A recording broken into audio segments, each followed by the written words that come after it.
We are on the record for hearings in the matters listed in the North Dakota Industrial Commission hearing docket for April 27th, 2023. I am Stephen Nelson, hearing examiner for these hearings. We were at the hearing room for the Department of Mineral Resources, Oil and Gas Division, and it is 9:02 a.m. On the docket, the following matters will be continued or dismissed. On page 3, case number 30011 will be continued to May. Case number 30018 will be continued to June. Case number 29949 will be continued to May. Case number 30020 will be continued to September.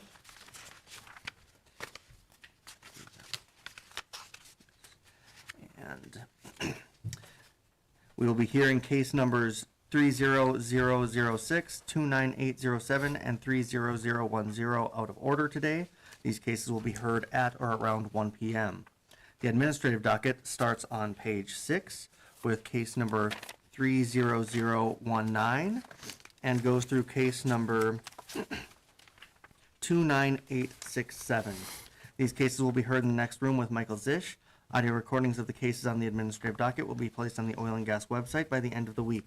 If you wish to appear in one of the matters on the administrative docket, please appear in the next room. If there is opposition to the matter, it will be brought back into this hearing room to be heard, and your statements and evidence will be taken. We'll begin by moving to case number 30007, a motion of the Commission to review the relief granted under numbers 28396, 30386, 31115, and 31820, authorizing Samson Oil and Gas USA, Inc., temporary authority to rework and use the Mays number 1-20H well, file number 15646, section 28, township 150 north, range 102 west, McKenzie County, ND, as a combined production injection well for an enhanced oil recovery pilot operation in the Foreman Butte Madison Pool and such other relief as is appropriate. Will all interested parties please come forward? Thank you, Mr. Examiner. Lawrence Bender, P.O. Box 1855, Bismarck, North Dakota, appearing in case number 3007 on behalf of Eagle Operating, Inc. We intend to call one witness in this matter, Mr. Nick Tim, or Nicholas Tim, and Nick will be appearing by telephone and is on the phone as we speak. All right. Mr. Tim, can you hear me? Mr. Tim? Yes, I can hear you. All right, I'm going to swear you in here. Do you solemnly swear or affirm under the penalties of perjury that the testimony you're about to give in this matter will be true and correct to the best of your knowledge and belief? Yes. Nick, would you state your full name for the record, please? Nicholas Tim? And you go by Nick, is that correct? Correct. By whom are you employed, Nick, and in what capacity? I am employed by Eagle Operating as their operations superintendent. And you've had an opportunity to testify before the commission previously and have your qualifications accepted as that of an expert, is that correct? Yes. In preparation for today's hearing, have you made a thorough study and review of all the relevant matters concerning the application that's before the commission today? Yes. Now, for the further testimony, this witness is that of an expert. The testimony will be received as that of an expert. Thank you, Mr. Examiner. Nick, let's skip the cover page and go to what's been previously marked as Exhibit 1. Can you identify Exhibit 1 and then just very briefly discuss what's contained upon that exhibit? Okay, Exhibit 1 is the relative, or the wells that are inside this temporary water flood. Okay, and it outlines the spacing unit for the Maris, or excuse me, is that the Maris or is that the, I think it's the Mays well, excuse me, correct? Mays well, yes, Yeah, correct. Okay. And I know the caption for this matter indicates that Samson is potentially the operator of this well. It's actually Eagle Operating, is that correct? Yes, since 2021. Yep. Okay, great. All right, let's then go to the next exhibit in the packet. It's been marked as Exhibit 2. Tell us what that is. This is a timeline for the injection for pressures and rate. Okay, can you just briefly maybe discuss it a little bit further than that? Yep, so the biggest change that we've had since last year is we've upsized the tubing and upsized the surface equipment. And you can see in October, this is when, well, August is when we upsized the tubing. We had a failure and replaced the tubing on this well, and then turned around and had a failure with the surface pumps, so we upgraded all that, and now we are, doing more rate and with a higher pressure and starting to see a better fill is what this is kind of showing. Okay, then let's go to Exhibit 3. These are the surrounding well fluid shots from surface, and it's just showing the bottom hole pressure trends across these. 2 of these wells have been producing during this, or since 2022, or when Eagle has took it on. The rest of them are just monitored as we go through and showing the trends of what the bottom hole pressure is doing. Are you seeing any pressure communication at this point in time, or will that take some time as you put more water into the ground? There's times that we feel like we're seeing some, and then there's some uncertainty on others. We're just not sure yet of where we're at. Some of the issue is that the surrounding producing wells, there's a few of them that have been, down, like for, when Samson had this project, they didn't, there's no tubing, there's no pumping units, everything has been stripped. So with our capital, we've been trying slowly to get these wells back up online to try to draw down pressure on this side to see if we can see a better result. Okay, and that's one of the reasons you're going to, at the end of your presentation, make a recommendation to allow continued injection of water. Is that correct? Because you just don't know enough at this point in time. Correct. We just feel like we haven't had enough result to really give it a fair shake. Okay, let's go to the next exhibit then, Nick, Exhibit 4. Tell me what that is. This is the bottom hole pressure. So this is what the calculation off the fluid level, using the column of fluid that we think is in the side of the wellbore. It's, using more of a water cut than anything, but showing that this is what the bottom hole pressures have been ranging from the surface shot. Okay, then let's go to Exhibit 5. This is just the production rates from inside the water flood. So these are the wells, this is the barrels of oil captured by month.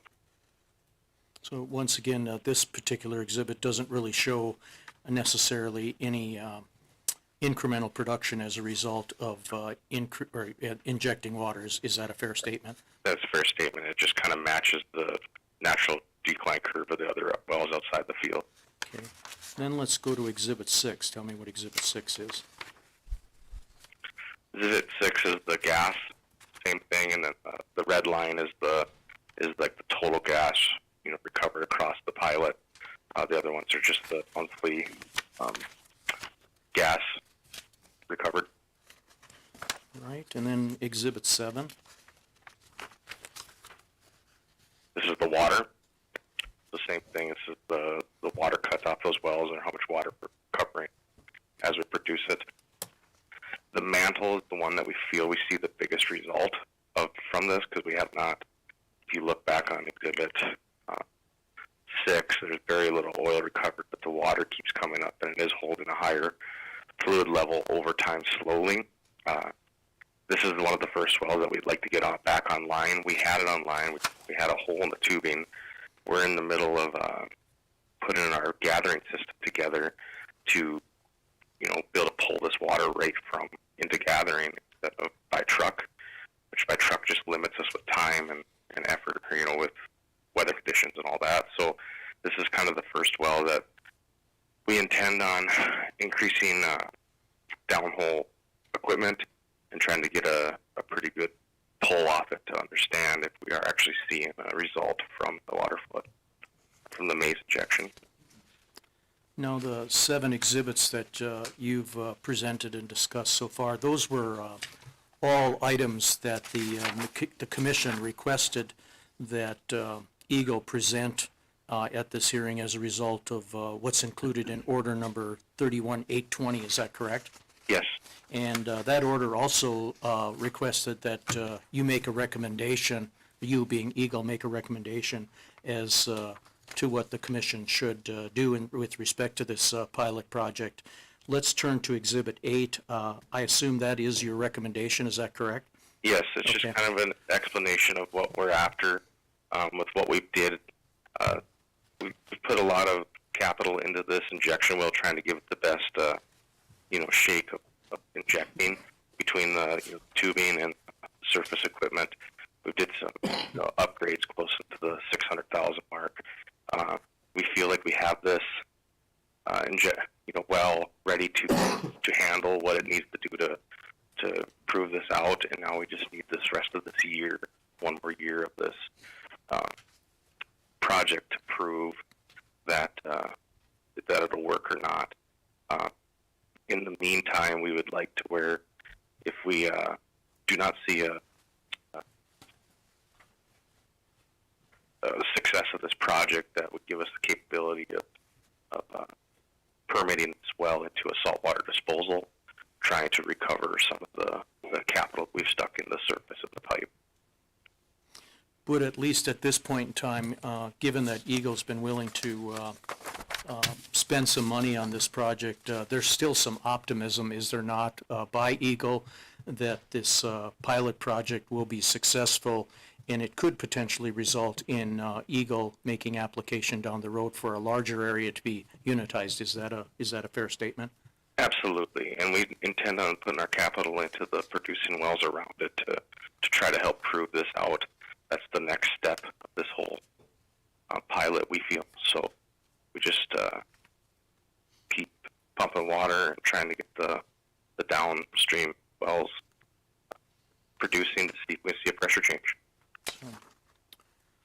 So in that matter, if the request is granted and Eagle is allowed to continue with this pilot project, it's going to result in the prevention of waste, protection of correlative rights, and the prevention of drilling, and prevent the drilling of additional wells. Is that a fair statement? That's a fair statement. Mr. Examiner, that's all the questions I have for this witness. We would offer each one of the witnesses, each one of the exhibits that was identified by Mr. Tim. The exhibits are admitted. Are there any questions from commission staff?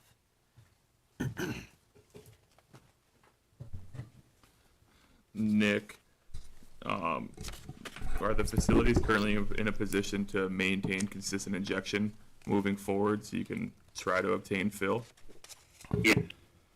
Our main thing we're trying to get to next is the saltwater gathering system, which will help out.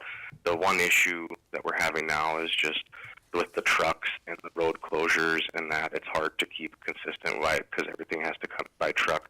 We hope to have the gathering system operating by the next 2 months. We're just about to pressure test. We purchased that system, last fall late, and have just used the winter to try to get surface stuff ready to go. And we should have a pressure test done here in the next week, and hoping to get to where we're pushing right into the well consistently. So, and then with the truck traffic, that'll help just with both of it. So, but the surface equipment is in good shape and ready to roll. Do you plan on keeping your injection rates the same as they have been in the past of right around that 1,500 to 2,000 a month or sorry, a day? We plan on increasing if we can keep the water in there. Right now, we're kind of limited to our own field. Our field is producing about 2,100 barrels a day on average. With the turning on of those other existing wells that are inside the water flood pilot, we will see a increase in water production. So we should be hoping the capability of the surface equipment is probably around 3,500 barrels a day to 4,000, and that's what we'd like to get to. All right, next.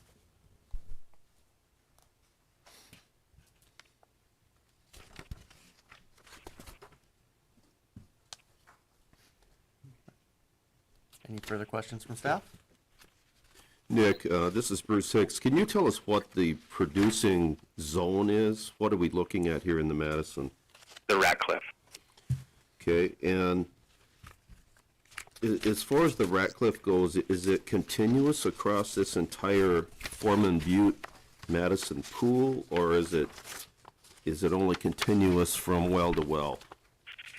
It's pretty continuous through inside this inside the water flood. Most all these wells that are around there, there's a few on the outside that they try the Mission Canyon, but for the most part, all the wells that are in the temporary water flood, they are for sure. They're all Ratcliffes. There's some outside of that, but for the that are not. But pretty consistent all the way across.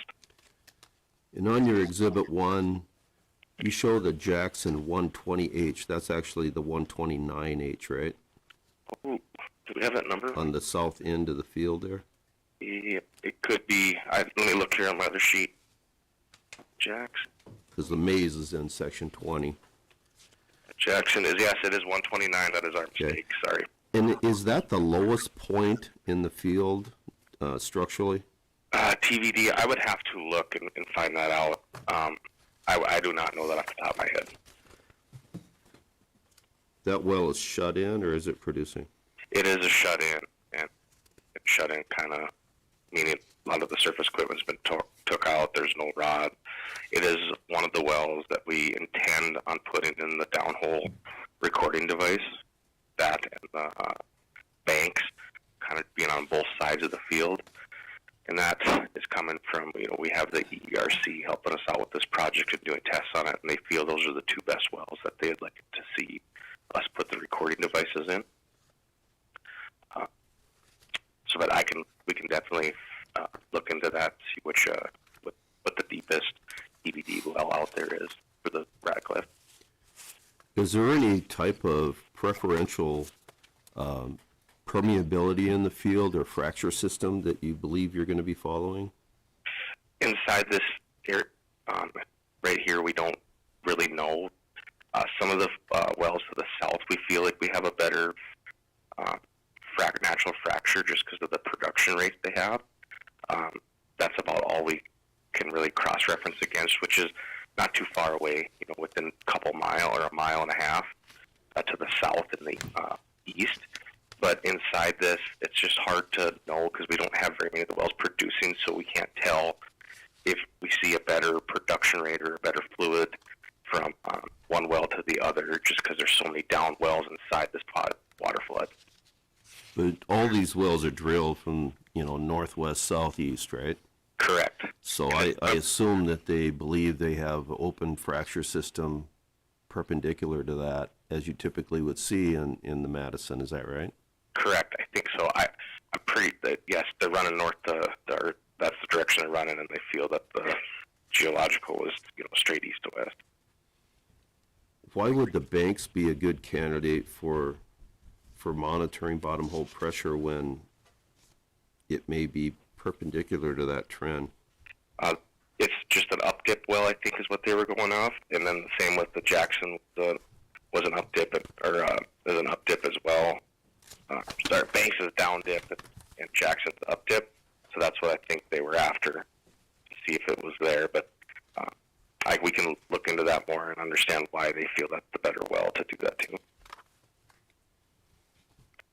Some of the reasons that we are trying to go that those are two wells that have no surface equipment, no, there, so it'd be just so much more capital to stick into them to try to get them producing. So financially, it's easier to put the downhole recorders in those wells.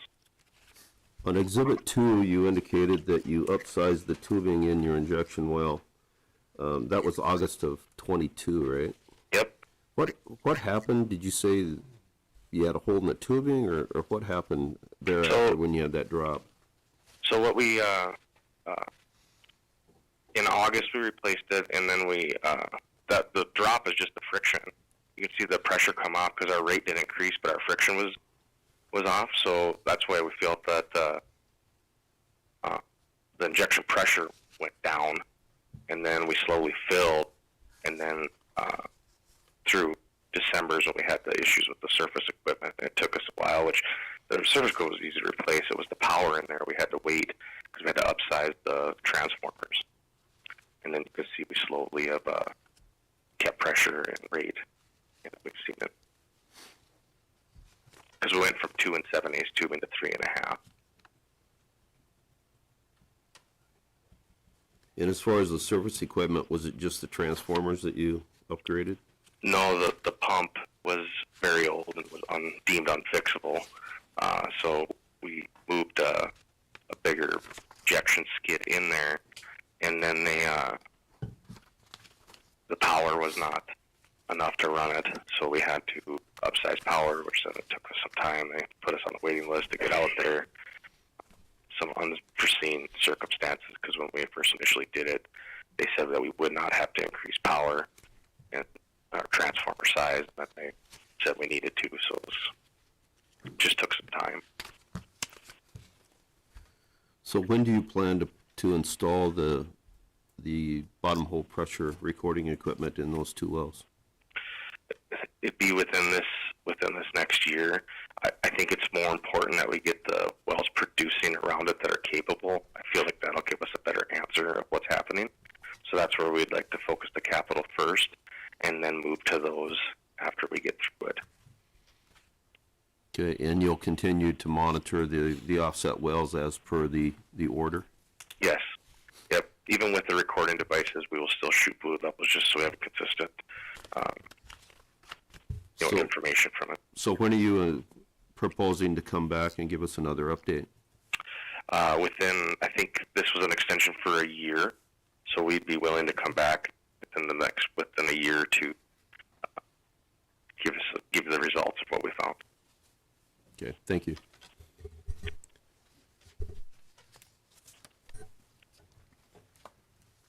Nick, the capital you intend to invest in wells in the pilot project, have you identified what you're gonna do? Yes. So could you submit a supplemental exhibit kind of indicating which wells you're gonna invest in and what you're gonna do to put those wells online? Absolutely, we can.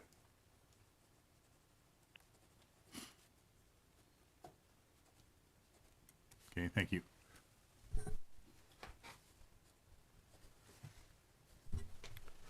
Nick, this is Lynn Helms.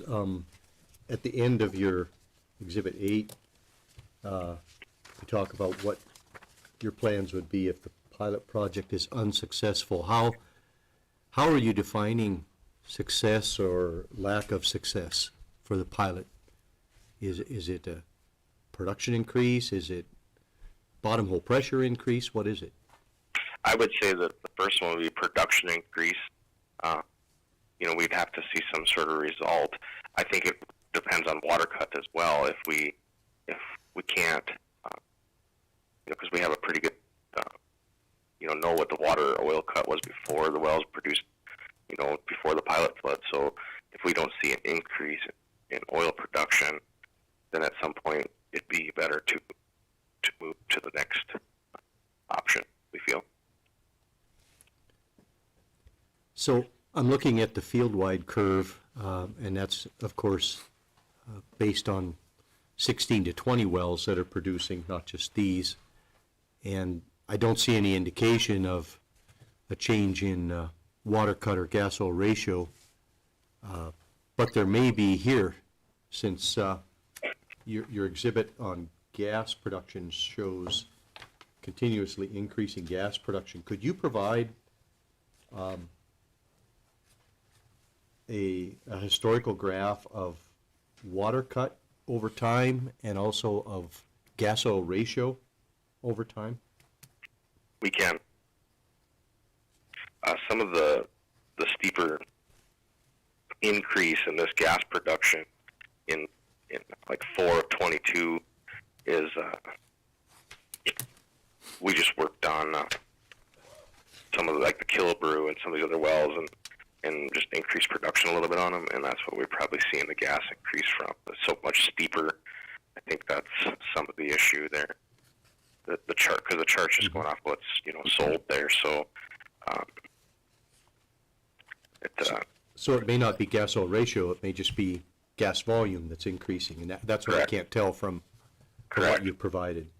yes, If you started to see gas oil ratio increase in these producing wells, would that mean that you were actually moving fluid through the formation in a hopeful manner? I would think so, and that'd be one of the first signs that we're going to see is if we're seeing a better oil cut or a better gas cut. Absolutely. Okay, thank you. Are there any further questions from commission staff? Seeing none, Mr. Bender, there was a request for some supplements there. What kind of time frame are you thinking? Sure. Nick, if we have until May 8 to present those supplemental exhibits, will that give you sufficient time to gather that information? Yes. Okay, May 8. Well, look, the record will remain open until Monday, May 8th for that supplement. I guess anything further in this matter, Mr. Bender? Nothing further. Thank you, Mr. Examiner. That will conclude the hearing in case number 30007. Thank you. Thank you. Moving on, case number 29808. In the matter of a hearing called on a motion of the commission to consider the termination, reduction, or any other appropriate action of the Tracy Mountain Tyler Unit TMTU, Billings County, ND, operated by Northwestern Production LLC to consider the temporarily abandoned status extension request for various wells within the TMTU, review the compliance status of various wells, review the reclamation status of various wells, and to review the TMTU bond amount required for the operation of said unit pursuant to NDAC Section 43020315 and such other relief as is appropriate. Will all interested parties please come forward? Thank you, Mr. Examiner. Lawrence Bender, P.O. Box 1855, Bismarck, North Dakota, appearing in this matter, case number 29808 on behalf of Northwestern Production LLC. We intend to call one witness in this matter, Mr. Rory Williams, and I'm going to be putting him here on the phone in just a bit. All right.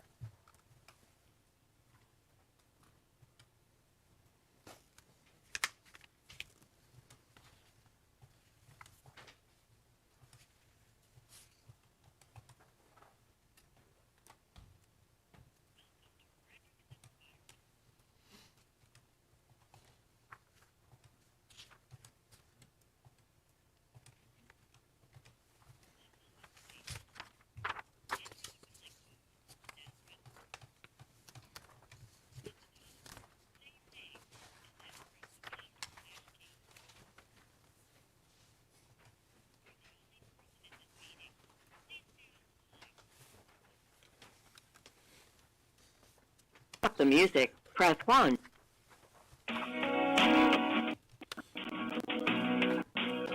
Mr. Examiner, they should be joining us shortly.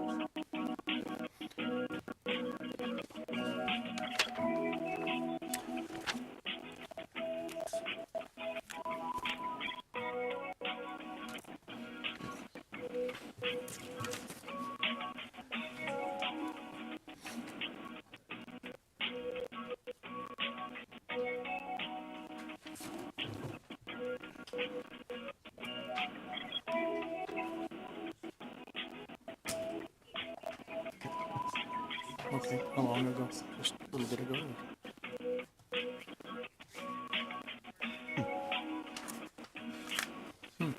Okay. Yeah, I think you better try to get him on the phone or something. Thanks.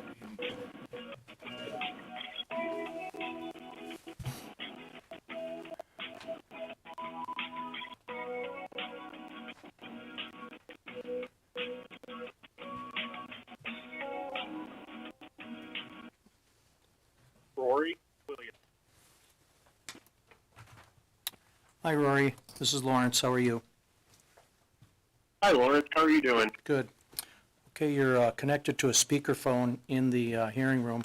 I know when we spoke yesterday, you mentioned that Jim may be on the phone as well, just in the event there's some questions that he would be better prepared to answer. Is Jim on as well? Yes, he is. Oh, pardon me? Yes, he is on the line as well. Okay, all right, great. All right, Mr. Examiner. Can they hear me? Yeah, we can hear you, thank you. We now have Mr. Williams on the phone, Mr. Rory Williams will be testifying. Mr. Williams, I'm going to swear you in. Do you solemnly swear or affirm under the penalties of perjury that the testimony you're about to give in this matter will be true and correct to the best of your knowledge and belief? I do. Rory, I think you're going to need to speak up just a little bit. You're coming in just a bit faint, so can you hear us all right? Yes, I can hear you well. Okay, perfect. Now we can hear you just fine, thank you. Would you state your full name for the record, please? Rory James Williams. And Rory, by whom are you employed and in what capacity? Northwestern Production, geologist and manager. Okay. And in that capacity, have you testified before the commission previously and had your qualifications accepted as that of an expert? Yes, I have. You have? With Southwestern Production on the same property. Okay. Lead off with the further testimony of this witness, that of an expert. The testimony will be received as that of an expert. Thank you. Rory, before we get started, I'd like to point out to the commission that we're here today as a result of this case that was put on the docket by the commission. But we're hopeful after the testimony that's provided by Mr. Williams, the commission will see fit to honor the request that was made by Northwestern Production back in February of 2023. That request was to release at least a portion of the bond that had been posted quite some time ago. It's a significant amount of money, and as you'll see from the presentation of Mr. Williams, Northwestern Production has done a lot of work, and it's just important for their cash flow and to continue to do the work it plans to do out here is to get at least a portion of that bond amount back. With that in mind, Rory, let's go to the first exhibit in the packet. I assume you have a packet in front of you? I have the map and a spreadsheet Okay. showing the well location. Let's go to Exhibit 1 and tell us what Exhibit 1 is. We have a map that I put together reflecting the Tracy Mountain unit, as well as one well outside of the Tracy Mountain unit to the west. And then it further reflects the status of the wells or the change of status and work that has been completed on the well since the prior hearing. And in that it reflects that we have plugged a number of wells and converted a number of additional wells for a total of 10 total wells that have either been fully P&A'd or P&A'd to the point and turned over to the surface landowner for completion as water wells, and then an additional 2 wells where the surface locations have been reclaimed for wells which were plugged under a prior operator. So we have 12 wells where work has been completed since the prior hearing, and then that is not reflected on the exhibit, but there are additional wells where work will be completed shortly. And I understand that in the next exhibit, you're probably going to talk a little bit more in detail as to what work you're yet to be finished in this field or this unit by the end of May. When that work is completed, how many producing wells and injectors will be in place in this field? Just generally tell us that. Within the unit area, there will be 3 producers and 2 injectors following the completion of the current program that we have from a plugging standpoint. Okay. Let's go on then to Exhibit 2. Rory, let's once again identify that exhibit, and obviously you've summarized this exhibit with your discussion of Exhibit 1, but I think it's important to discuss which wells have been P&A'd just very recently by Northwestern, and then talk a little bit about what work remains to be completed and what the time frame is for doing that work. Sure. Exhibit 2 is a spreadsheet reflecting the well names and the well locations, followed by their API number, file number, and then their current status. And so going through that, within the past 9 months or so, we've plugged and or converted 10 wells. Those 10 wells are the Buffalo Federal 34-7, the Custer State 41-8, the Ardeen 34-8, the Tracy Mountain Federal 2-9, the Shapiro 23-10. We completed the reclamation work, and the Shapiro 22-10 as well. The Tracy Mountain Unit 1-15 has been plugged. The Davis Creek State 1416 has been plugged. The Tracy Mountain Unit 1-16 has been plugged. The JO Federal 42-18 has been plugged. And so that's 10 wells which have been plugged, and then 2 locations which have had their surface works finalized. And then in addition to that, going forward, the 5 wells which will be P&A'd within the next short time period are going to be the O'Connell number 1, the Tracy Mountain WSW number 1, the Jigs 32-16, the Tracy Mountain Federal 1-17, and then also the Ardeen 14-8. Okay. Now, Rory, I believe you said, perhaps I misunderstood, but in terms of when you finish your, the remaining plugging operations, which I believe you said would probably be done by the end of May, I thought you said there would be 3 producing wells and 2 injector wells. Did I misunderstand?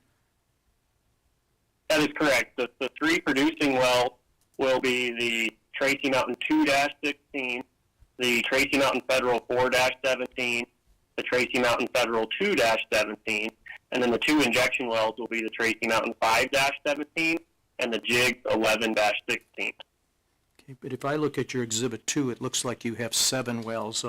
What's the status of those other wells? Or some of those active wells going to be plugged, or? Yeah, the O'Connell number 1, which is listed as an active well, is slated to be plugged, and the Tracy Mountain Federal 1-17, which is currently an active well, will be plugged within that time period as well. Okay, thank you very much for that clarification. Now, Rory, after the wells are plugged and abandoned that you have laid out for us on the timeline that you've proposed, will you still continue your water injection and then produce those wells that are currently producers? Yes, so we will continue water injection and gas injection into the reservoir. And so we need to continue that injection to maintain an effective gas and water sweep throughout the field area to maintain the oil production and to be able to continue economically producing the field. We need to be able to continue injection. Okay. And once again, I mentioned that Northwestern is anxious to get its bond back.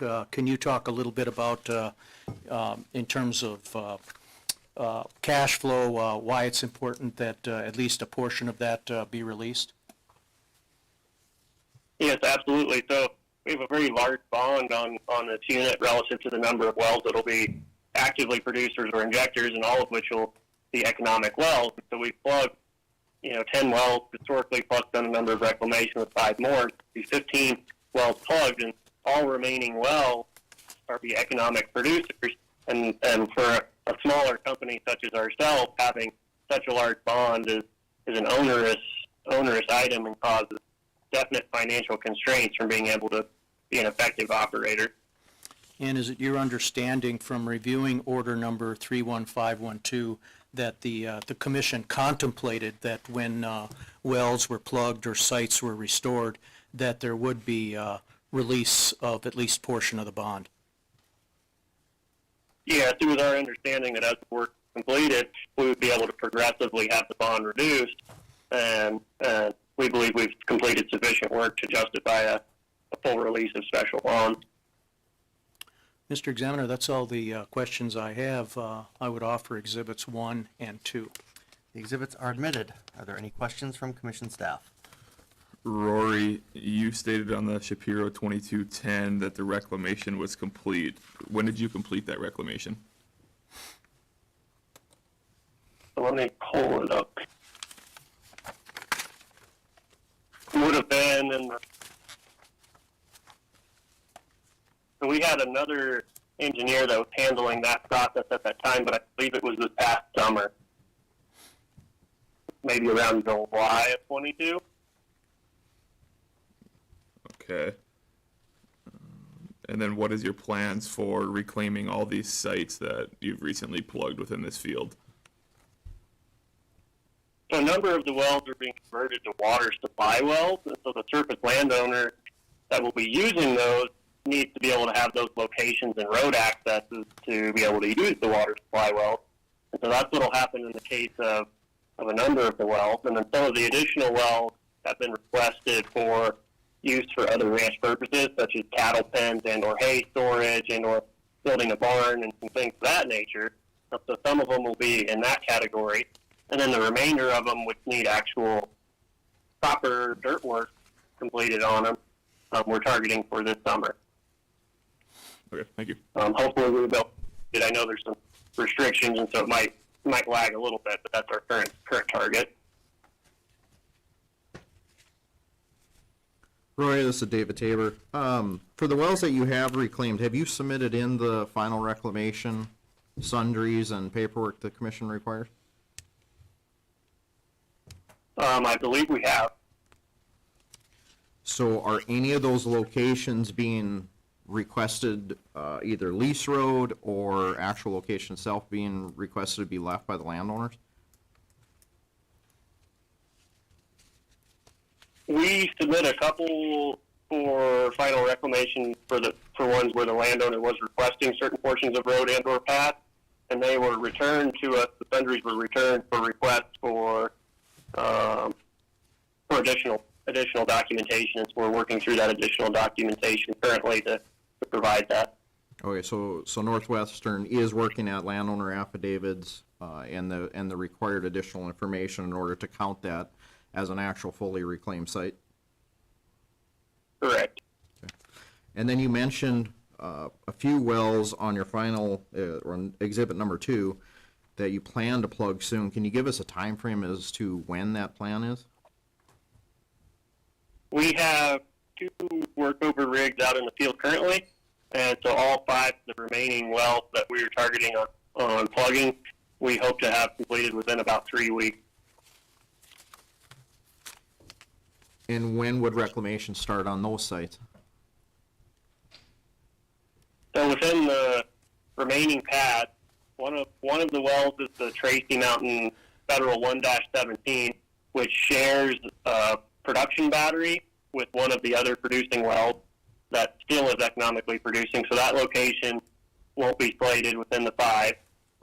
One of the additional 5 is a water well conversion, and so that pad will remain as a water well conversion. 2 of the remaining 5 have the tank storage plus injection facility to pump and water handling and other facilities for the injection on the water flood. And so that location will remain to maintain all the equipment for the flood purposes. And then the last pad within the 5 has been requested by the landowner for ranch use. The wells that Northwestern are planning to keep as active for the project, is that due to the other wells having significant downhole issues? How were these wells picked compared to the remaining wells that are going to get plugged? So the existing 3 producers are still producing material volumes of oil, and the wells that were chosen to be plugged, we were originally proceeding with a natural gas miscible flood on this project, which was quite economic, quite technically feasible. However, just due to our position through COVID and through this process, that we needed to get our bonds released and just kind of move forward with the project as the status as it was for a smaller company such as ourselves. And so we just had to isolate back to the economically producing wells at that time and move forward on that basis. Does Northwestern know an estimate as to the cost of the remaining PA and reclamation work would be? We would have to put together a detailed budget. Could you submit as a supplement that information? Because that would be information the commission would use to determine what, if any, amount the bond should be reduced by. Okay. Thank you.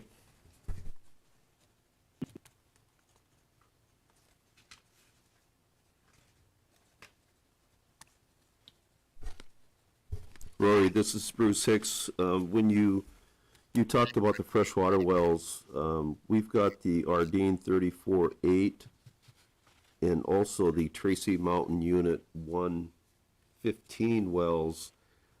Those are actually applications of Chem Shade at the end of this docket, case 29-866 and 867.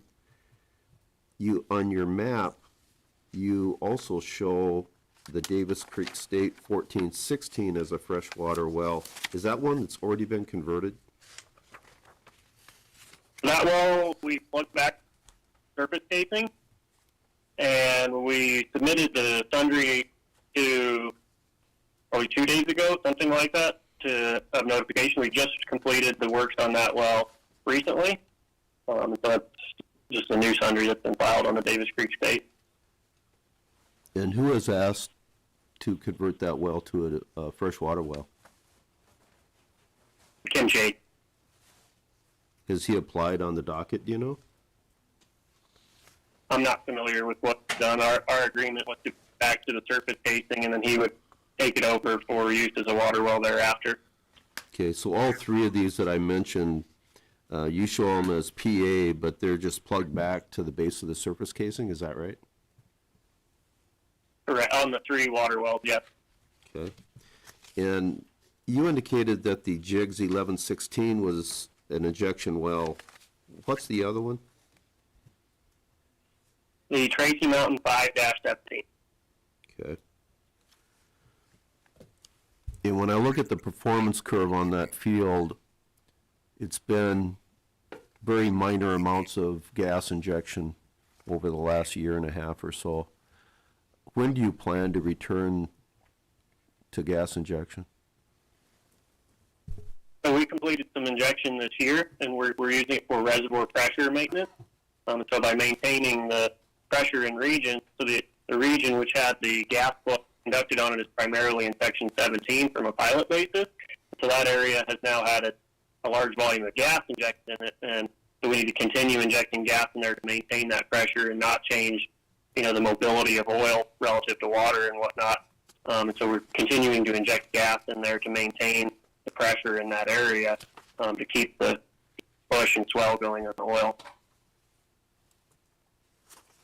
We would like to have a write-up on your proposed future plans, especially the recent future here, on what you plan to do and how you're going to operate this unit, if you would include that in a supplement. Okay.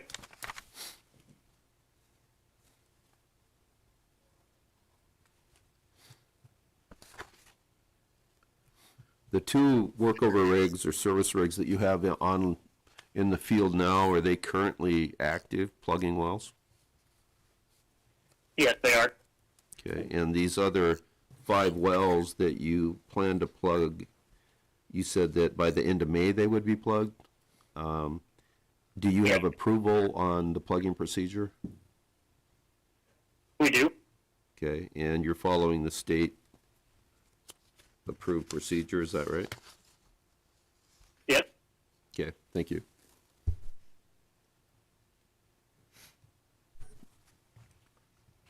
Rory, for the wells that you've recently plugged in any legacy reclamation, can you file a supplement that indicates what reclamation needs to be done, which ones are where there's going to be no reclamation or minor reclamation, so we can evaluate that? Okay. Thank you.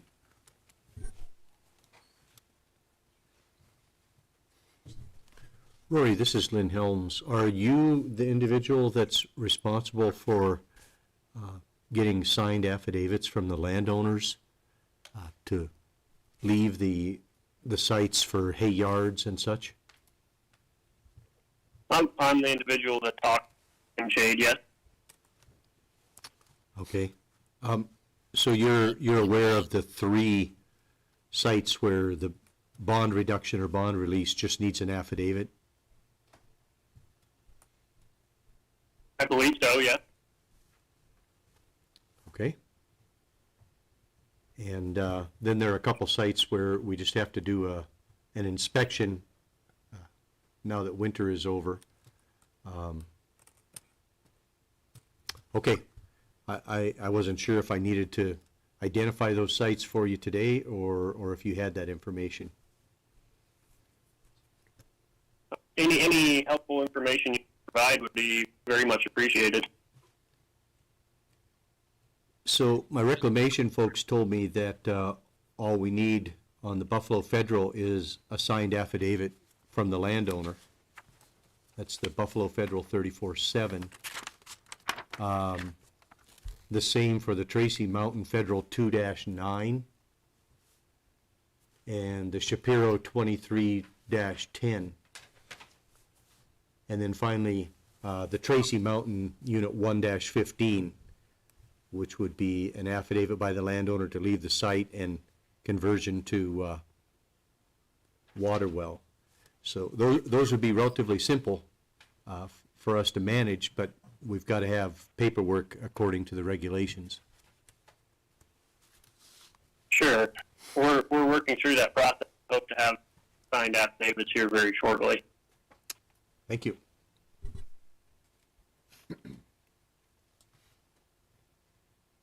Are there any further questions from commission staff? Seeing none, I guess there were some requests for supplements there. Yeah, Mr. Examiner, I think we can meet the request for all of the supplements that have been requested by May 8th. And obviously, we're anxious to hear something back about the release of the bonds, so we may end up even submitting it sooner than that. I hesitate a little bit on suggesting May 8th for the affidavits because we don't control that.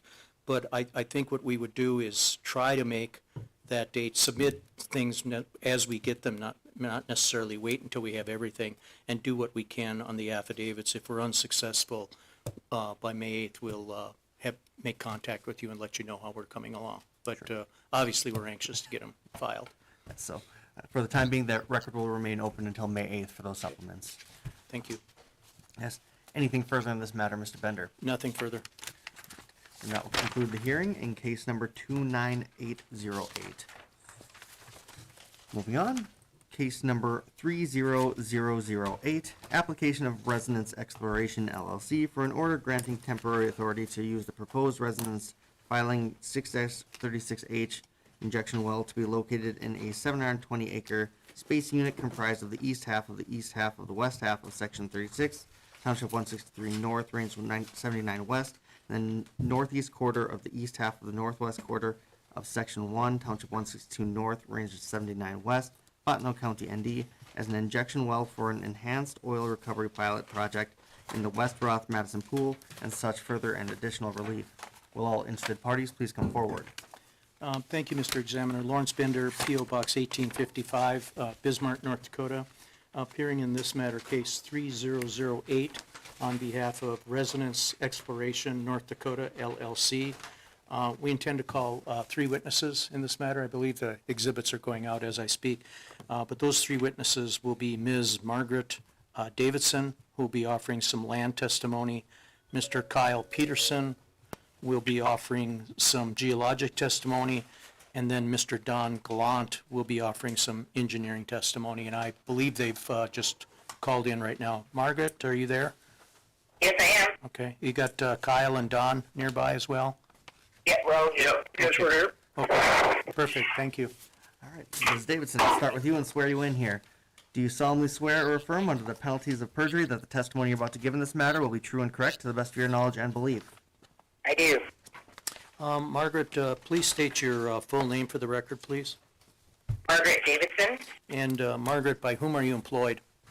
Residence Exploration. I'm a consultant. Okay. And you're a landman by education and training, is that correct? That's right. And you've testified before the commission previously? Yes. And you've had your qualifications accepted as that of an expert? Yes. Offer the further testimony of this witness that of an expert. The testimony will be received as that of an expert. Margaret, let's go to the packet of exhibits for case 30008, and which I've distributed to the commission staff.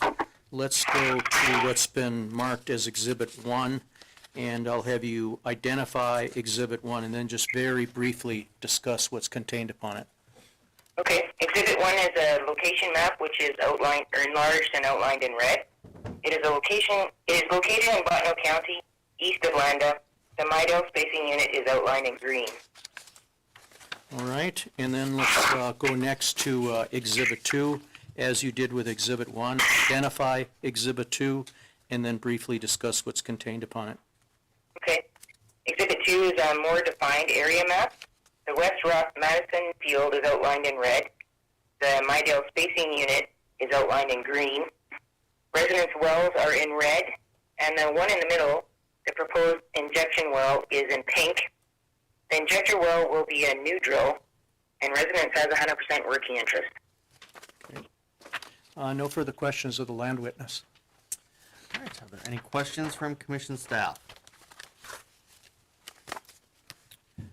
Seeing none, we'll move on to Mr. Peterson.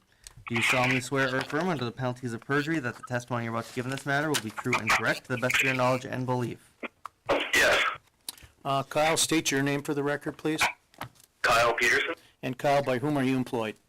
I'm a consultant with Residence Exploration North Dakota. And you've testified before the commission previously? I have. Okay, and you're a geologist, correct? That's right. And you've had your qualifications accepted as that of an expert? I have. For the further testimony, this witness that of an expert. The testimony will be received as that of an expert. Thank you, Mr. Examiner. Kyle, let's go to the next exhibit in the packet, Exhibit 3. Identify that exhibit and then briefly discuss what's contained upon it. Sure. Exhibit 3 is a net pay map of the Midale porosity, shown here with a contour interval of 5 feet. Also shown on this exhibit, as Margaret described earlier, the resonance filing 3 of 36H producer is shown in red, and the proposed resonance filing 6 of 36 injector is shown in purple. That is going basically down the middle of the laterals of the producing well. Also shown on this exhibit in a thin blue line is cross-section A to A prime, which will be discussed in following exhibits here. Okay, let's go to that cross-section, Exhibit 4, and tell us what's contained upon that. Exhibit 4 is just the type section log. This log is also included in the cross-section of the next exhibit as well. This is the Clifford Rossvet 1, which is permit 6151 in the northeast southwest of 36, 16379. All right, and Exhibit 5? Exhibit 5 is the cross-section 8A prime that was previously discussed.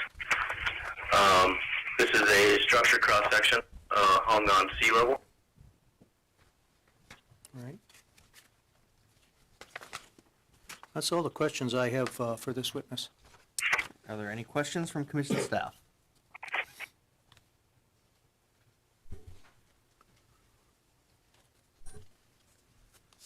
Kyle, on exhibit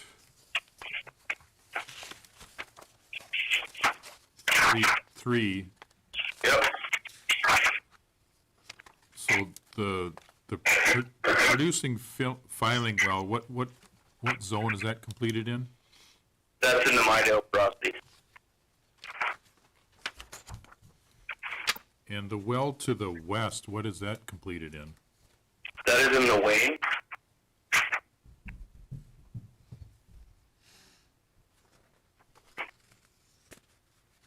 And I assume your injection well would be in the Midale porosity? Yeah, that's correct. Okay, thank you. Kyle, this is Bruce Hicks. The target was the Midale porosity. In both of those legs, did you stay 100% in that Midale porosity, or did you porpoise in and out of it? We were targeting the Midale porosity, and 99% of the time, we were in that Midale porosity. And how thick is that? It varies in this area, but between 15 and 20 feet. Okay, and off to the east, you have a dry hole. What are you basing the north-south porosity trend on? Have you typically seen in the past porosity pods developing in the Midale like this?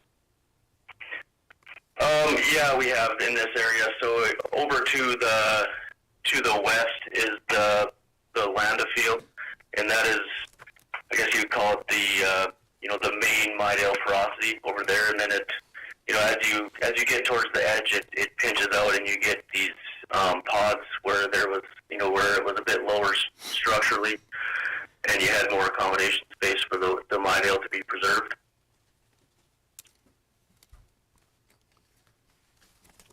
And is there an oil water contact in this zone?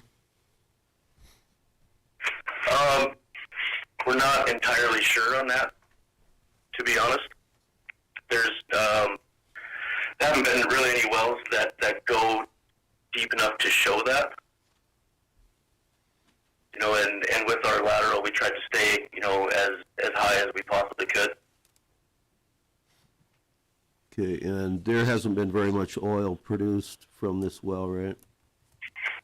Was it roughly 6,000 barrels, I think? Okay, and almost twice as much water. Correct. Okay, thank you.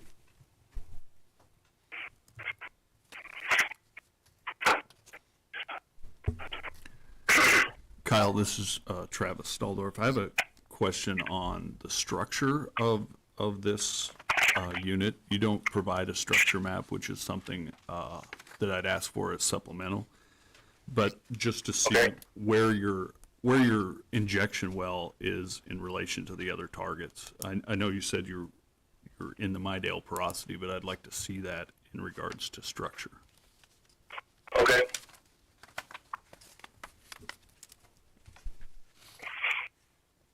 Any further questions from commission staff? Seeing none, we will move on to Mr. Gallant. Do you solemnly swear or affirm under the penalties of perjury that the testimony you're about to give in this matter will be true and correct to the best of your knowledge and belief? Yes. Don, state your name for the record, please. Don Gallant, And Don, by whom are you employed? Residence Exploration, In what capacity? Engineering Manager. And in that capacity, have you testified before the commission previously and had your qualifications accepted as that of an expert? Yes. For the further testimony, this witness that of an expert. The testimony will be received as that of an expert. Don, let's go to the next exhibit in the packet. I believe it's Exhibit 6. You want to identify Exhibit 6 and then briefly discuss what's contained on that exhibit? Okay, Exhibit 6 is the West Roth Midale Reservoir Properties, and the well name filing 6 of 36 injection well, and its location, southeast northwest section 36, 163 north, 79 west. Reservoir properties, lithologies, limestone, dolostone. Initial reservoir pressure 1,842 psi. Oil gravity 35.9, API at 60 degrees. Gas oil ratio of 502 standard cubic feet per barrel. Original well in place 2,048,955 barrels. Average porosity 17%. Net pay 15 feet. Water saturation 40%. Oil volume factor 1.1. Reservoir temperature 108 degrees Fahrenheit. The resistivity of formation water 0.063 ohm meters at 77 degrees Fahrenheit. Okay, and then Exhibit 7. Exhibit 7 is the water flood pilot plan for the filing 6 of 36H injector. Pilot objective to test the injection of water into the Midale Formation and monitor pressure, production, response to injection in order to appraise the potential of full field water flood implementation and development. Water source would be from the produced Midale and Wayne water from nearby field operations. Injection well will have volume metering and rate pressure control. Injection water will be filtered. The injection rates, estimated average or expected average of 400 barrels a day water and maximum rate 700 barrels a day. Injection pressures, expected average surface around 700 psi. Maximum surface pressure 1,034 psi. And a fracture rate of 0.8 psi per foot. And that was similar that was used for the Rosbed 1 saltwater disposal. Injection parameters, total volumes, 292,000 barrels. And that's based on 400 barrels a day over 2 years, 24 months. Pilot surveillance, EOR response and water flood surveillance will consist of the following. Daily production rate of offsetting filing 3 of 36 producing well. and that file number is 39071. Fluid levels of the offsetting filing 3 of 36 well, water injection rate, pressure time versus cumulative injection, and use of some or all of the water oil ratio trends, water oil ratio versus cumulative oil. Okay, let's go to Exhibit 8. Exhibit 8 is the downhole schematic for the planned new injector, filing 636H injector. And basically it's a coated tubing string connected to a coated packer to isolate the annulus and inject into the open hole. All right, and Exhibit 9. Exhibit 9 is the economics for the project. The original oil in place for the pool, 2,048,955 barrels. The estimated primary recovery is 158,500 barrels, and that number is on Exhibit 10 following this, how we came up with it. The estimated secondary recovery, 158,500, and basically that's 2 times the primary. And that's based on Exhibit 11, where we looked at the land and Madison unit water flood performance. Estimated ultimate recovery, 317,000 barrels of oil. Estimated primary recovery, 7.7%. Estimated secondary recovery, 15.5%. So the economics of the additional secondary recovery oil from drilling the injector, the completed capital cost, which is drill complete equipment tie-in, $1,585,000. Estimated water flood initial production, 50 barrels a day added to production, incrementally above what exists. Working interest 100%, royalty and override 16.25%. The oil price we used an average of 75 barrels a day. Net sales $11,885,600. Production and extraction tax, $995,000. Operating costs $1,912,300. Net income $7,045,400. Net investment $1,585,000, and a return on investment before taxes of 41%. Now, Don, you've basically presented economics here as if this was going to be unitized. You understand that since you're going to be reporting to the commission on a regular basis, just what's happening out there in terms of your injection and potential response, that the commission may require you to go forward the unitization before you're allowed to reach the economics that you have on your Exhibit 8. Is that correct? That's correct. Okay. Let's go on then to the next exhibit, Exhibit 10. Don, can you tell me what that is? Exhibit 10 is the West Rock Midale Pool primary production curves. On the left side, you'll see the initial production from the pool from the Lee 1, completed in 1963, and then the Clifford Ross Fit, completed in 1977. And the information of the filing 3 of 36, completed in 2022, to calculate a primary production forecast. Cumulative production as of March 1st, 2023, 66,731 barrels. And that's predominantly from the Rossfed 1 and Lee 2, roughly 60,531 barrels from them, and fillings around 6,200 barrels to date. So the estimated primary recovery, 158,500. Okay, let's go to Exhibit 11. Exhibit 11 is the analogy of the Midale water flood performance of the land and Madison unit. The upper portion is the primary production that was calculated for the unit back when it was unitized. The original oil in place, based on case 3456, 5,403,000 barrels. and the primary reserves were estimated at 933,000 barrels. And we also kind of done an analysis to try and model that and came up with 959,000 barrels. So primary recovery for the case was 17.3%. Our estimate was 17.7 based on 8 wells prior to injection. And the lower portion is the secondary production calculation here. Secondary reserves, 2,947,000 barrels. And the secondary recovery based on 54%, which is roughly 3 times primary. And active wells, 3, cumulative injection, 1,537,000 barrels. Active producers, 6. Okay.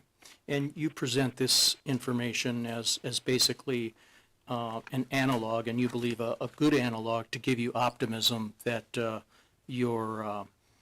that you will be successful with potentially a secondary recovery operation in this area, but at least to begin with, you want to try a pilot project. Is that a fair statement? Correct. That's all the questions I have for this witness. We'd offer the exhibits. Exhibits are admitted. Are there any questions from commission staff? Don, on your exhibit number 7, you state that you're going to be using the water from nearby field operations. Do you plan on trucking that in? Is there a pipeline in place? There is an existing,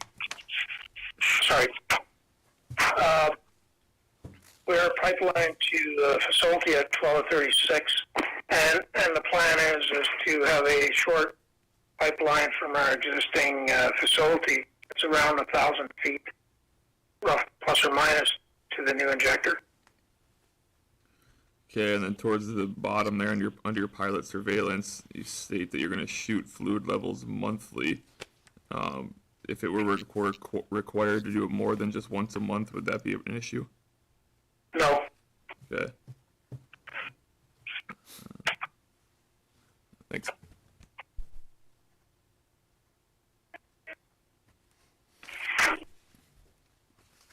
Don, if we look at Exhibit 3,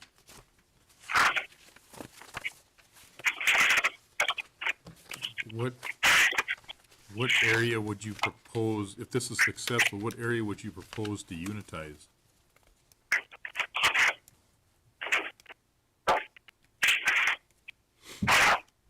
I think the 750-acre Midale spacing unit. Okay. And if you've committed to spending the money to drill the injection well to perform this pilot, why not unitize now?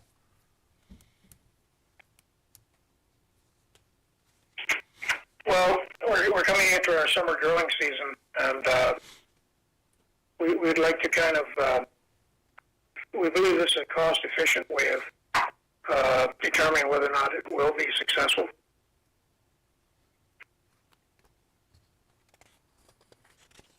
Based on the proximity of the injection well to the laterals, how long do you think it'll take to see a response?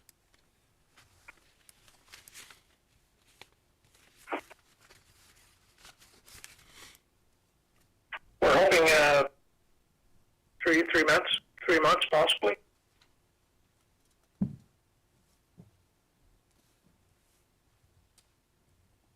If you see response in 3 months, how quickly would you, if it's a positive response, how quickly would you move to unitize?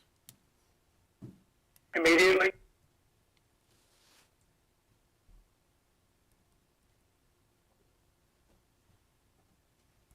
Okay, thank you.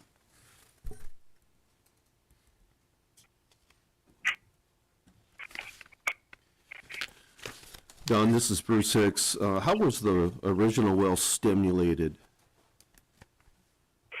The producing wells, they're not stimulated, they're open hole completions. Okay, but did you do a light acid job on them, or? No, Okay, no.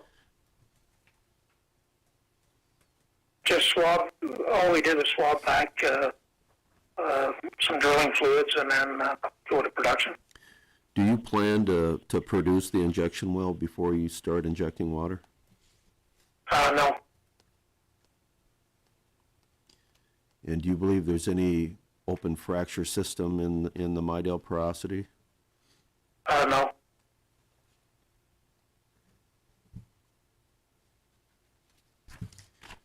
When are you ready to start injecting if this is approved? Well, the drilling is we're trying to schedule that to start in July, August. So injection would be as soon as we can after that. Probably September.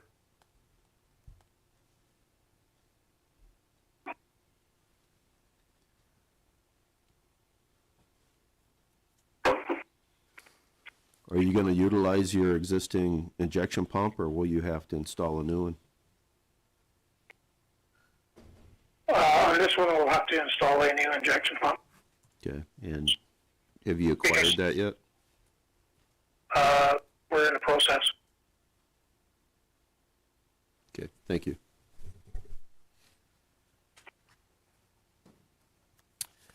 Any further questions from commission staff?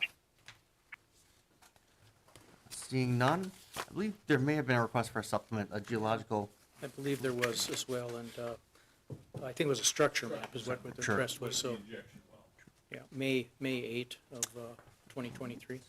The record will remain open until May 8th, 2023 for that supplement. Is there anything further in this matter, Mr. Bender? Nothing further. All right. And that will conclude the hearing in case number 30008. Moving on. Case number 30009.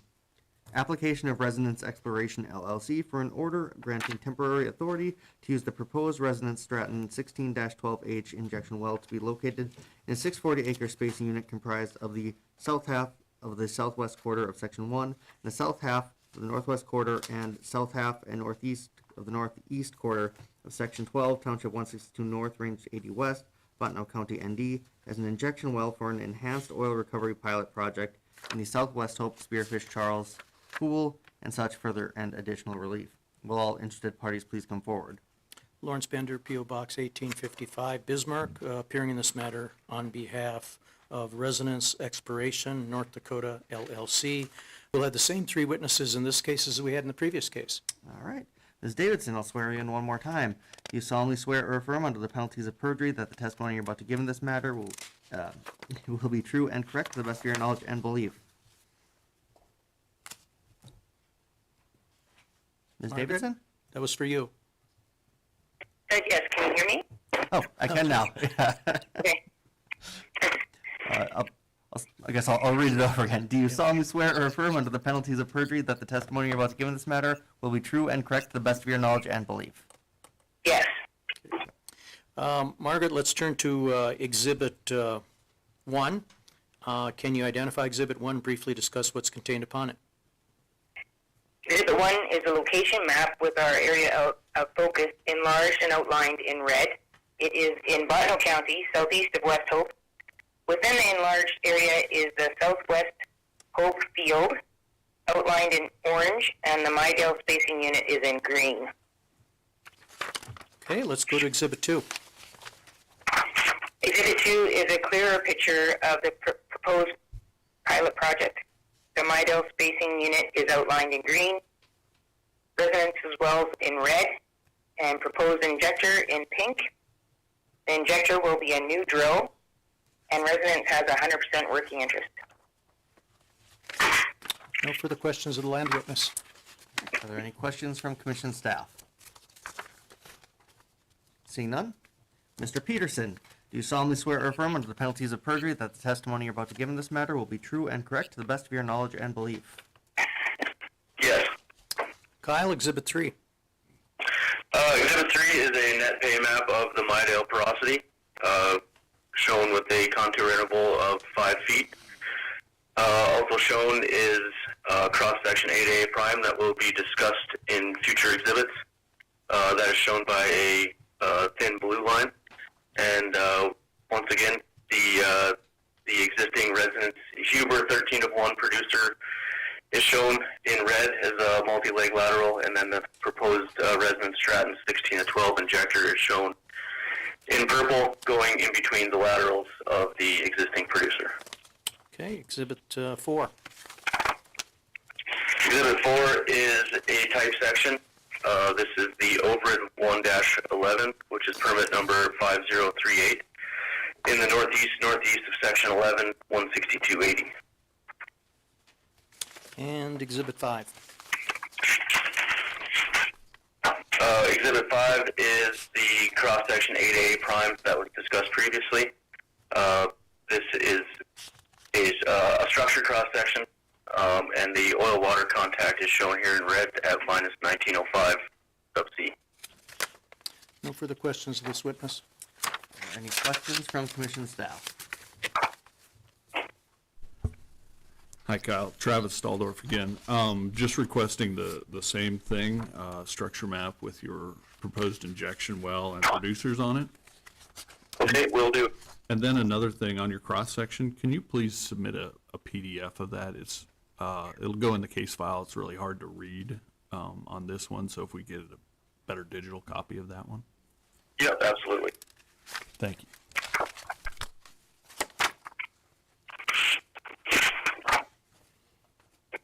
Kyle, on Exhibit 3, again, the Huber producing well, what's the target of that? That was the Midale property.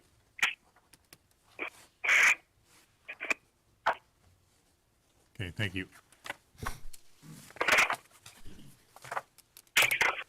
So Kyle, the original well, was it totally within the Midale porosity and the laterals? Yes. That lateral to the southwest that was drilled, kind of cut short. Why was that cut short? We just kind of ran into some issues with torque and drag when we were drilling. There was some pretty aggressive turns that we made in there to get that orientation. And once we got out that far, it gets a little bit hard to steer. We have a hard time getting weight to bottom and keeping the bed in zone. So you're confident that you have porosity all the way to the south end of the spacing unit? Yes.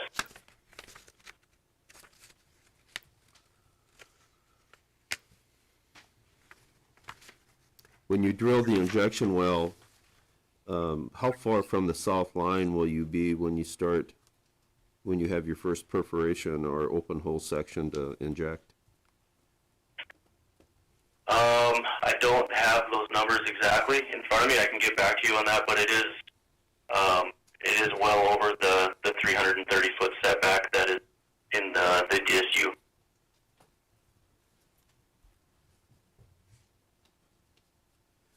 Okay, we will want that information, so if you don't supply that, well, we would want it in writing, so if you would just supplement with that. Yep. Thank you. Yep, I can do that.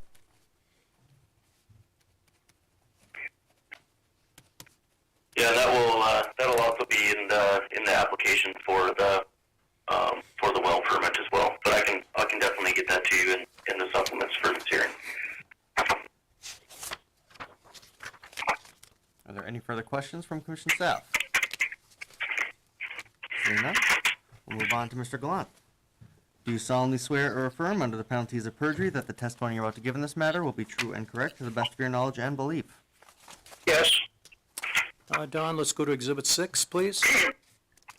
Okay, Exhibit 6 is the Southwest Open Midale Reservoir Properties and a well for the Stratton 16 to 12 injection, located in southeast of Section 12, 16280, Bottom County. The lithology, limestone, dolostone, initial reservoir pressure 1811 psi, oil gravity 35 API, GOR 782 standard cubic feet per barrel, and that's based on the producing Ladone wells in the area. The original oil in place on the DSU for the 640 acres used, 3,657,800 barrels.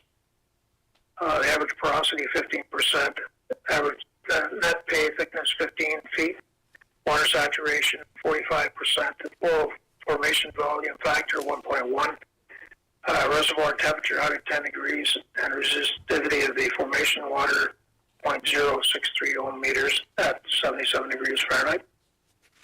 Okay, and Exhibit 7? Exhibit 7 is similar to the filing. Water flood pilot plan for Stratton 16 or 12H injection.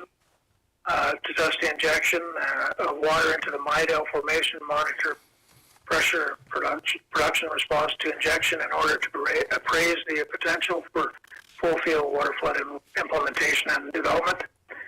The produced water, Midale water, will be from nearby field operations. Injection well will have volume metering and rate pressure control. Injection water will be filtered. The expected average injection 400 barrels a day. Maximum rate 700 barrels a day. Expected average surface pressure 700 psi. The maximum surface pressure 1,092 psi. Fracture gradient 0.8 psi per foot, similar to other Midale injectors. Injection parameters 292,000 barrels based on the 400 barrels a day over 2 years. Surveillance, EOR, response, and water flood surveillance will consist of the following: daily production rate of offsetting Uber 1301 H producer, file number 39160, for oil, gas, water, fluid levels of offsetting Uber 1301 producer monthly, water injection rate, pressure, time versus cumulative injection, use of some or all of water oil ratio trends, or water oil ratio versus cumulative oil. Exhibit 8? Exhibit 8 is a downhole schematic of the proposed new drill at Stratton 16 and 12H injection. Again, coated tubing string connected to a coating packer to isolate the annulus and injecting down the tubing into the open hole. Okay, Exhibit 9? Exhibit 9, the economics with a 16 and 12 injection well. The original well in place for the DSU, 640 acres, 3,657,800 barrels. Estimated primary recoveries, 169,800 barrels. I'm sorry, 169,800 barrels. And Exhibit 10 will show how that was arrived at. The estimated secondary recovery, 169,800 barrels. Estimated ultimate recovery, 339,600 barrels. Estimated primary recovery, 4.6%. Estimated secondary recovery, 9.3%. And the economics of additional secondary recovery oil from the drilling of this new injector. The completed capital costs, again, is drill complete pipeline, 1,645,000 barrels. Estimated water flood initial production, incremental 70 barrels a day of oil. Working interest percent, 100%. Royalty and override, 16.27%.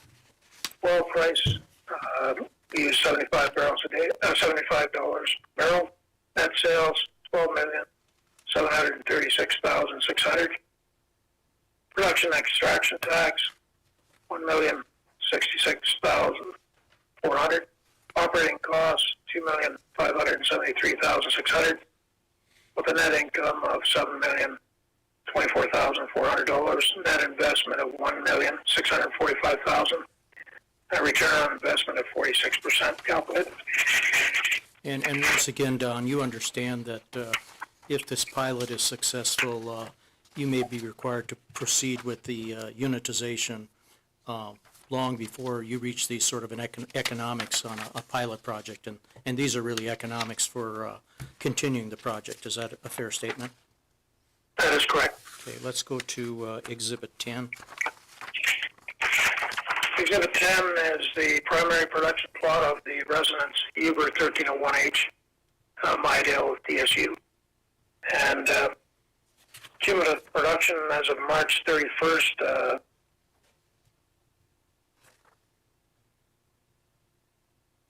You finished? sorry, Okay. cumulative production 9,755 barrels of oil, 14,723 barrels of water. Estimated primary recovery 169,800 barrels. Okay, and Exhibit 11, that's basically the identical exhibit that you presented in the previous case as Exhibit 11, is that correct?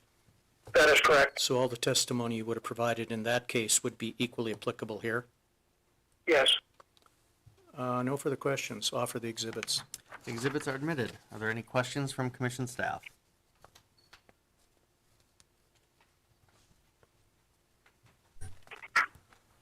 Don, again, on Exhibit 3, if this pilot is successful, what area would you anticipate to be unitized?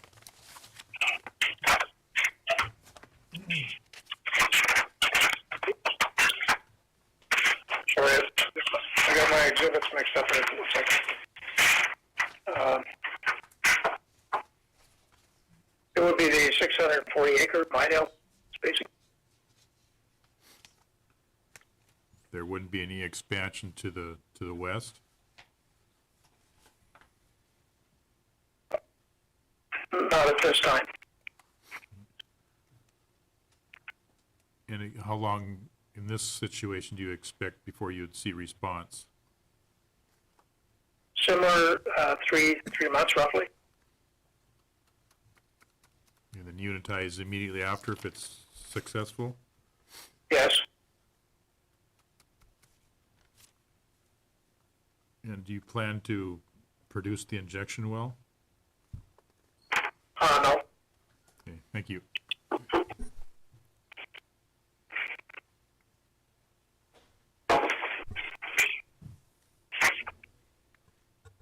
Don, this is Ashley Day. Where is the injection facility planned for this well, for the injection well? It will be at the Montgomery number 1 location where we have the injection pump for the ONI 1. And so we would flow line from that facility down to that injector. And water currently goes to that injection facility via pipeline? Yes.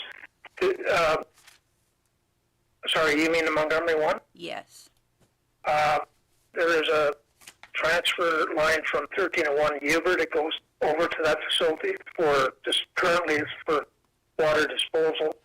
We also have from the north, the Doan 406H south and north transfer line comes down to Montgomery where we dispose of water. So our plan is, and we currently use that produced water for the ONI 1 injection, and we should have sufficient water to bring the water down to this new well. Thank you. Don, in this case, I assume that you did not stimulate the horizontal laterals, That's correct. okay? And again, no open fractures are in the Mydale? No. And what's the timing on this one? It'll be similar, like injection probably, hopefully starting sometime September, October. And will you utilize the same rig to drill this well and the previous one we just heard? Yes, Okay. that's the plan. Thanks.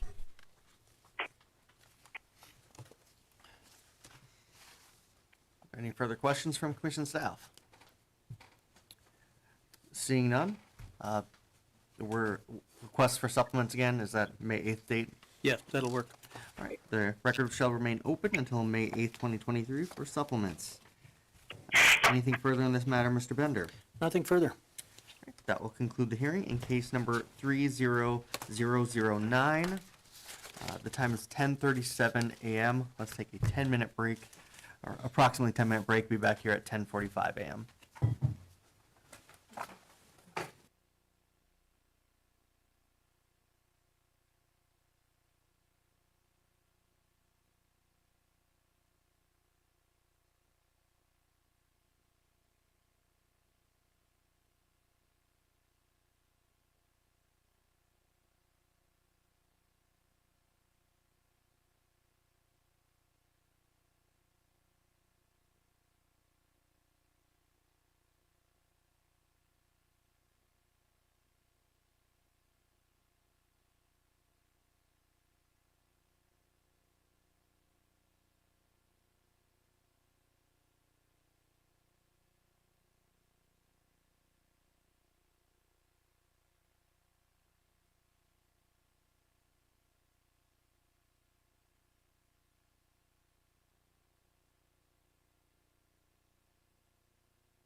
hand me one of those?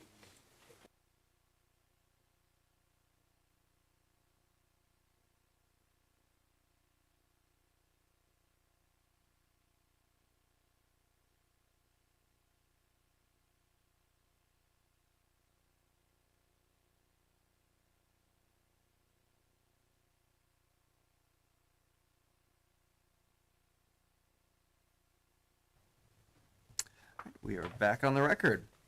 Moving on, case number 30011, application of Cobra Oil and Gas Corporation for an order of the commission terminating the Ballin Drained Madison Unit, Bottineau County, ND, and such other relief as is appropriate. This case is continued to May.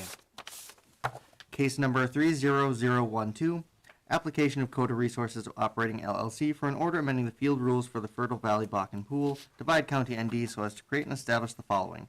4 1920 acre space units comprised of sections 1, 12, and 13, sections 2, 11, and 14, sections 23, 26, and 35, and sections 24, 25, and 36, Township 160 North, Range 103 West, authorizing the drilling of a total not to exceed 5 horizontal wells on each proposed 1920 acre space unit and 8 overlapping 1920 acre space units comprised of sections 3, 10, and 15, sections 4, 9, and 16, sections 5, 8, and 17, sections 6, 7, and 18, sections 19, 30, and 31, sections 20, 29, and 32, sections 21, 28, and 33, and sections 22, 27, and 34. Township 160 North, Range 102 West, authorizing the drilling of a total not to exceed 5 horizontal wells on each proposed overlapping 1920 acre space unit and or such further relief. Will all interested parties please come forward? Thank you, Mr. Examiner. Lawrence Bender, P.O. Box 1855, Bismarck, North Dakota, and I'm appearing in case 30012 on behalf of Coda Resources Operating LLC. Coda intends on calling 3 witnesses in this matter. Ms. Allie Schuster, who's present with us in the hearing room, will be offering some land testimony. Ms. Catherine, and she goes by Kat Pfeiffer, will be offering some geologic testimony, and then Mr. Jake Hervey will be offering some engineering testimony.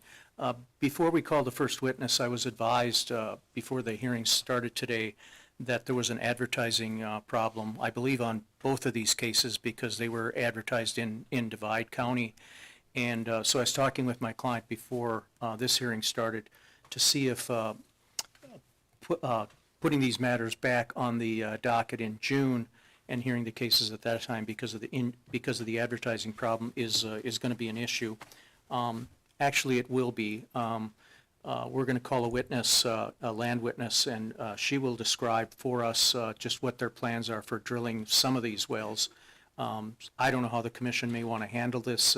Perhaps a special hearing so we can, get an order from the commission more quickly. I fully understand that that's not something that's necessarily desirable for the commission, but hopefully after you hear the testimony from the land witness as to the urgency of these orders, you will be persuaded to help out Coda in this matter. With that in mind, we'll call Ms. Allie Schuster.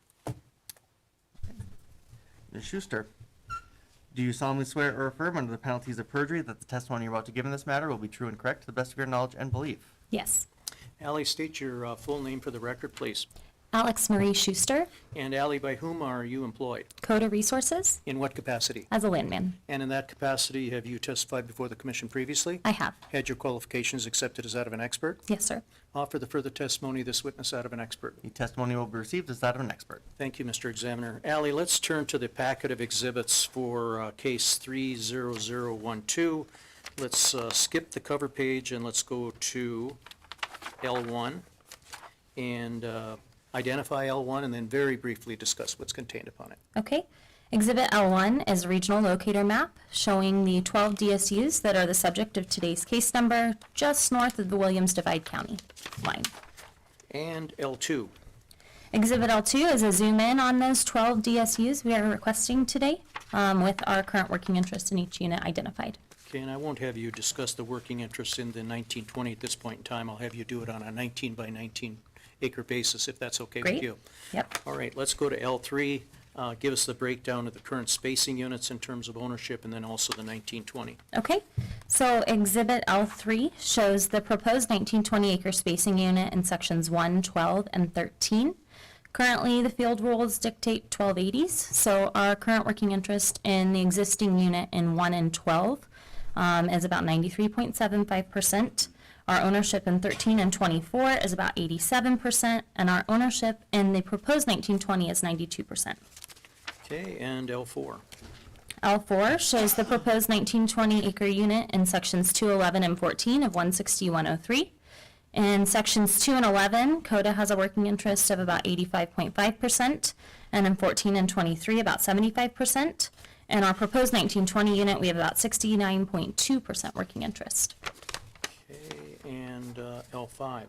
In Exhibit L5, this shows our proposed 1920 acre spacing unit in sections 23, 26, and 35 of 160-103. Our working interest in, let's see, that would be 14 and 23 is 75%, and in 26 and 35, it's about 99%. Our working interest in the proposed 1920 is 98%. Okay, and then let's go to L6. Exhibit L6 shows the proposed 1920 acre spacing unit in sections 24, 25, 36 of 160-103. Our working interest in 13 and 24 is 87. Our working interest in 25 and 36 is 66, and our working interest in the proposed 1920 is about 70%. All right, and then L7. L7 shows our proposed 1920 acre spacing unit in sections 3, 10, and 15 of 160-102. Our working interest in sections 3 and 10 is 92.6. Our working interest in sections 15 and 22 is 81.75, or 81.17%, sorry. And our working interest in the proposed DSU is 89.53%. There are 2 existing wells in those 1280s. And then L8. L8 shows our proposed 1920 in sections 4, 9, and 16 of 160-102. Our working interest in sections 4 and 9 is 74%.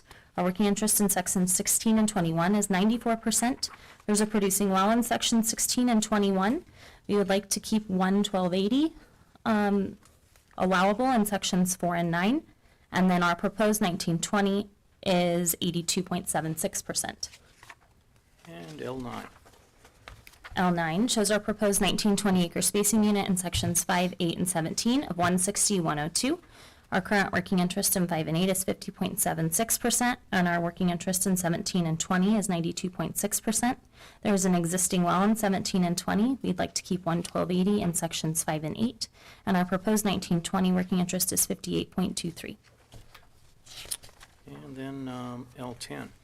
L10 shows our proposed 1920 acre spacing unit in sections 6, 7, and 18 of 160-102. Our working interest in sections 6 and 7 is 74%. Our working interest in sections 18 and 19 is 81%. And our working interest in the proposed 1920 is 76.9%. Again, there's an existing well in sections 18 and 19, and we would like to preserve a 1280 in sections 6 and 7. And L11. L11 shows our proposed 1920 acre spacing unit in sections 19, 30, and 31 of 160-102. Our working interest in 18 and 19 is 81%. Our working interest in 30 and 31 is 87%. There is an existing 1280 in 18 and 19, 1 and 30 and 31, and a 640 in section 31. And our working interest in the proposed unit is 85%. L12. And Exhibit L12 shows the proposed 19 acre spacing unit in sections 20, 29, and 32 of 160-102. Working interest in sections 17 and 20 is 92%. Working interest in 29 and 32 is 75%. And working interest in the proposed 1920 is 97%. And there are existing 1280s in those DSUs. Okay, and L13. L13 shows the proposed 1920 in sections 21, 28, and 33. Our working interest in 16 and 21 is 94%. Working interest in 28, 33 is 97%. And working interest in the proposed 1920 is 97%. And we again have existing wells in these 1280s. And finally, L14. L14 shows the proposed 1920 acre spacing unit in 20, 27, and 24. Oh, that's wrong. Let's see. 34. Sorry about that. The working interest in sections 15 and 22 is 81%. Working interest in sections 27 and 34 is 81%. And the working interest in the proposed 1920 is 83%. Now, Ally, before the hearing started, you and I had an opportunity to discuss briefly the fact that there was an advertising problem. Is case number 30012 and some of the requests that you've made for spacing, are there some spacing units on here that you will need sometime in early or mid-June? And if they are, can you explain why? Yes. So we have a rig scheduled to come in on July 1st, and we are hoping to drill some of these 1920s in particular. We are hoping to drill in the first DSU that we looked at in sections 2, 11, and 14 of 160-103. Oh, go Excuse me ahead. for interrupting. Maybe you can just direct us to what exhibit you're Oh, looking at. yes, I'm sorry. No, I think, Oh. I think L2 would probably be a good one. L2, yeah. So if you look at L2, Yep. that first DSU that we looked at in sections 2, 11, and 14 of 160-103, and sections 23, 26, and 35 directly south of that unit. So our two westernmost units are on our rig schedule this year, as well as two of the, or I guess 4 of the central DSUs. We are working on permits on 4 of these DSUs in the center that we're hoping to drill as well. So our rig is scheduled to come in around July 1st, and we are hoping to start building those pads as soon as APDs were able to be issued. We're estimating about a 4 to 5 week pad build on each of those pads. So to be able to meet that rig schedule timing, we are hoping to get approval sometime mid-May of this application to be able to move forward with those APDs.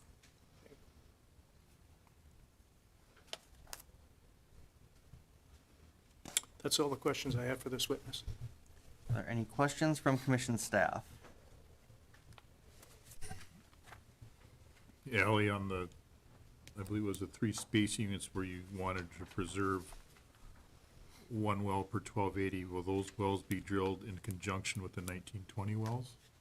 They will be incorporated into our rig schedule, not necessarily always with the 1920s. Jake might be able to speak to that timing, but we do plan on drilling those wells. Thank you.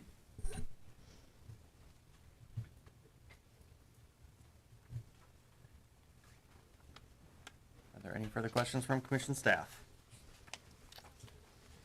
Seeing none, we'll move on to Ms. Pfeiffer. Can you hear me? Ms. Pfeiffer?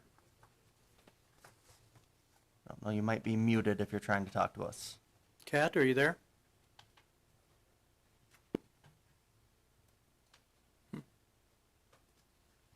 I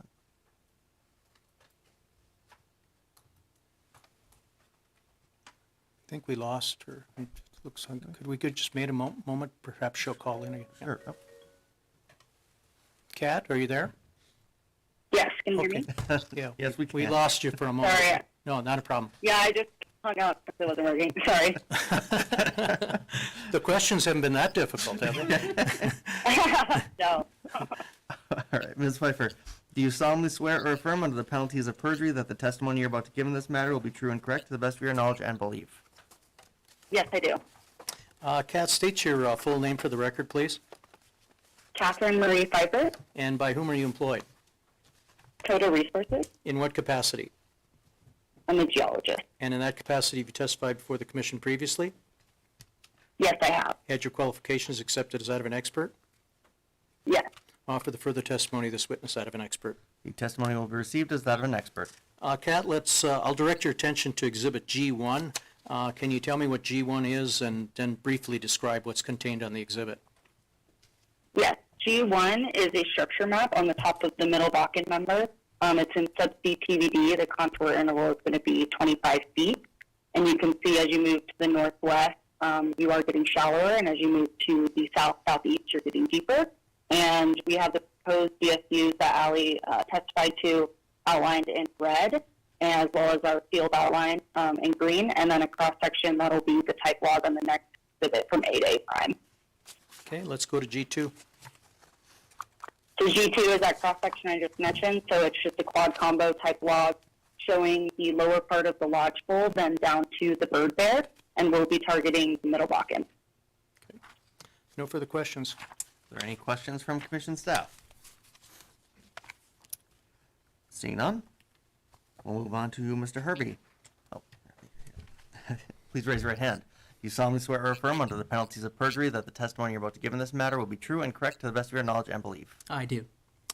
Jake, state your full name for the record, please. Jake Hervey, And Jake, by whom are you employed? Coda Resources, What capacity? Reservoir Engineer. And in that capacity, have you testified before the commission previously? I have. Had your qualifications accepted as that of an expert? Yes. Offer the further testimony of this witness that of an The expert. testimony will be received as that of an expert. Okay, Jake, let's keep walking through the exhibits here. Let's go to E1 in the packet and identify E1 and then briefly discuss what's contained upon it. Okay. So E1 is the first spacing unit that Hallie went through previously, showing the outline of the proposed 1920 and our 5 proposed middle Bakken wells. Okay, and E2. E2 is the second proposed unit, showing 4 additional middle Bakken wells proposed in the 1920, as well as 1 producing well in a 1280. And L3. L3 shows the 5 proposed middle Bakken wells in the third spacing unit. E4. Same thing, shows the 5 proposed middle Bakken wells in the spacing unit. E5. Shows the 4 additional proposed middle Bakken wells in the spacing unit, as well as the existing producers. And E6. Shows the 5 additional, 5 middle Bakken wells proposed in the spacing unit. We do highlight here where we would retain the 1 1280 to drill 1 2-mile lateral in conjunction with the other 4 3-mile wells. And E7. Same thing, 4 3-mile laterals in the proposed 1920, along with 1 2-mile lateral in the existing 1280. And E8. 4 additional 3-mile laterals in the proposed 1920, and 1 additional 2-mile lateral in the existing 1280. And E9. Shows 4 additional proposed middle Bakken wells in the proposed 1920 acre spacing unit. E10. E10 shows the 4 additional proposed middle Bakken wells in the spacing unit. And E11. E11 as well shows 4 additional proposed middle Bakken wells in the 1920 unit. And did I say that E12?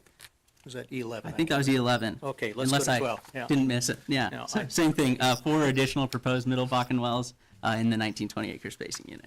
Okay. All right, then let's go to E13. Yes. Tell us what that is. E13 is our just typical middle Bakken type well diagram, showing our surface casing, intermediate casing landed into the middle Bakken, and then our 3-mile lateral with 4.5-inch casing down to TD. And how many frac stages are About 100. And then let's go to E14. E14 shows our middle Bakken and upper Three Forks reservoir parameters, as well as fluid properties. And the kind of gist of it is total oil in place estimate is roughly 20 million barrels in the proposed 1920 acre spacing units. A single well EUR of roughly 540 MBO. And at 5 wells per spacing unit, that gives you a roughly 13.4% expected ultimate recovery factor. And E15. E15 is our type well economics for the Middle Bakken Reservoir. We expect wells to IP at roughly 750 barrels of oil per day, stay fairly flat for the first 8 months, and then start to decline. And then below that is just the associated economics with that, with our CapEx assumptions, OpEx assumptions, and EUR, and we expect a roughly 45% return and 14-month payout on these wells. And it appears that I may have missed this when we were preparing the exhibits, but typically the commission requires gas capture affidavits of these sorts of hearings. Those Is have that been some- prepared. They're being prepared? Okay. They are. They aren't a part of my, are they part of your exhibits? They're not a part of what I printed. Okay. I did give them to Lynn. Okay. Well, do you have gas capture affidavits with your exhibits? I don't think you do. Oh, That's something we'll have to supply Yeah, we- for you after the hearing. They must have got printed without those. I apologize. So anyway, we'll be preparing a gas capture affidavit or submitting a gas capture affidavit by the end of this week for the commission. All right. Is that And all your- I guess just one more question. Jake, in your opinion, will the requested relief prevent waste, protect relative rights, and prevent the drilling of unnecessary wells? Yes. No further questions. Offer the exhibits. The exhibits are admitted. Are there any questions from commission staff? Jake, looking at, if we go all the way back to Ally's exhibit L2, Correct. will you guys, I didn't see any of the pad locations on any of your exhibits. Will you guys plan on setting like the pads, like an energy corridor right down the middle and use one pad for two 1920s? Yeah, correct. North and south development, all of our pads are set up for multiple occupations. Good. So currently we're working pad locations. I'm on the NDIC thing. And have SUAs in place to drill the kind of 4 units that Ali was mentioning previously. So we have pad locations going directly down the center of those Okay. DSUs. And then, do you guys have any plans in the future of drilling any of the lease line wells in between any of these 1920s? Yes, but it would only be in conjunction with the 1920 themselves. Okay. And then all wells are gonna be Middle Bakken? Correct. Okay, thanks. Jake, along those lines, are you gonna drill, in theory, 8 wells from a pad north and south? Correct.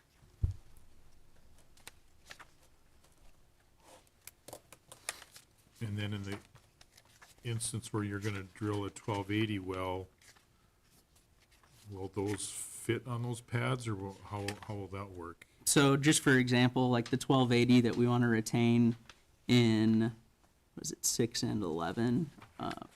6 and 7 would be drilled from the next row of pads to the north, which is the next application. So it'd be, that one would drill 1280 to the south and then the 1920s to the north from there. And then in the instance where you wanna drill the 1280 well, will they be drilled at the same time the 1920s are drilled? Yes.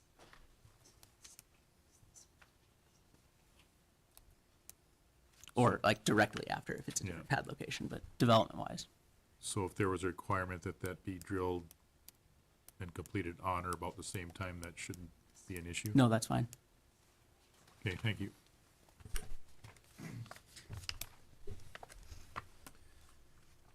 Jake, looking at L2, the 3 1920s, where you plan to drill the 1280s, kind of finish those off because you've got existing 1920s below it. But if you look over in section 2 and 11, you've got an existing 1280 there, and on exhibit E2, you don't show that you're gonna drill, in this case, it would be a 640, and you're not finishing that off or planning a 1280 to be drilled south of that existing Bach well. So I'm wondering how we're protecting their correlative rights in section 14 if they don't have an existing 1280 well. So we would have to have an additional pad location to do that 1280. And we might, let's see.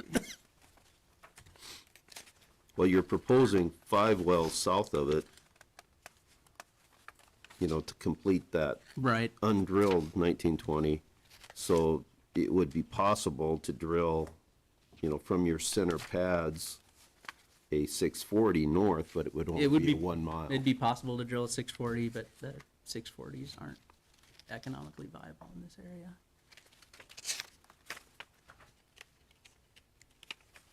So I guess, how does that protect their rights? I mean, it's possible that you could continue to drill the 2 1280s below it to finish it, as you're doing, in the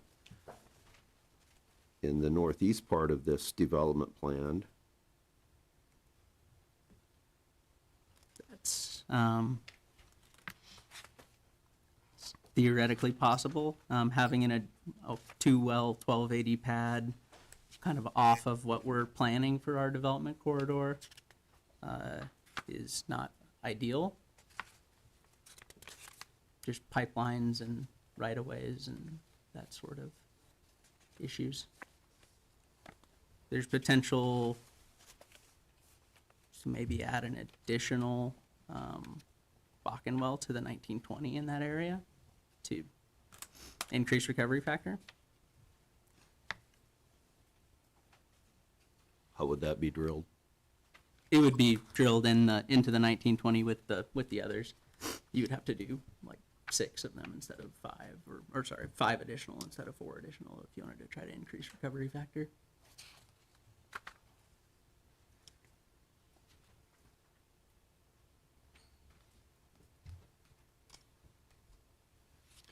I think in the very least, we'll want economics on the 640, Okay. and if you have any other solutions on how to further develop that section 14, include that on your supplement. Okay. And Mr. Hicks, I think I'd point out that it's, maybe this situation is a little bit unusual, but we've had a number of situations that have come before the commission where there's been some 640 development, and then we've switched to 1280s. So we've had a situation where you may have a 640 that isn't developed fully on the 1280. So, but we'll be happy to present you with the information. Well, it kind of begs the question, because they're fully developing the others on 1280s before they go to the 1920s. And I just want to make sure we have everything in the record we need. Okay, fully understand. Thank you. Are there any further questions from commission staff?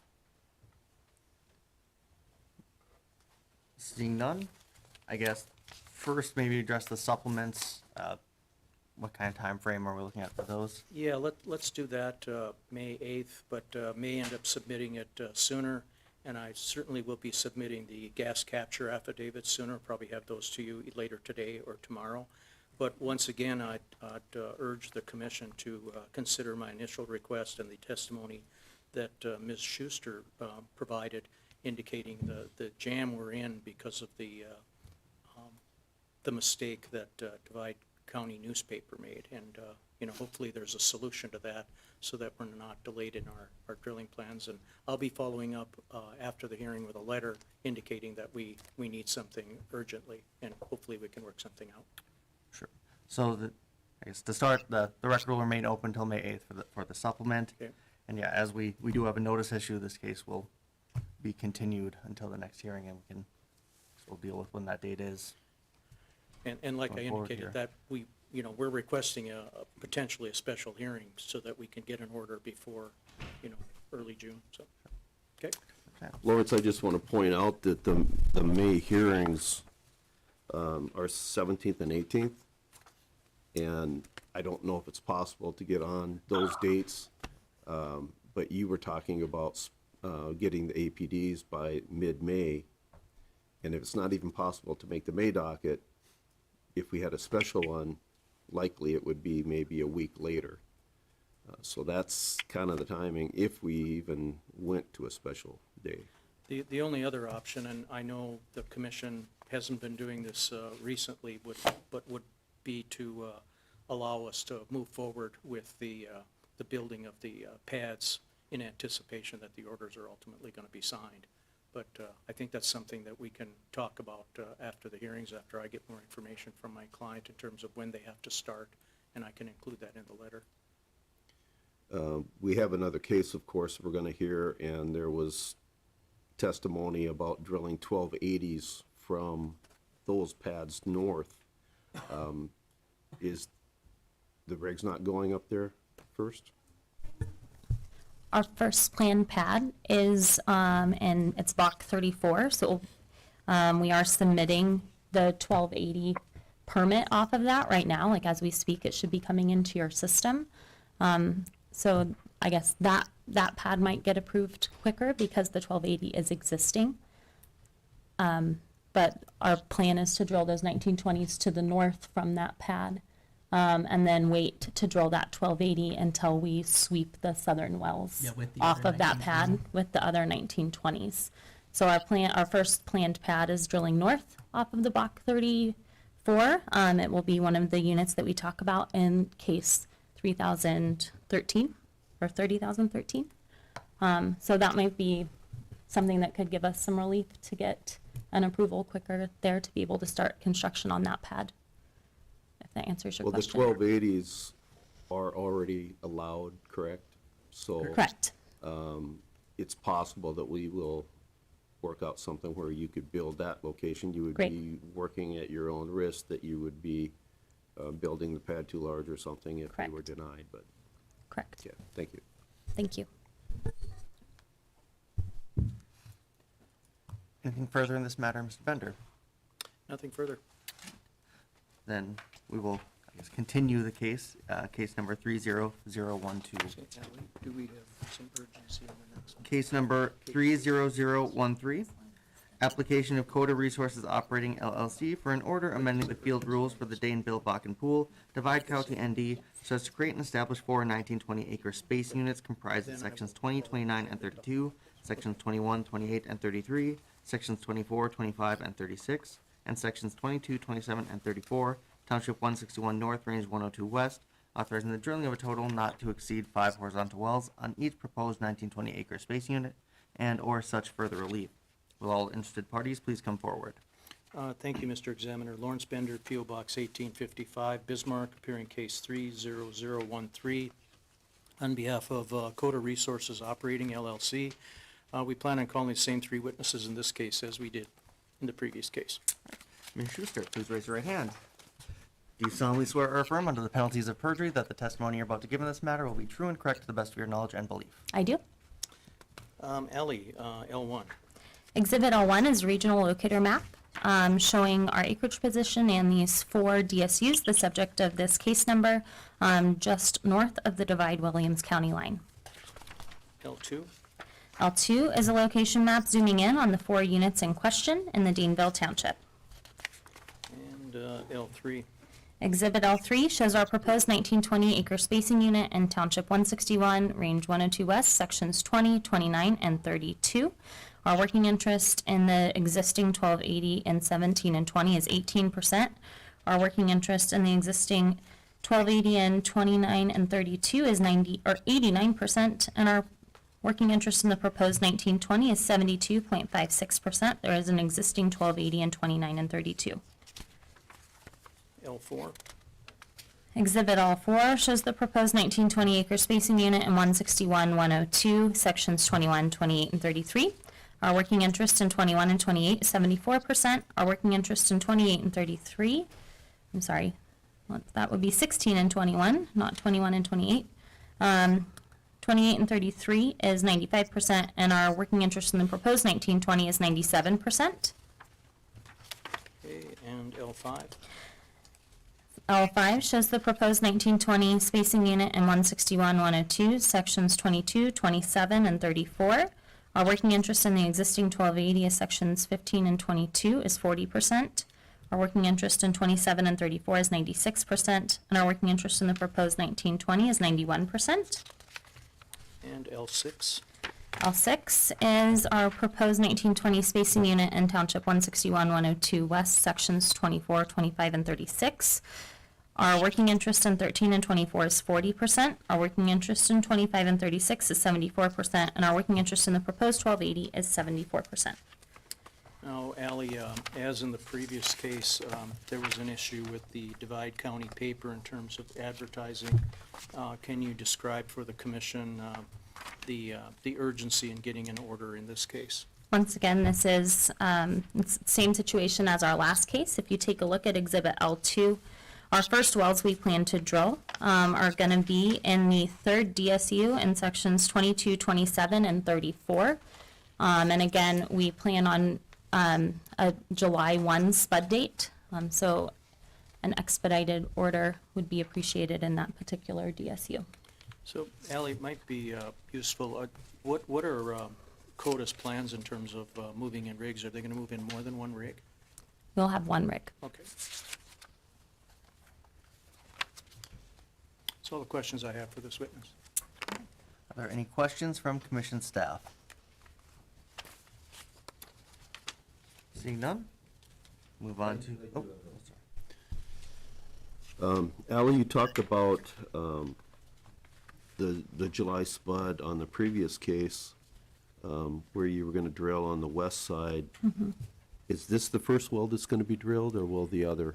Our anticipation is that we would receive an approval on the Buck 34 pad more quickly. And that's just because we are submitting those permits right now. And so our anticipation was we'd have those first, and then we would start with our rig there.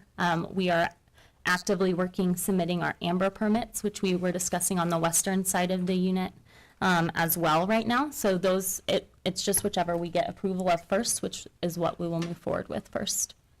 Okay, and the well that you were talking about on the 1280 that could be permitted is the one that's going down into 6 and 7? Yes, that we sir. previously heard then? Yes, Okay, sir. thank And you. we would wait to drill that until we drill the other 1920s in that unit. Okay, thank you. But they would be batch drilled, correct? With the other 1920s to the south, and 6, 7, and 18, right? Okay, so they're not going to be batch drilled with wells to the north? No. So it's a second occupation from the same pad, Okay, same surface. so what's the timing on drilling those? Probably 2024, late 24. Yeah. Further questions from staff? Seeing none? Ms. Pfeiffer, can you hear me? Yes, can you hear me? Yes, I can. Do you solemnly swear or affirm under the penalties of perjury that the testimony you're about to give in this matter will be true and correct to the best of your knowledge and belief? Yes, sir. Kat, G1? Yeah, G1 is going to be a structure map. It's on the top of the middle Bakken member. It's in subsea PVD. The contour interval is going to be 25 feet. And you have the proposed DSUs that Ali just testified to in red, as well as the field outline in blue, and then a cross-section from 8A prime that will be on the next exhibit. Okay, let's go to G2. G2 is going to be that same cross-section. It's just a quad combo type log from the lower part of the lodgepole down to the bird there, and we'll be targeting the middle Bakken member. No further questions. Are there any questions from commission staff? Seeing none, Mr. Herbie. Do you solemnly swear or affirm under the penalties of perjury that the testimony you're about to give in this matter will be true and correct to the best of your knowledge and belief? I do. Thank you. Jake, E1? So E1 shows the proposed 1920 acre spacing unit with our 4 additional middle Bakken wells and the existing 2-mile lateral in the 1280. And E2? E2 shows our second spacing unit in this matter with 5 proposed middle Bakken wells. E3? E3 shows our third spacing unit in this matter with the 5 proposed middle Bakken wells in the 1920. And E4? E4 again shows 5 proposed middle Bakken wells in the 4th 1920 of this matter. E5? E5 is our middle Bakken type well diagram showing our surface casing, intermediate casing, and 4.5-inch liner down to TD in our planned roughly 100-stage plug and perf completion design. And E6? E6 shows the reservoir properties of this area, both fluid properties and the middle Bakken and upper Three Forks reservoir. Again, anticipating roughly 20 million barrels of oil in place between the 2 pay zones, and with 5 wells at 538 MBO, roughly a 13.4% expected recovery factor. And the next exhibit? So E7 is just showing our middle Bakken kind of decline parameters and expected economics with a roughly 14-month payout expected here. And your opinion, will the requested relief prevent waste, protect relative rights, and prevent the drilling of unnecessary wells? Yes. No further questions. Offer the exhibits and request that the record remain open for the submittal of a gas capture affidavit. And I don't think there were any other requests for supplemental exhibits on this one. Not yet, at least. Yeah, so we'll have it submitted by the end of the day tomorrow. So, the exhibits are admitted, and we will leave the record open for that supplement. Are there any questions from commission staff? Jake, on E1, will you be utilizing that current Bach pad, or you like just expanding it to utilize it, or build a new pad? So E1 will require an additional pad for the western development, whereas there's potential to reoccupy that pad for the eastern development and potential development further to the east as well. Okay. And then I should have asked this earlier, it's for Ally on L2. I'm assuming the reason why you're not trying to develop 23, 26, and 35 is just the lack of quota acreage. Correct. Has And quota- it's another operator as well. Okay. Has Coda attempted to try to acquire any of that acreage to try to develop the entire area, considering you're putting all the infrastructure for gas capture and everything in place? Not yet, we're working through that. Okay. Thanks. So Jake, in this case, will the locations for these 4 space units all be on the south end? That's correct. And so they would just be for development going north, or there potentially some going south? So most of the development will be to the north, and then those additional 2-mile laterals that are to the south would be used here. Okay. And really, it's just for pipelines. Okay, thank you.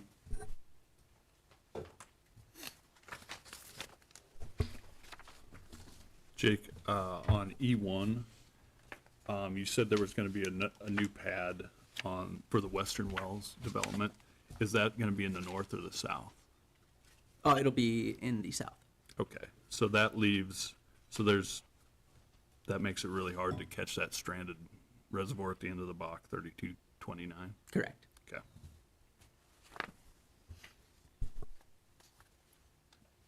Any further questions from staff? I got one. Jake, so the wells going north, you would batch show those all from one pad In which in all cases?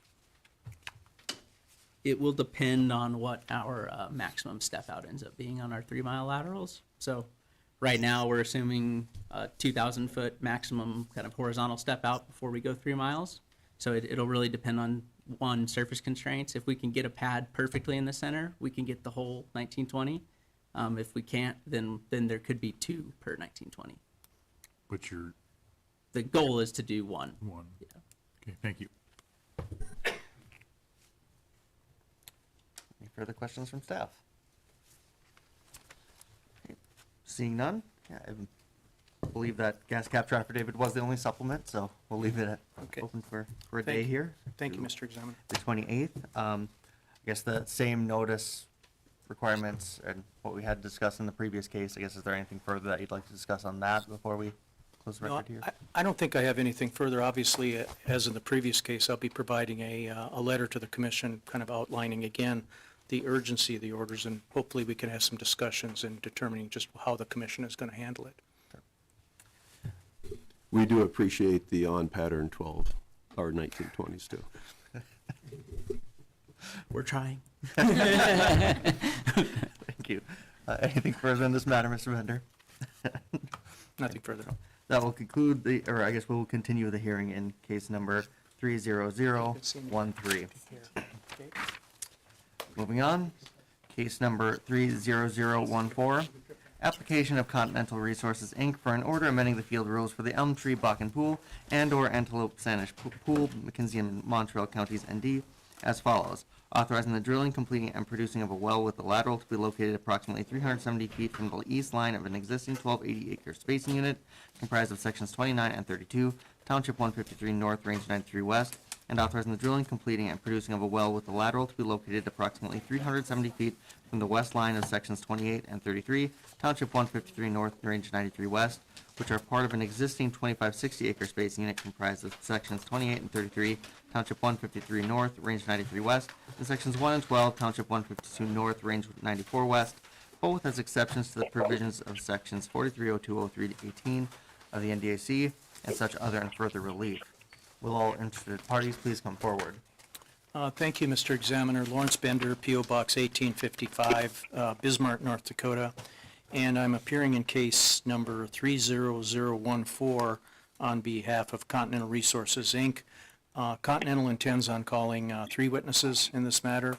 Amanda Arns will be offering some land testimony. Mr. Tyler Gruenbacher will be offering some geologic testimony. And then Ms. Kate Elliott will be offering some engineering testimony. And all 3 witnesses will be appearing by telephone. All right, Ms. Arns, can you hear me? I can. Do you solemnly swear or affirm under the penalty of perjury that the testimony you're about to give in this matter will be true and correct to the best of your knowledge and belief? I do. Amanda, I've distributed to the commission staff the exhibits for case 30014. What I'd like you to do is State your name, your full name for the record, please. It's Amanda Arns, And Amanda, by whom are you employed? Continental Resources as a landman. And in that capacity, have you testified before the commission previously? Yes, And have you had your qualifications accepted as that of an expert? I have.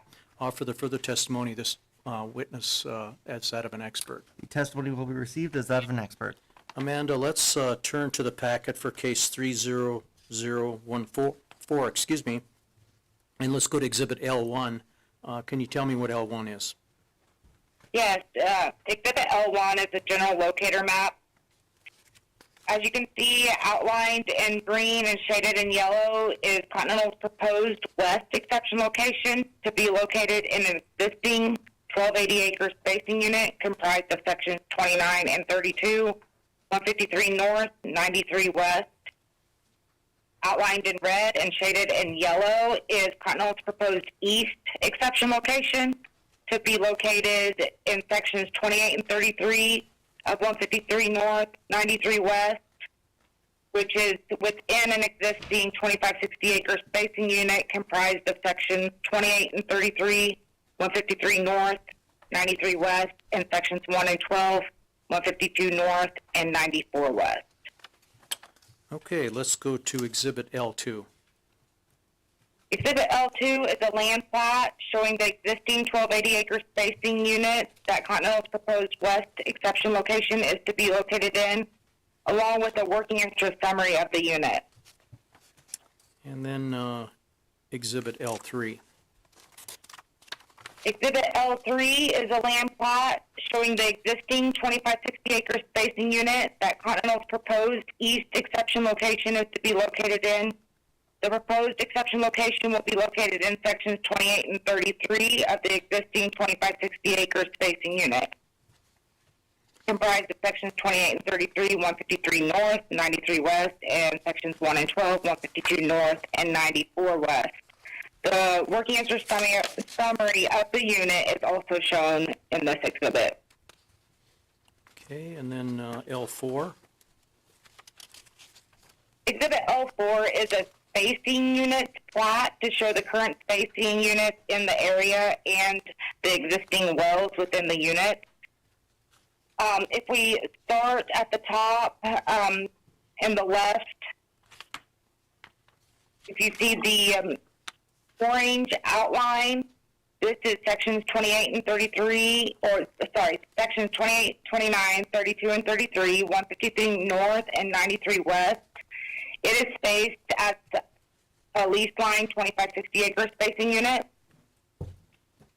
Outlined in red is sections 29 and 33 of 153 north, 93 west, and it is spaced as a 1280-acre spacing unit for up to 11 wells in that unit. Sections 28 and 33, 153 north, 93 west is spaced as a 1280-acre spacing unit for up to 2 wells in the spacing unit. Outlined in purple is sections 1 and 12, 152 north, 94 west, and it is spaced as a 1280-acre spacing unit for up to 2 wells in the unit. And outlined in yellow, please do not strike that lease line there. Section 28 and 33, 153 north and 93 west, and sections 1 and 12 of 152 north and 94 west is spaced as a 2560-acre spacing unit for up to 22 wells in the unit. Okay, and let's go to the next exhibit, Amanda, L5, and when you describe this exhibit, I'd like you to describe it in terms of why we have, I guess I'll refer to it as maybe a little bit of an unusual spacing pattern here with 1280s and then also a 2560. I'd like you to do that for us, please. Exhibit L5 is an aerial plot to show the surface constraints in the area. As you see, 28 and 33 is mostly covered by water. And due to the the various surface constraints, Continental is requesting that the proposed east exception location with a planned location in sections 28 and 33, 153 north, 93 west, be drilled in the existing 2560 acre spacing unit comprised of sections 28, 33, 153 north, 93 west, and 1 and 12, 153 west, 94, or 152 north, 94 west, for a total of 11 wells running north and 11 wells running south. And that application has already been approved, is that correct? Correct. And the basis, It's an existing. go ahead, finish, I interrupted you, I apologize. It is an existing 2560 acre spacing unit. And it was approved, as at least part of the basis is because of the terrain and not being able to find locations in the southwest of 33 to drill on a 1280. Is that a fair statement? That is correct. Okay. And another witness is going to discuss in detail the two exception locations that, or mere exception locations that Continental Resources is requesting in this matter. Is that correct? Correct. Okay. And that witness will also describe how Continental will also provide that we have the same number of wells going north on the 2560 as we have going south on the 2560. Is that correct? That is correct. That's all the questions I have for Ms. Arns. All right, are there any questions from commission staff? Amanda or Lawrence, these wells are advertised as exceptions. Are they exceptions or are they a reduced setback? Well, I mean, you may have a different definition of this. There's spacing orders in effect that basically say that you have to be 500 feet from the spacing unit boundary. And if you look at this application, we're saying that the wells should be located 370 feet. I know the commission may be taking the position that because they're mere, I'm going to call them mere exceptions or mere locations in two 1280s, or not two 1280s, one 1280 and a 2560, it's probably not an exception. I'm just having a tough time suggesting that it isn't an exception, but you can call it anything you want, I guess. We are asking for wells that would be drilled mirror of one another, 370 to the east and 370 to the west. If the commission is insistent that I not use the word exception in these applications, I'll happily comply. Yeah, the connotation of an exception then means that you have notice requirements and things like that, and I assume that you did not notice these as a traditional exception. I have to take a look at the application, but I believe you're correct. We did not provide notice based on discussions I've had with commission staff in the past about how it's not necessary given the fact that there's an offset. Okay, thank you. But I understand where you're coming from with the fact that if you say the word exception, then there's this connotation or an anticipation that notice has been provided. So with that, I think I will change my approach to these in the future. Lawrence, we do have a caveat to that. I mean, if we have a reduced setback on one side and on the other, where we have the mirror images as you're talking, we also have that requirement that those wells have to be drilled and completed in close proximity to one another. And I think that's where we conclude that it's no longer an exception according to the rule, and that's why we have allowed it. Yeah, I understand and will comply. Okay, thank you. Are there any further questions from staff? Seeing none. Mr. Gruenbacher, can you hear me? Yes, I can. Do you solemnly swear or affirm under the penalties of perjury that the testimony you're about to give in this matter will be true and correct to the best of your knowledge and belief? I do. Tyler, by whom are you employed? Continental Resources In what capacity? as an operations geologist. And in that capacity, have you testified before the commission previously? Yes, I have. Have you had your qualifications accepted as that of an expert? Yes. Offer the further testimony of this witness that of an expert. The testimony will be received as that of an expert. Tyler, let's go to the next exhibit in the packet, G1. Can you tell me what G1 is? Yeah, G1 is our general locator map that's showing the proposed spacing units that are highlighted in yellow, and one is outlined in green and one in red. Displayed on the map are 50-foot contours that represent the depth of our upper Bakken surface, and also displayed is the state 4-24 type log that I'm using in this area, and I believe is representative of the rock character within our two proposed units. And G2. G2 is an exhibit of the type log that was denoted by a red star in exhibit G-1. It displays the Bakken pool in the Antelope field from 50 feet above the upper Bakken shale through the Bakken formation and to the base of the Three Forks formations. The reservoir parameters that are associated with this type log can be found at the bottom. No further questions. Are there any questions from commission staff? Seeing none, we'll move to Ms. Elliott. Do you solemnly swear or affirm under the penalties of perjury that the testimony you're about to give in this matter will be true and correct to the best of your knowledge and belief? Yes. Kate, would you state your full name for the record, please? Kate Elliott, And Kate, by whom are you employed? Continental Resources, In what capacity? a resource development engineer. And in that capacity, have you testified before the commission previously? No, I have not. What I'd like you to do, Kate, is briefly describe for us your educational background and work experience. I received my Bachelor's of Engineering degree from Vanderbilt University in May of 2012, and I've worked as a senior engineer at Devon Energy for 4 years and Anadarko Petroleum Corporation for 3 years, and I was a consulting engineer for 3 years. I have worked at Continental Resources in the Northern Region Resource Development Group for about 2 months. And in preparation for today's hearing, have you made a thorough study and review of all the relevant engineering matters concerning Continental's request in case 30014? Yes. And have you prepared or had prepared under your control and supervision some exhibits you intend to sponsor? Yes. Offer the further testimony of this witness that of an expert. The testimony will be received as that of an expert. Okay, Kate, let's go to E1 in the packet, excuse me, and what I'd like you to do is identify Exhibit E1, discuss what's contained on E1, and in that discussion, I'd like you to note for the commission how Continental's plan of development maintains a balance between east and west wells and north and south wells, if that makes sense to you.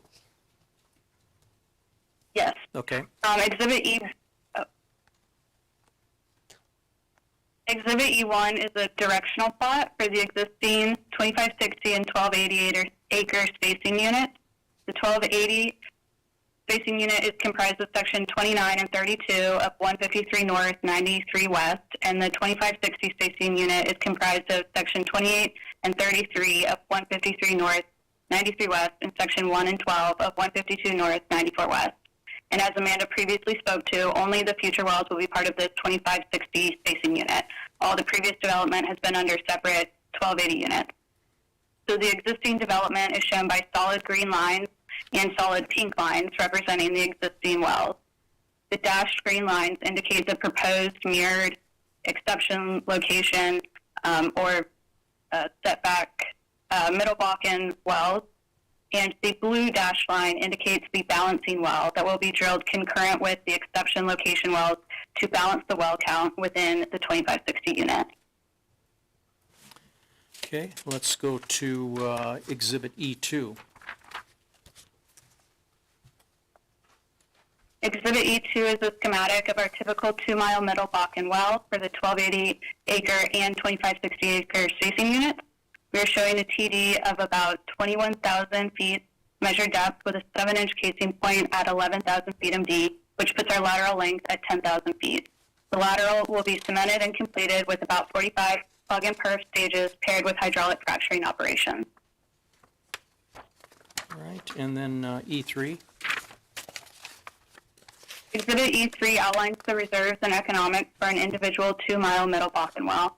Starting with the reserve section, we are expecting an oil IP of about 1,500 barrels per day with an oil EUR of 520 MBO, a gas EUR of 2,400, and that's in million cubic feet, a BOE EUR of 920, and an EUR GOR of about 4,615 SCF per barrel. Moving on to the economic section, with a total estimated gross drilling and completion cost of $8 million, an 80 and 3 oil gas price deck, and the reserves mentioned above, we are expecting a total PV10 of $8.942 million per well, an ROR of 100% per well, and an undiscounted payout of 1.2 years. Also shown are the reservoir parameters broken out for the Middle Bakken, as Tyler previously spoke to in Exhibit G2. Okay, then let's go to GM1.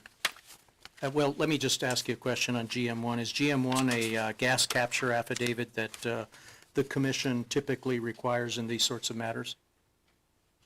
Yes. And Kate, in your opinion, will the requested relief prevent waste, protect relative rights, and prevent the drilling of unnecessary wells? Yes. Mr. Examiner, that's all the questions I have for Continental Resources in this case. We would offer the exhibits, and I guess I would point out that any sort of negative reaction to Kate's representation that these are exception locations is my fault. We spent too much time with me talking about exception locations, so I'll take responsibility for that. Well, the exhibits are admitted, and we'll note you've fallen on your sword. Any questions from commission staff? Kate, on Exhibit E1, when you come in to drill these 3 wells, will you drill the other 11 planned wells as well? In the 1280 section, that's comprised of section 29 and 32, those 11 wells will be drilled at the same time as the setback exception wells and the balancing well in sections 1 and section 12. I'm assuming. And Oh, go ahead. the remaining wells in the 2560 unit will be drilled at a later time. Is there a reason why you wouldn't drill those around the same time with the rig in the area?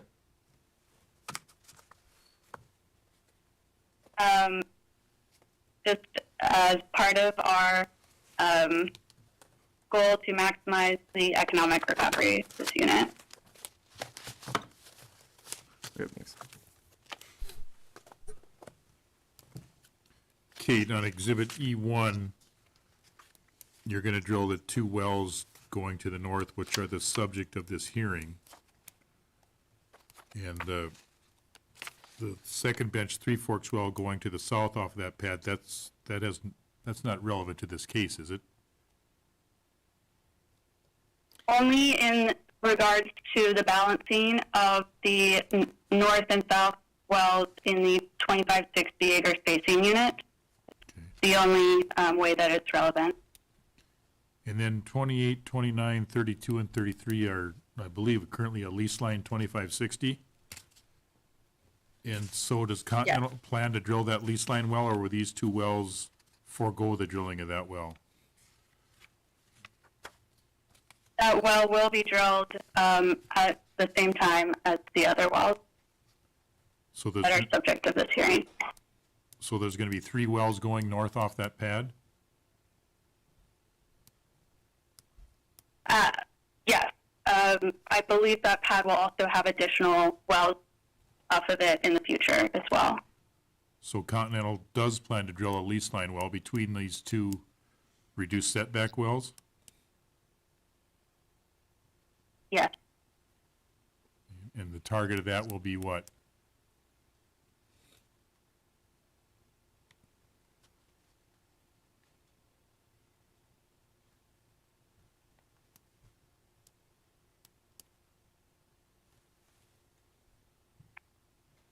Kate, did you understand the question?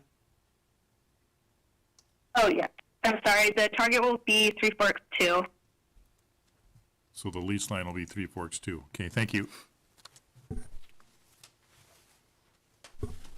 Okay, just an additional question regarding the balancing there. Is there plans for the remainder of the 2560, or the stand-up 2560 here, to drill a mixture of Middle Bakken, TF1, and TF2 wells across both of the 1280s? Yes. Okay, thank you.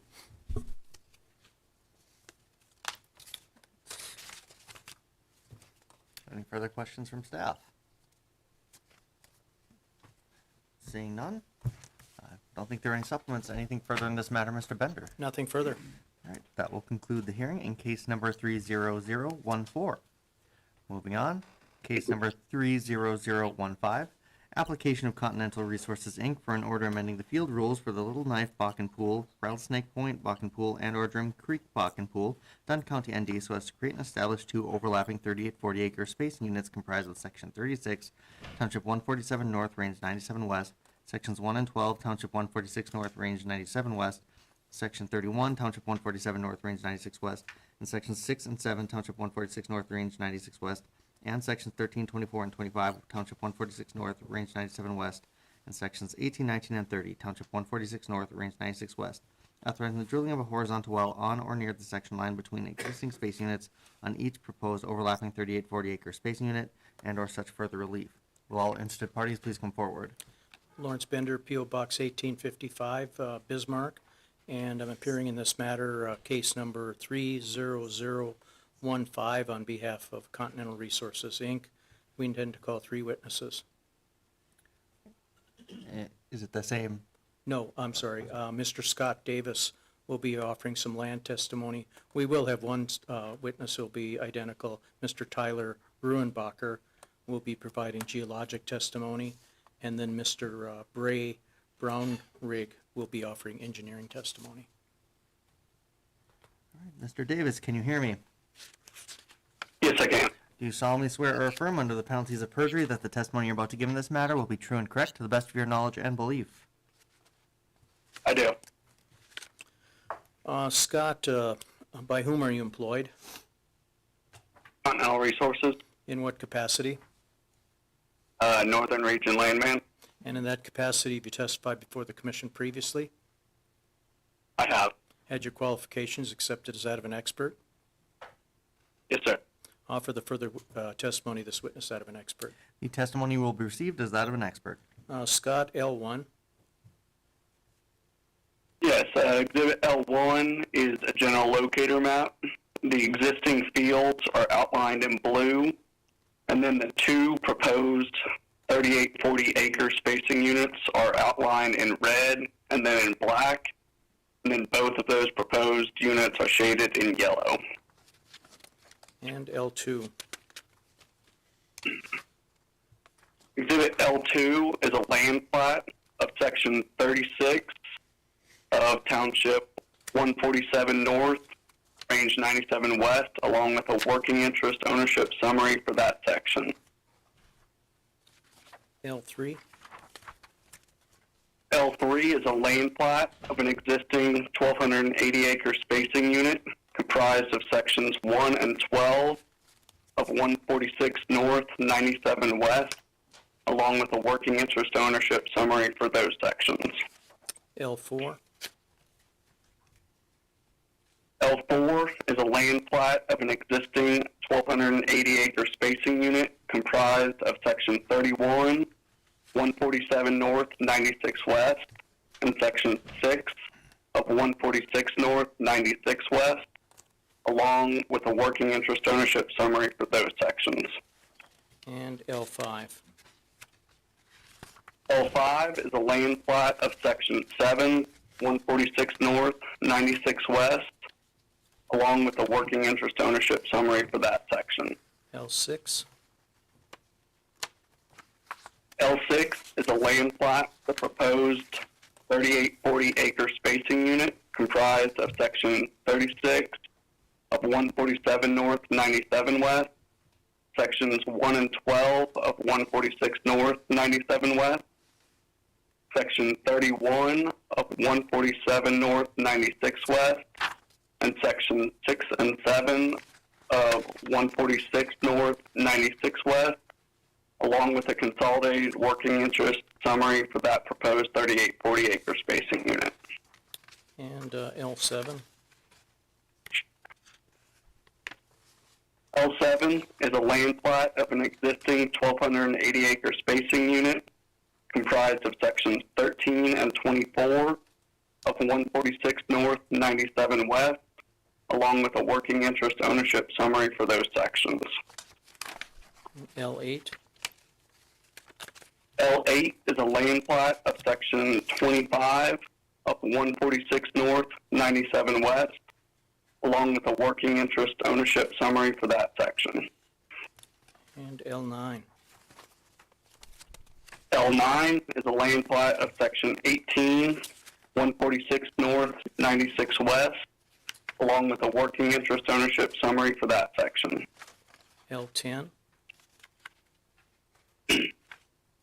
L10 is a land plat of an existing 1,280 acre spacing unit comprised of sections 19 and 30 of 146 North, 96 West, along with a working interest ownership summary for those sections. And L11. L11 is a land plat of the proposed 3840 acre spacing unit comprised of sections 13, 24, and 25 of 146 North, 97 West, and sections 18, 19, and 30 of 146 North, 96 West, along with a consolidated working interest ownership summary for that proposed 3840 acre spacing unit. No further questions. Are there any questions from commission staff? Seeing none, we'll move on to Mr. Gruenbacher. Do you solemnly swear or affirm under the penalties of perjury that the testimony you're about to give in this matter will be true and correct to the best of your knowledge and belief? I do. Tyler, G1. G1 is our general locator map showing the two proposed 3840 acre spacing units highlighted in yellow, outlined in black and red. Also displayed on the map is our Upper Bakken surface contoured to 50 feet. And just to the east of our proposed spacing units is the Bang 1 well I will be using as the type log that is representative of the rock characteristics in this area. G2. Exhibit G2 is the type log, the Bang 1 type log I showed on the previous exhibit. It displays the Bucket Pool in the Jim Creek and Rattlesnake Point field from 50 feet above the Upper Bakken Shale through the Bakken Formation and to the base of the Three Forks Formations, as well as displaying the Little Knife Field from 200 feet above the Upper Bakken Shale through the Bakken Formation and to the base of the Three Forks Formations. Once again, reservoir parameters are posted at the bottom of this exhibit. No further questions. Are there any questions from commission staff? Seeing none, Mr. Brownrigg, can you hear me? Yes. Do you solemnly swear or affirm under the penalties of perjury that the testimony you're about to give in this matter will be true and correct to the best of your knowledge and belief? I do. Bray, state your name for the record, please. Ray Brownrigg. And spell your last name. BROWNRIGG. And by whom are you employed? Continental Resources What capacity? as a resource development engineer. You've testified before the commission previously. Yes. Had your qualifications accepted as that of an expert? Yes. Offer the further testimony of this witness that of an expert. The testimony will be received as that of an expert. Bray, let's go to E1. Can you tell me what that is? Yes. E1 is the proposed directional well plot for our spacing units. The yellow boxes are the 7-inch casing point. The red diamonds are the bottom hole locations. The blue boxes are surface locations. And the solid green lines are existing Middle Bakken lateral wells. Solid pink lines are existing Three Forks 1 Bakken lateral wells. And the dashed pink lines are our proposed Three Forks 1 lateral well bores. Okay, and E2. Exhibit E2 is our typical Three Forks well or diagram. We have our 9 5/8 inch surface casing set at an estimated 2,300 feet, and then our 7-inch casing estimate to be set at 11,100 feet. And then the lateral TD is estimated to be 26,000 feet measured depth. And then the cemented lateral will have around 45 plug and perf stages. And E3. E3 is the reserves and economics for a single Three Forks well in one of these units. The initial rate is forecasted to be 1,184 barrels of oil per day with a final rate of 1 barrel per day. The decline rate is forecasted to be 78% with an exponent of 0.8, a GOR of 1,792 SCF per barrel, and the estimated ultimate recovery for oil is estimated to be 501,000 barrels of oil. The estimated ultimate recovery for gas estimated to be 898 million cubic feet, which comes out to a equivalent number of 651,000 barrels of oil equivalent. For gross economics, assuming a flat oil price of $60 per barrel and $3 per MCF, and a drilling cost of $10,500,000, and an operating cost of $10,000 per month, assuming a 100% working interest and 81% revenue interest. The net present value at a 10% discount rate comes to $2,551,000. The rate of return is forecasted to be 30% with a 2.8-year payout. And Exhibit GM1, is that a gas capture affidavit that the commission typically requires in these sorts of matters? Yes. And in your opinion, will the requested relief prevent waste, protect relative rights, and prevent the drilling of unnecessary wells? Yes. No further questions. Offer the exhibits. The exhibits are admitted. Are there any questions from commission staff? Ray, there are some existing lease line 25, 60 acre spacing units that cover these same 6 sections north and, 12 sections north and south, so I assume that Continental would want those terminated? Correct. Okay, thank you.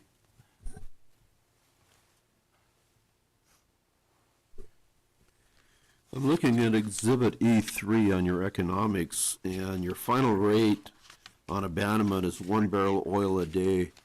Typically, you're using 10. Why, in this case, are you using 1 barrel?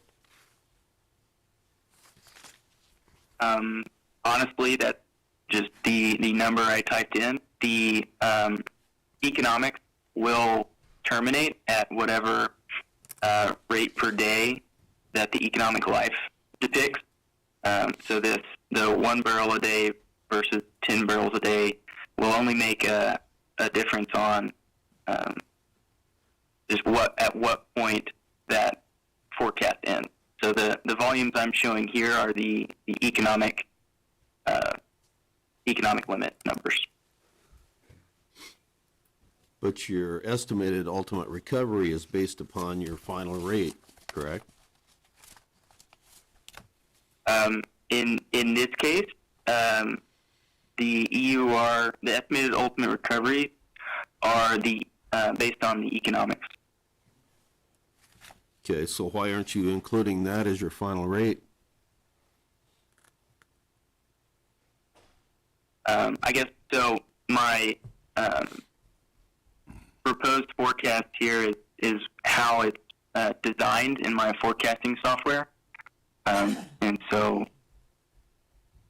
I just put the inputs here, and then I let my forecasting software depict the economic endpoint, which is most likely before that 1 barrel of oil per day. Okay, well, I think it would make sense to have your final rate at whatever your EOR is projected to be at. I agree. I will correct that for next time. Okay, thank you. Any further questions from staff? Seeing none, anything further in this matter, Mr. Bender? Nothing further. And that will conclude the hearing in case number 30015. The time is 12:05 p.m. We will be taking a, 1-hour break for lunch here. When we return, we'll go back to, as we announced at the start, cases number 30006, 29807, and 30010. We're back at, let's say, 1:10 p.m.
And we are back on the record. The time is 1:10 p.m. and we are back from our lunch break, and we will begin with case number 30016. This is application of EMEP Operating LLC for an order creating a 160-acre drilling unit comprised of the northeast quarter of Section 4, Township 142 North, Range 94 West, Dunn County, ND, authorizing the recompletion of the Charles Davis 1-4-9H-142-94, file number 23676, at a location approximately 350 feet from the north line and 1,630 feet from the east line of Section 4 as an exception to the provisions of Section 43020318 of the NDAC and such other and further relief. Will all interested parties please come forward? Thank you, Mr. Examiner. Lawrence Bender, P.O. Box 1855, Bismarck, North Dakota, appearing in case 30016 on behalf of EMEP Operating LLC. We intend to call 3 witnesses in this matter, and because of the kind of moving target here on when this case would be called, we're going to call the land witness first. He's on the phone, and then after that he'll hang up, and then we're going to have a geologic witness and an engineering witness. Our first witness will be a land witness, and I'm going to have him state his full name for the record before he's sworn. Kyle, are you there? Hello? Can you guys hear me? Yeah, now we can hear you, Kyle. Thank you. Sorry about that. Can you state your full name for the record and spell your last name? Yes, Kyle David Dubiel, Dubiel.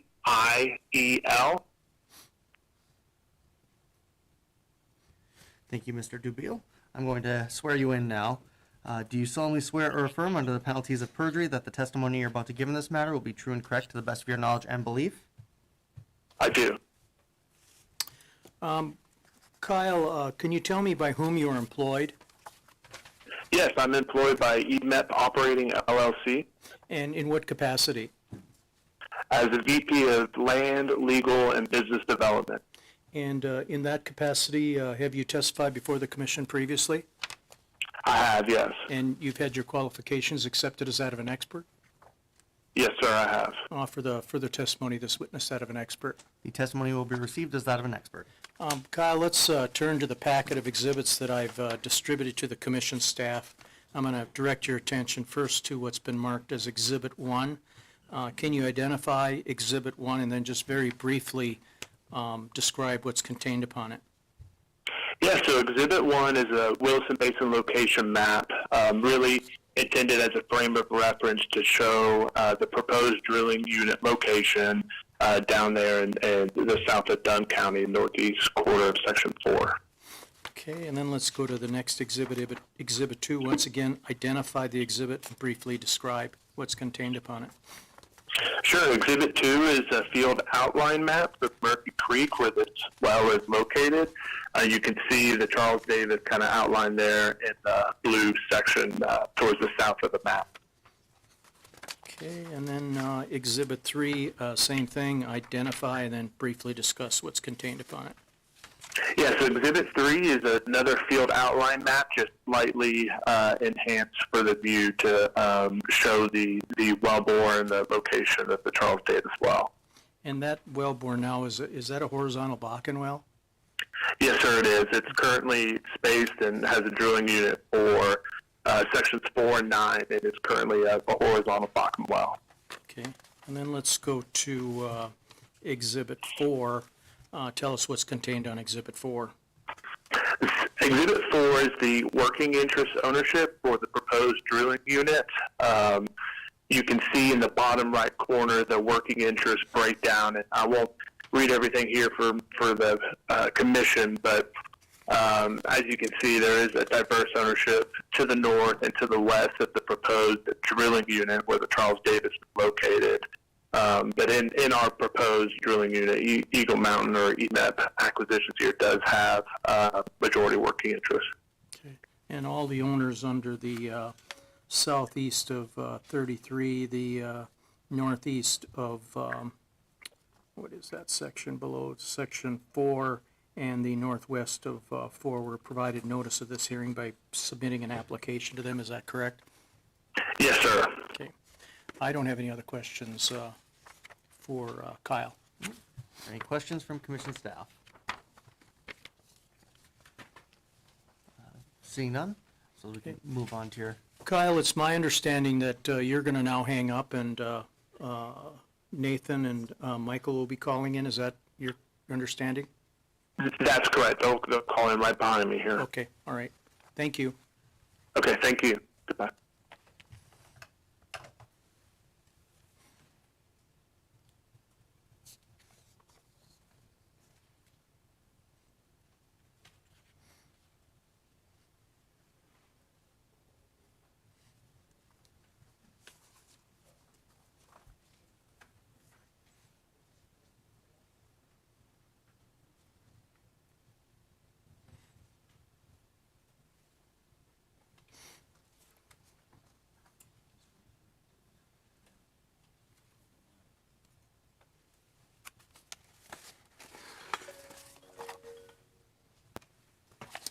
Hello, is this Nathan? Yes, this is Nathan and Michael here. Okay. Nathan, will you state your full name for the record and spell your last name? Yes, it's Nathan Gableman, last name Gabelman. thank you, Mr. Gableman. I'm going to swear you in. Do you solemnly swear or affirm under the penalties of perjury that the testimony you're about to give in this matter will be true and correct to the best of your knowledge and belief? Yes, I do. Nathan, by whom are you employed? I'm employed by Eagle Mountain Energy Partners, In what capacity? the geoscience manager. Okay. And in that capacity, have you testified before the commission previously? Yes, I have. And you've had your qualifications accepted as that of an expert? That's correct. Offer the further testimony of this witness that of an expert.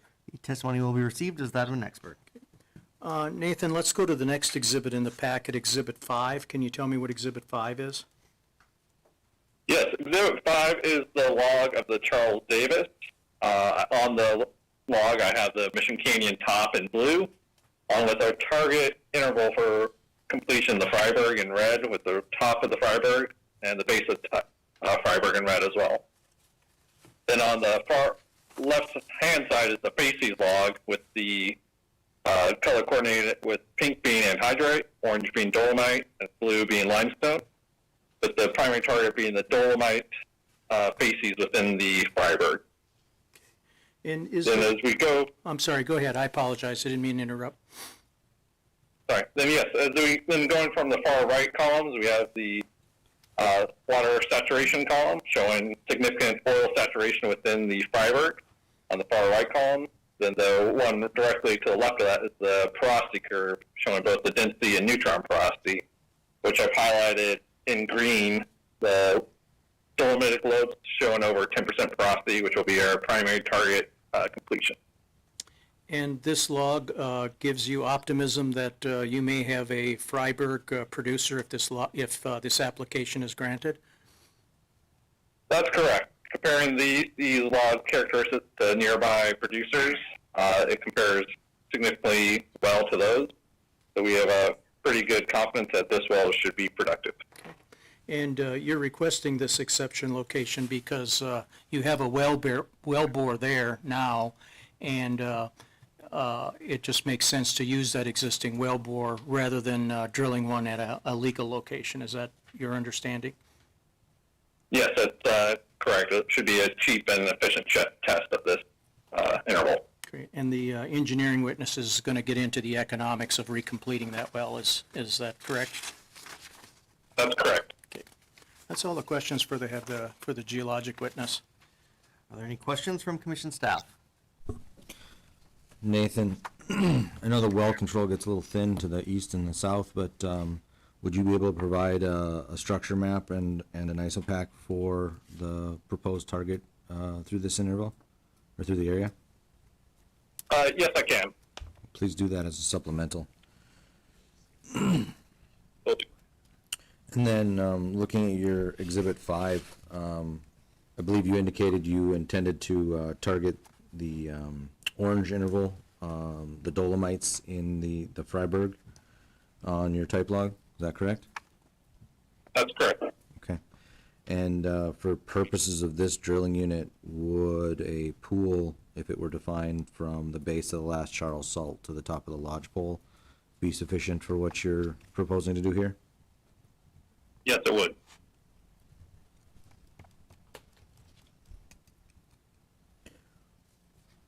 I guess along with the supplemental for the structure, could you provide an exhibit that would, I'm just double checking if it's in, nope, provide reservoir parameters, anticipated porosity, water saturation, et cetera, for what you expect to find in the Freiberg here? Absolutely. Okay, thank you. Are there any further questions from staff? Seeing none, we can move on to your next witness. Okay, Michael, will you state your full name for the record, please? Michael DeCrive, DeKruif. Thank you, Mr. DeCrive. Do you solemnly swear or affirm, under the penalties of perjury, that the testimony you're about to give in this matter will be true and correct to the best of your knowledge and belief? Yes, I do. Michael, by whom are you employed? I am employed by Eagle Mountain Energy Partners. In what capacity? I am VP of Engineering. And in that capacity, have you testified before the commission previously? I have not. Okay, what I'd like you to do, Michael, is briefly highlight for us your educational background and work experience.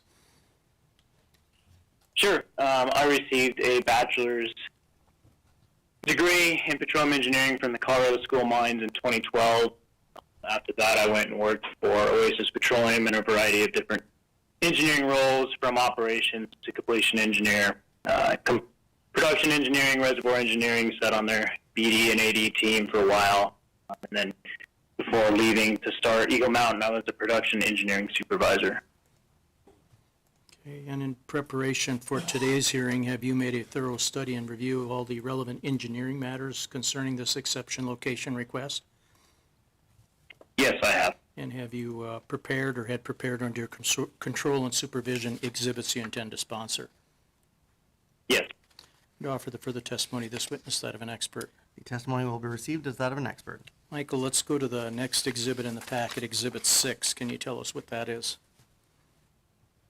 Yeah, Exhibit 6 is just a wellbore diagram of the current schematic of the Charles Davis.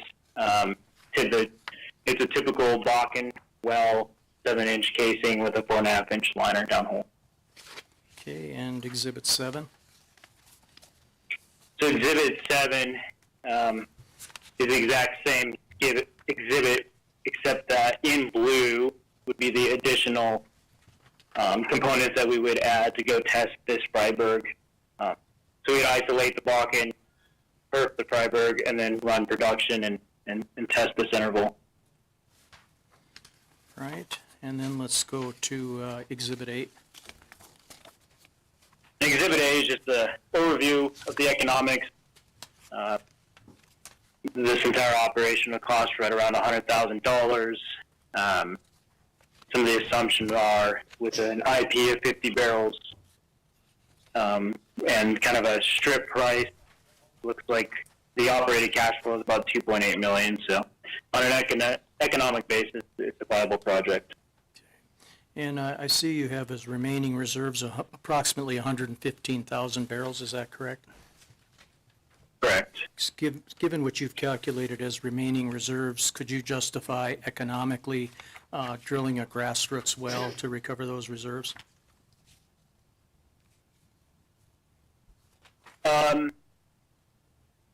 Economically, it would be tight, but possible. Okay. You probably wouldn't recommend to management to drill a vertical well to recover just those reserves. Is that a fair statement? That is a fair statement. Okay. So, in other words, unless this application is granted, those reserves will likely not be recovered. Is that correct? That is correct. And in that respect, this application, if granted, will prevent waste? Correct. And it'll protect correlative rights? That is correct. And prevent the drilling of unnecessary wells? Correct. That's all the questions I have, Mr. Examiner. we would offer the exhibits and request that the record remain open until May 8th to submit the supplemental information that was requested. All right. The exhibits are admitted, and the record will remain open until May 8th for supplement. Are there any questions from commission staff? Michael, on Exhibit 7, you are proposing to set a retrievable bridge plug with sand on the top. Is that just for testing purposes? Like, do you have plans to go back for the Bakken production, or are you done with the Bakken from this well for the future? Yeah, I'm setting a retrievable bridge plug there just to give us optionality down the road. So you have possible plans to commingle the well bore with both the Freiberg and Bakken production? If the Freiberg test is successful. What if the test is not successful? Then we will reevaluate, but the plan would be to go back in and try to produce Bakken again. So then you would squeeze the Freiberg first before you go back in to produce the Bakken? Yeah, correct. Okay. And then late yesterday, Eagle Mountain submitted the application for recompletion, and the perf depths are slightly different than what you have on your Exhibit 7. So if you could submit something that either states that these perf depths are right, or the ones on the recompletion procedure that was submitted is correct. Okay, will do. Thanks.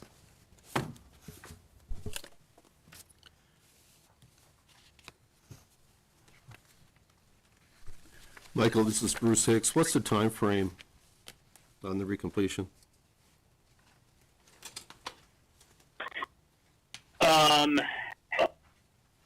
We hope to complete it sometime in May, and then a couple months to test it. Okay, thank you.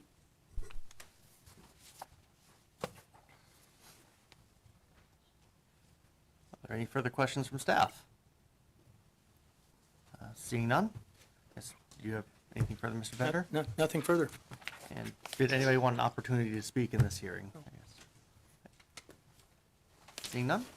All right, that will conclude the hearing in case number 30016. We'll move back to the start of the docket with, I guess, case number 30006.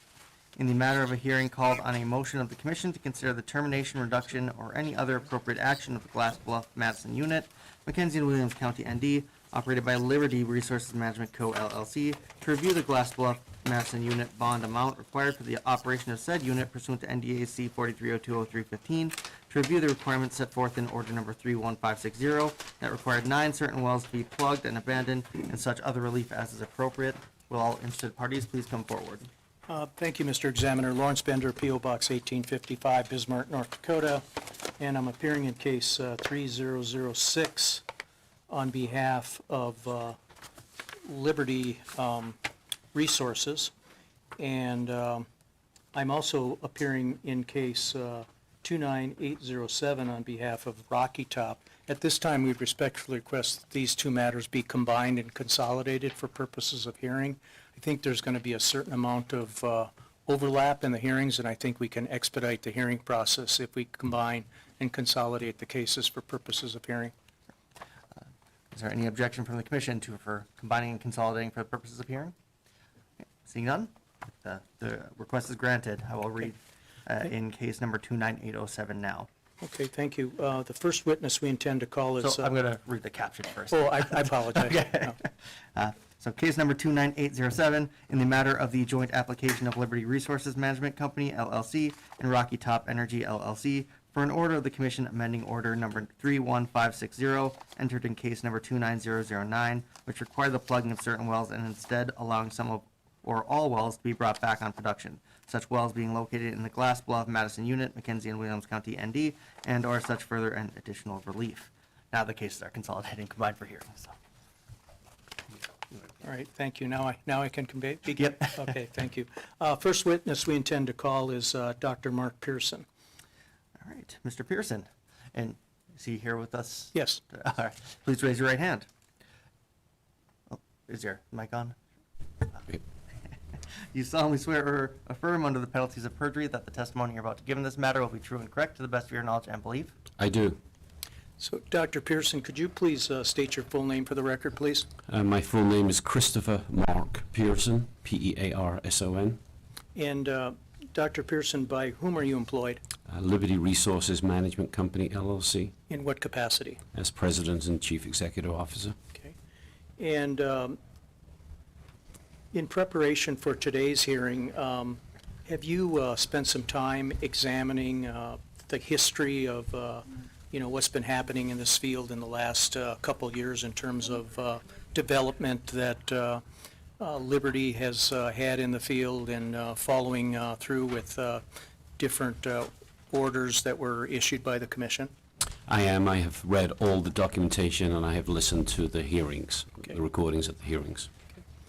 Let's go to the packet exhibits for case 3006, and let's skip the cover page, and let's go to what's been previously marked as Exhibit E1, which is a multi-page document.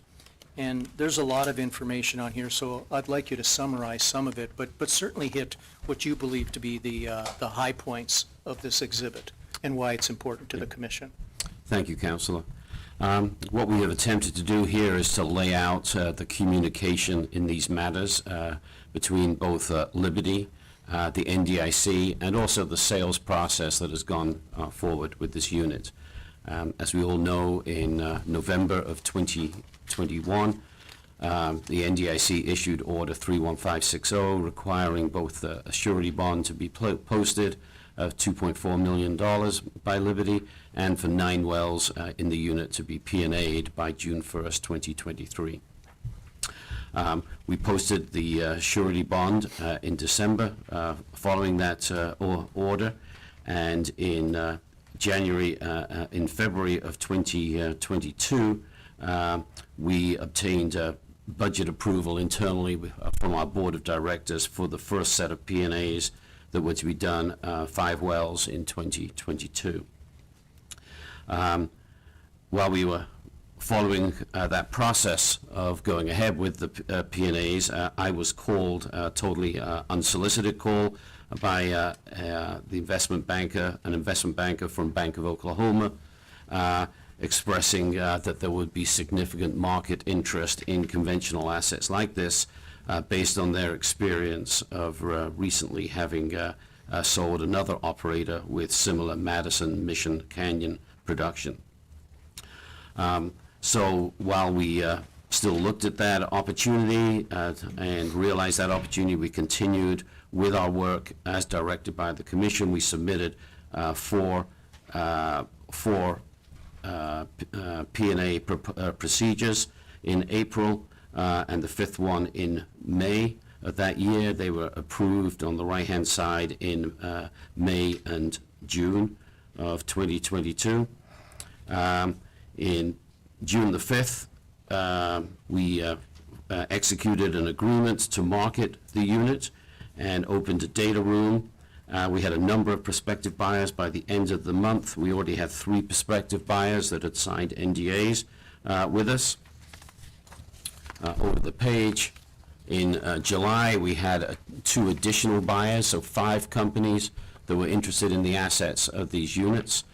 We arranged field tours for them, and outside of those initial buyers, in July 29, Rocky Top contacted us outside of the BOK process through email first and then through a call, and we extended our deadline for offers for the field until August the 17th. In early August, we conducted field tours for interested parties, and we ultimately signed a letter of intent with Rocky Top that was executed on August 24th of 2022. While that PSA was in progress, and once we have made satisfactory progress on that PSA, we notified the commission on October 6th of the potential sale, and the likelihood of that sale, and that it was fully disclosed by us about the 9 P&As that would be required to be done. There were emails exchanged on October the 11th between the Commission and Liberty Resources, our production manager, Tappan Souther, who has testified in this case in the past, and further communication in November as well. Again, just recognizing that those 9 P&As were a requirement and were an order that the Commission had already previously issued. In December, Rocky Top overnighted cash in lieu of a bond application for the $2.4 million and $100,000 to the Commission.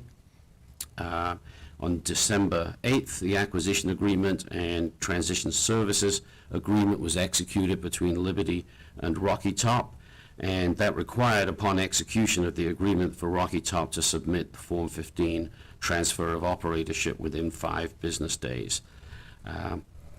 In the middle of December, December 12, the NDIC replied to Rocky Top stating that the assistant director had an order, has an order for Liberty, and states these wells will not transfer until that it is addressed the possibility on the January docket for the Glass Buff Madison units.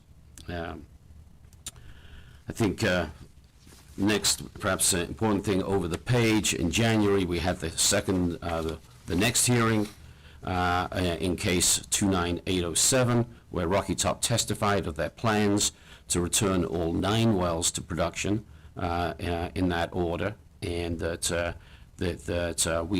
they had asked that we not P&A those wells to prevent wastage.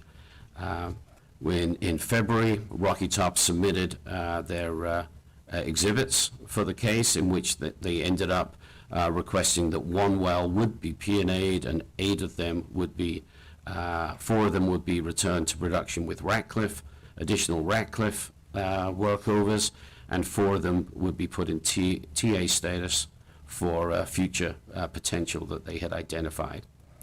In March, we submitted our annual report. We have had further communication back and forward between the Commission in March and in April, and obviously that brings us forward to today, where we have submitted an AFE for the 1 P&A to all working interest partners. That has a 15-day notification period, and that will the elections will be due on May the 11th for that 1 P&A, which we would intend to carry out, either Liberty, still operating under our transition agreement, services agreement, or Rocky Top, if the Commission so chooses to approve the Form 15 transfer of operatorship. Okay, Dr. Pearson, let's go to E2, and as you did with the previous exhibit, E1, I'd like you to identify this exhibit and then discuss what's contained upon it, and specifically why you believe the information that's contained on this exhibit is important to the Commission here today.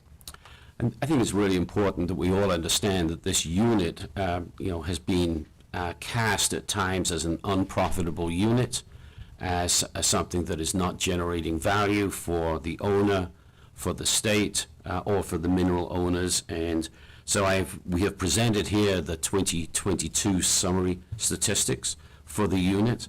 The first upper plot is the production, that's the monthly production of the unit. You see that it averaged 1,900 barrels a month.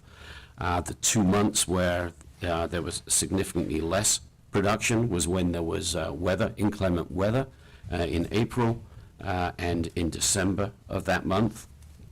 You can see that our break-even price is $38 in operating this unit. In the year of 2022, it produced gross revenue of over $2 million. Royalties to the royalty owners of nearly $400,000, and state taxes were paid by the unit of $100,000. And needless to say, in 2023, the unit continues to be profitable, and in the current price environment, it fully supports the unit continuing as it exists and to be operated as a profitable unit. And Doctor, based on your years of experience in the oil and gas business, can you describe for us or help us understand why an operator like Liberty might want to divest itself of a property like this, and why a operator like Rocky Top might want to acquire a property like this? Sure.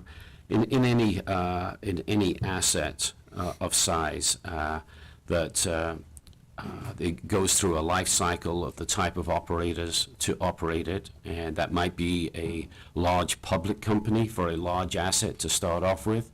That large public company would have a higher overhead cost than a smaller independent, and so a smaller independent like Liberty may well be able to operate an asset more efficiently than a larger independent, and particularly a public company independent.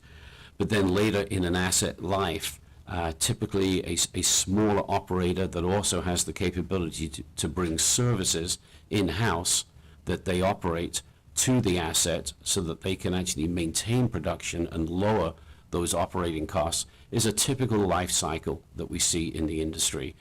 Liberty is not a company with any in-house service capabilities. We do not do any of our own workover operations. We do not have any rigs, wireline units, service capabilities. We are an independent operator that is a technology-focused operator. That this asset is not we are not the best operator for the long-term operations of this asset, and given the price market that we are in, that it would seem that this asset will be better operated by by an operator who has better service capabilities than Liberty, and we believe that Rocky Top would be a suitable operator to operate the asset. And do you understand, Dr. Pearson, that with respect to case 3006, one of the items the commission is to consider here today is whether this unit should be terminated? And is it your understanding that if the unit is terminated, all the wells that are currently producing would need to be plugged and abandoned? If the unit was terminated, our understanding is that the wells that are currently operating would need to be plugged and abandoned. And if there were some wells that potentially had some future production, perhaps they could be turned over on a leasehold basis, though, is that correct? Correct. Yeah. And in your opinion, if all these wells were plugged and abandoned at this stage, would that result in oil that would otherwise be recovered from this unit not be recovered? Correct. And in your opinion, would that result in waste? That would. So is it your recommendation then that the commission move forward and approve the Form 15s so that the wells in the Glass Bluff Madison unit that are currently operated by Liberty would be transferred to Rocky Top? It is. I believe that's all the questions I have at this point. Are there any questions from commission staff?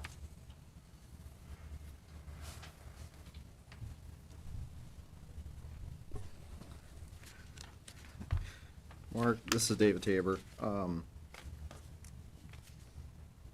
The facilities that are currently out on location, what kind of working condition are they in? Are they usable as they are right now, or would the receiving operator, whoever that may be, have to invest significant amounts of funds to get them up and going?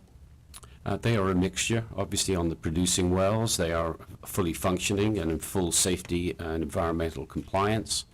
The last spill in this unit was in January of 2018, so we have been operating this unit for the last 5 years with no issues with all those facilities. Clearly, in some of the wells that are in TA status that were part of the order to P&A, there would need to be additional investment by Rocky Top in order for them to operate them. And just to note with that, from field inspections, there have been noted at least one within the diking spill that I believe Liberty was contacted a couple days ago with that to be dealt with, so. Would Liberty be able to meet the order to plug the wells if the commission did not approve this application? We would not be able to do it by June 1, and per the prior discussions that have gone on with the commission, we would seek an extension of time in order to do that and to carry out the order.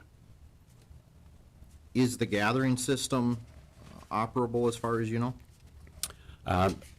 There is no gathering system, as my understanding, on the oil. If you're talking about the water injection system, Flow no. lines, so on, sorry, I should state. Everything is on a pad-to-pad basis, And and that is all functioning correct.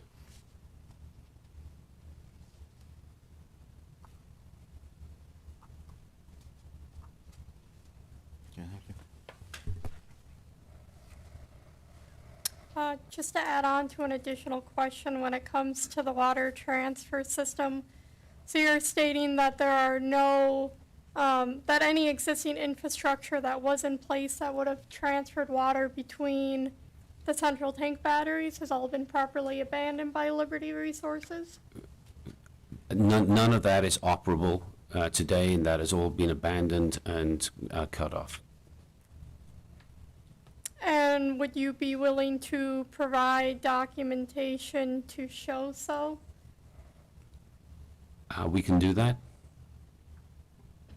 Because to date, we definitely do have inspection records to show Liberty had done a handful of abandonment work between the Monson CTB and the Lassie CTB and the Lassie CTB and ML Lassie CTB, and from the Erickson CTB to the northern Whiting pad, but we don't have any documentation to show any abandonments that would have occurred on the eastern portion of the transfer system.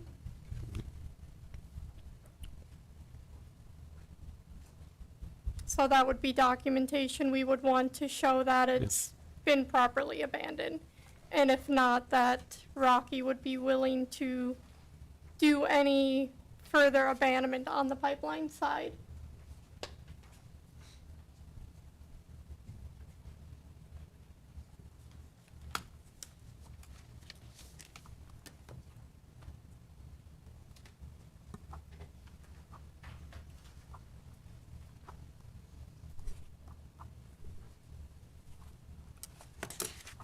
Mark, I want to read a couple things out of the previous order that you talked about. This is order number 31560. Finding 30 indicated that Liberty testified it had no plans for additional production or injection in the Glass Bluff Madison unit, and the unit had a relatively short remaining life. And then Liberty testified that each of the remaining 11 wells, once they become uneconomic, they would be plugged and abandoned, and after the first, or after the last well was plugged, that it would be, the unit would be dissolved. So that doesn't indicate that you would be forced to abandon the unit. In fact, the commission went ahead on its order and said that they thought that the unit should remain in place. But the order, of course, required the $2.4 million bond, as you indicated, and then we were allowing the reduction of that bond amount as wells were plugged. And it did order the 9 wells to be plugged, of which 2 of them, Liberty indicated that they would plug in 2022, which was the Johnson 31-3 and the Lassie Lindsay number 1. Were either one of those wells plugged in 2022?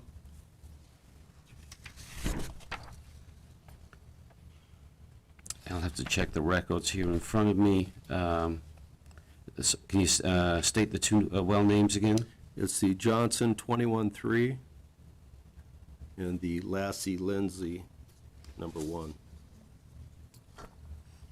The Lassie Lindsay number 1 has not been P&A'd. That was one of the wells on the list here of the 9 wells. And the Johnson 9-1. The Johnson 21-3. Yeah, I don't see that on my list here. We'll have to get back to you on that. The Johnson 21-3 was one that was required to be plugged by June 1st of this year, but that was the second well that Liberty indicated they would plug last year during the... No, the Johnson 21-3 is one of the 9 wells here, and Rocky Top has plans to put that back in production. Okay. And so that is why that it is not being P&A. Neither one of those were plugged by Liberty then? Correct, because there were plans for them, yeah. But there are plans for those, the one well, and just go back, the one well that we're in the process of P&Aing, right now. Go back here, is the Big River number 1 well.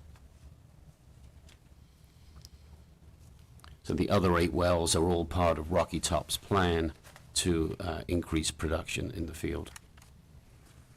And so, yes, we testified that we were going to do that, but obviously that was a plan that was in place, and we have an operator who's prepared to invest equity into this asset to return those wells to production, which would obviously prevent waste. Well, we can get into that later, especially with Rocky Top, because most of their plans that they presented to us were outside the unit, outside the unitized interval. One thing that's pretty frustrating is the past history on this unit has been subpar. I mean, prior to Liberty getting it, there were numerous issues. Yep.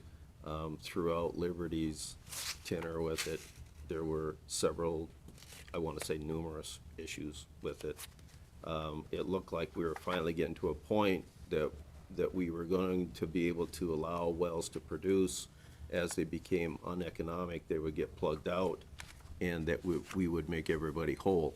Of course, not all of the leases have been drilled up by Bakken. Most of them have been, but there's also severed minerals in the area and numerous other issues.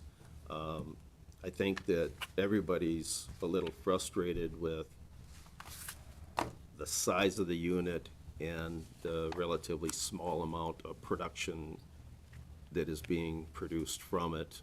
Not only low production from the wells, but the number of wells. So it's been very frustrating to deal with.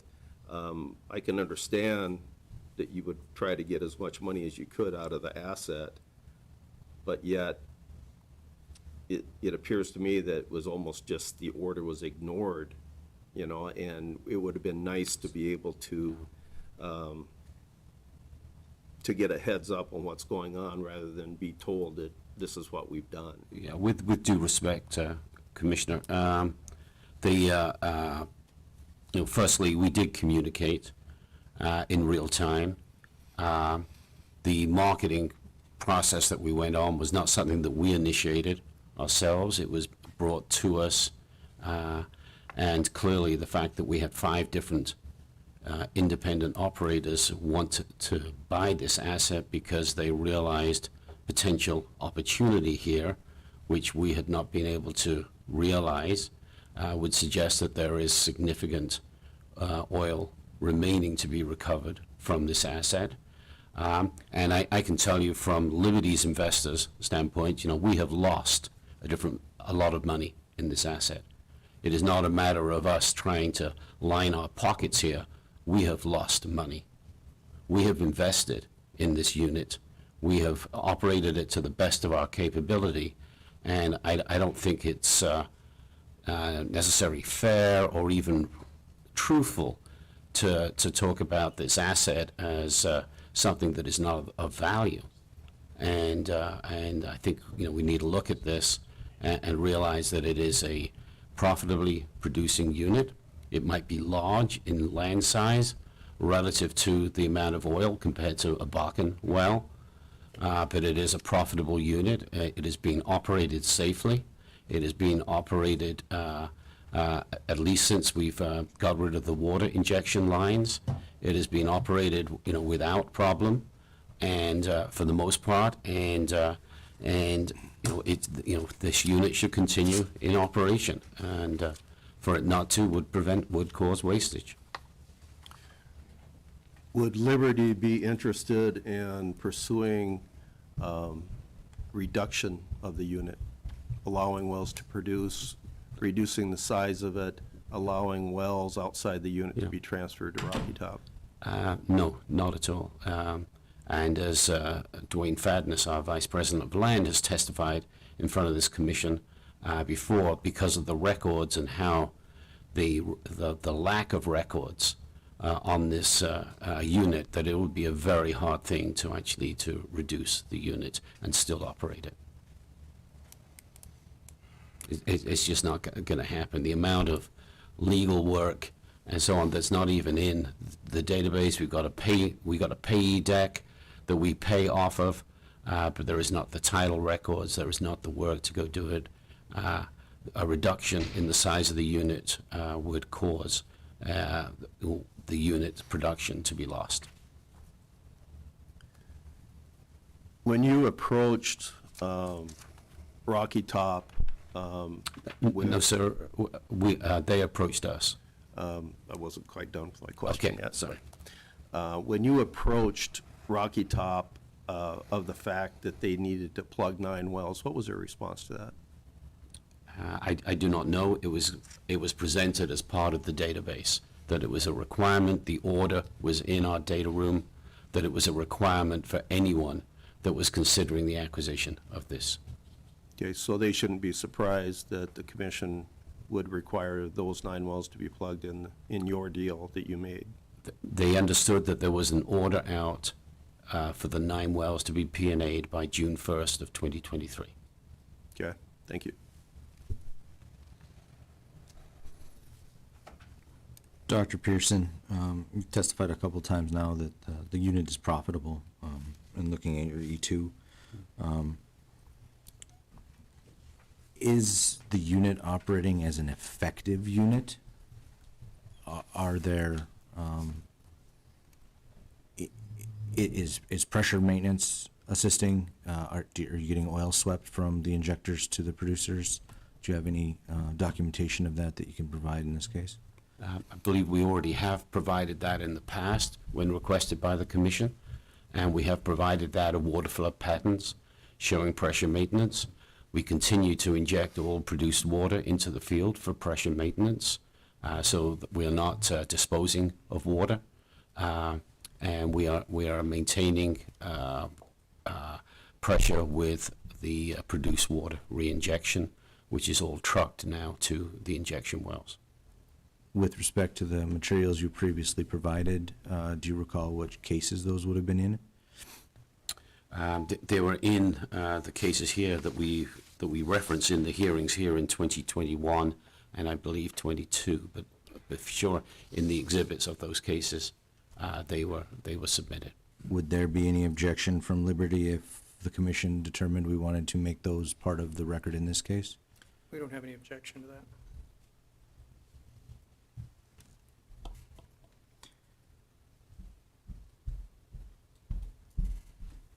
Thank you. One more follow-up to what Mr. Suggs and Hicks were talking about as far as what you stated as far as economical. When Liberty was looking through the economics, and you used 2022 in here to state that the unit was economic, you're aware that in 2020, the commission confiscated, plugged, and reclaimed, demobilized equipment from a multitude of wells within this unit, correct? I am aware that the commission took 22 wells in this unit and P&A'd them with the CARES fund money. Was that thought put into your economics in the sense, had Liberty had to pay for doing all that, and how that would have changed your economics? Well, the economics on a end-of-life field is run on an operating case basis. on a month-to-month, quarter-to-quarter basis. And so a one-time event there is not seen as an investment so much as it's just an abandonment or a liability to P&A the wells. And so it would not be looked at from an operating economic standpoint. But did Liberty take into account the amount of money that was spent to have that liability removed, which of course then would have less amount for Liberty to have to deal with at that final abandonment? It is not entered into our thinking. It is just a requirement of doing business. Did Rocky Top be made aware of a multitude of conversations and letters sent from landowners in this unit and concerns? Were they aware of that at the time of purchase? I would ask you to address that question to Rocky Top. Okay. All right, thank you.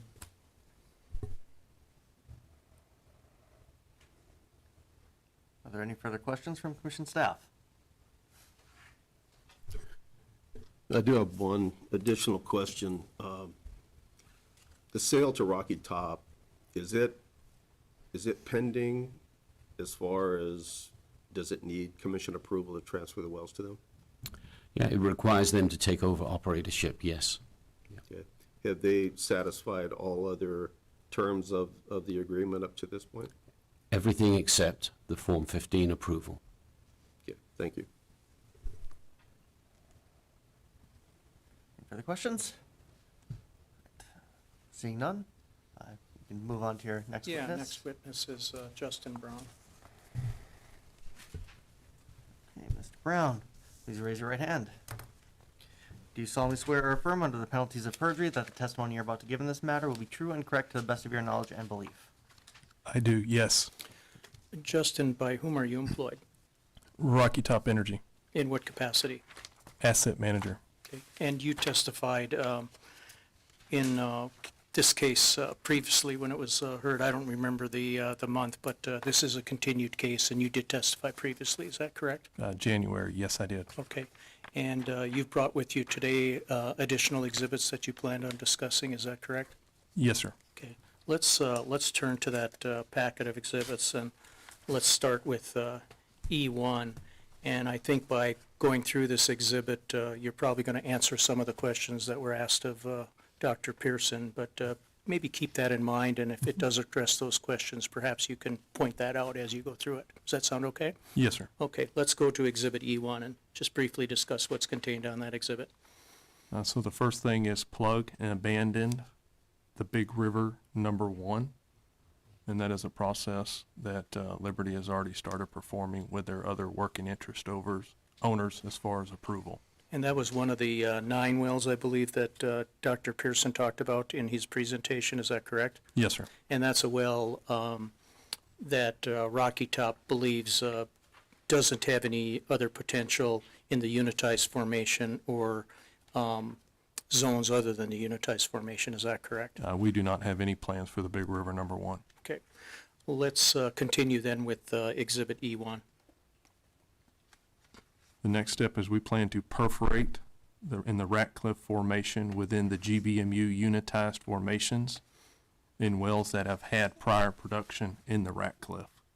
And that is the DM Iverson 131, the DM Iverson A1, the Lindsley Iverson 1, the Iverson C 1A.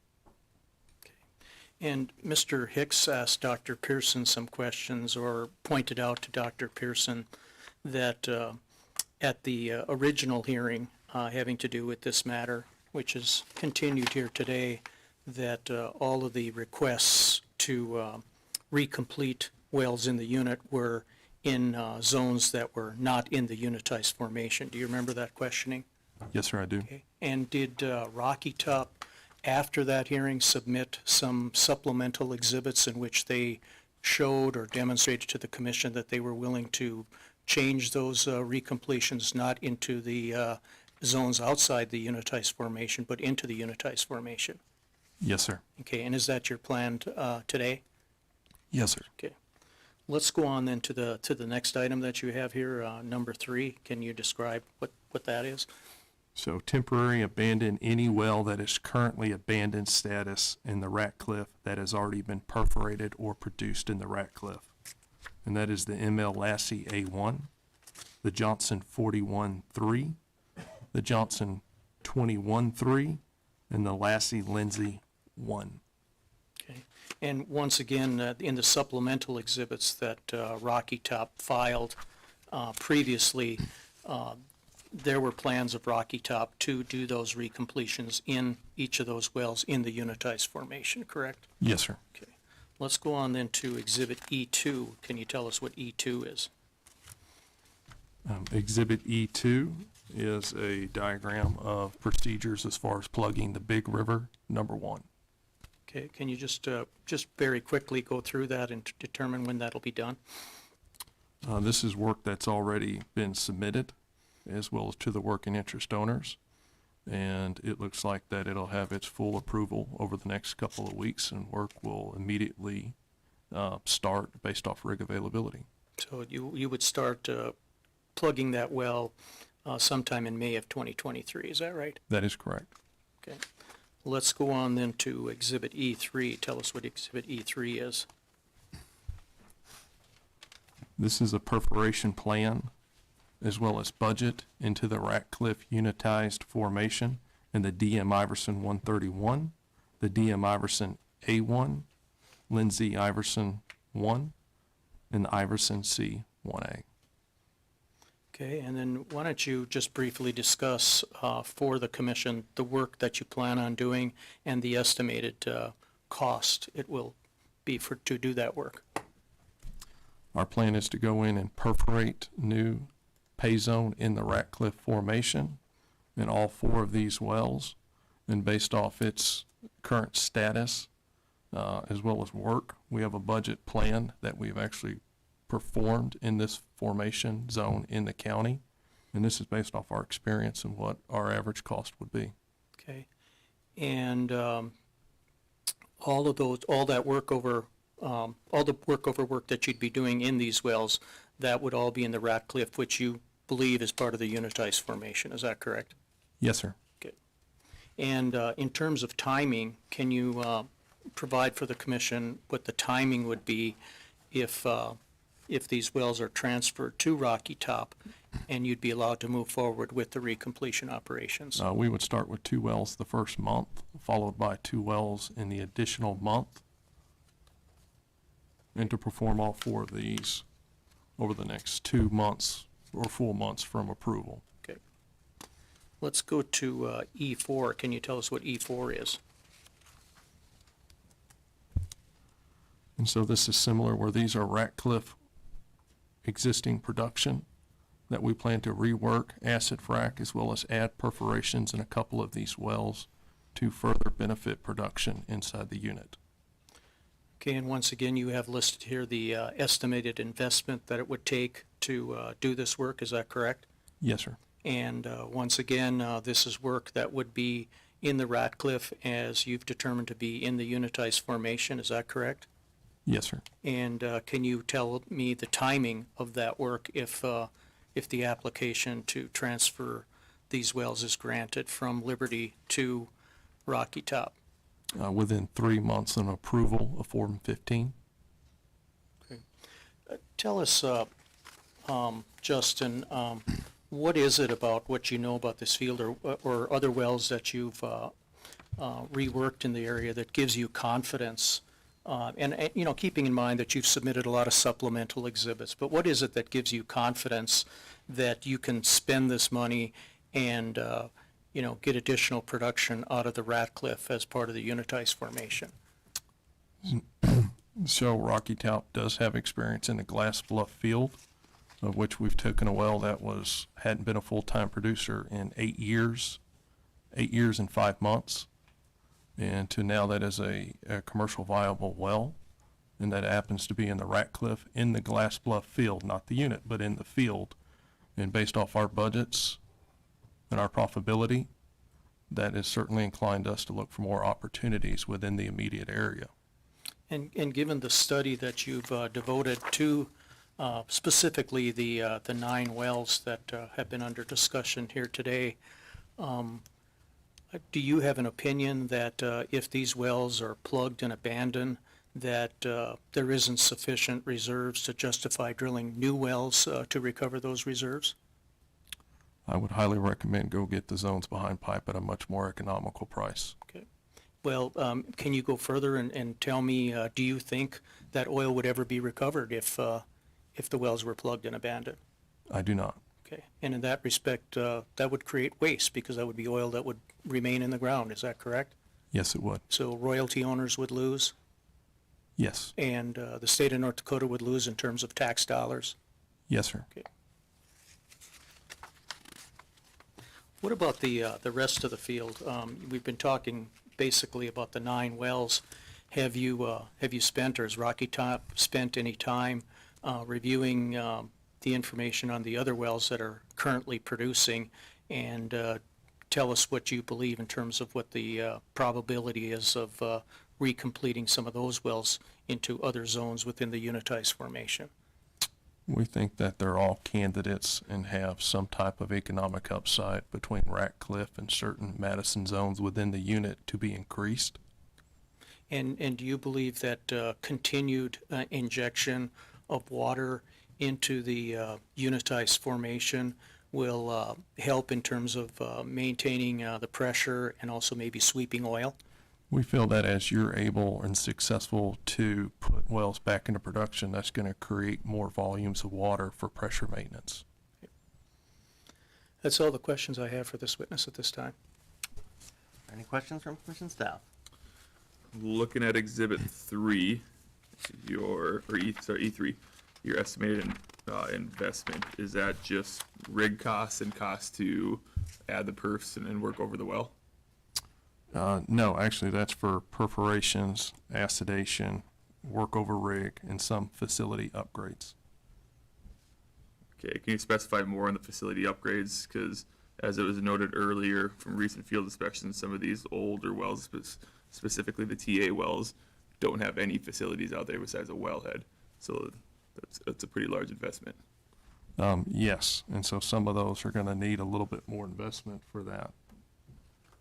Okay, so taking into consideration the wells on E3 and E4, could you provide a supplement of what is on each location and then what investment's going to be needed as far as equipment to bring those wells back online and producing? Each one is in various different condition at this time. Okay, but are you able to supply a supplement for? Yes, sir. Yeah, okay. Thank you. And then for on E4, the last 2 wells there, the water injections that are currently AB, in order to gain TA status, is Rocky Top aware that those wells will have to be worked over for the perfs to be isolated in order to grant TA status? Yes, sir. So knowing that cost of bringing a well or a rig already onto the well, would it be somewhat economical if you already have the rig there to just add the perforations to those wells? Yes, sir. Okay, so why are you asking to TA them instead of just working them over right away for those 2? I think it was just a plan of over 9 wells, and we're looking at it as a 9 wells, getting to everything before the current order of June 1st, needing a slight TA extension to go in there for the 9 wells that we would propose to be done before October 1st. Okay, but you want to TA those 2 wells for future use to add Ratcliffe. So you're going to have to work over those wells regardless. Yes, sir. Okay. And if the commission were to extend the TAs or grant TAs on those 2, would you be asking for a full year on those? No, sir. Okay, what type of time frame are you looking for as far as evaluating your Ratcliffe? We would ask for October 1st.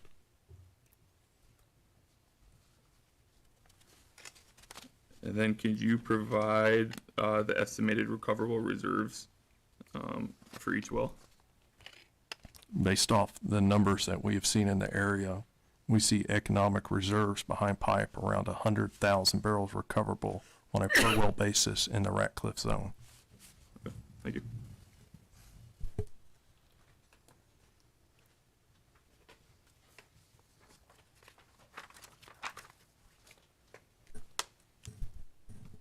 Justin, along the lines of what Jared requested for the investment, could you, when you submit that, could you make sure you break it down, what's well work and what's facilities? Yes, sir.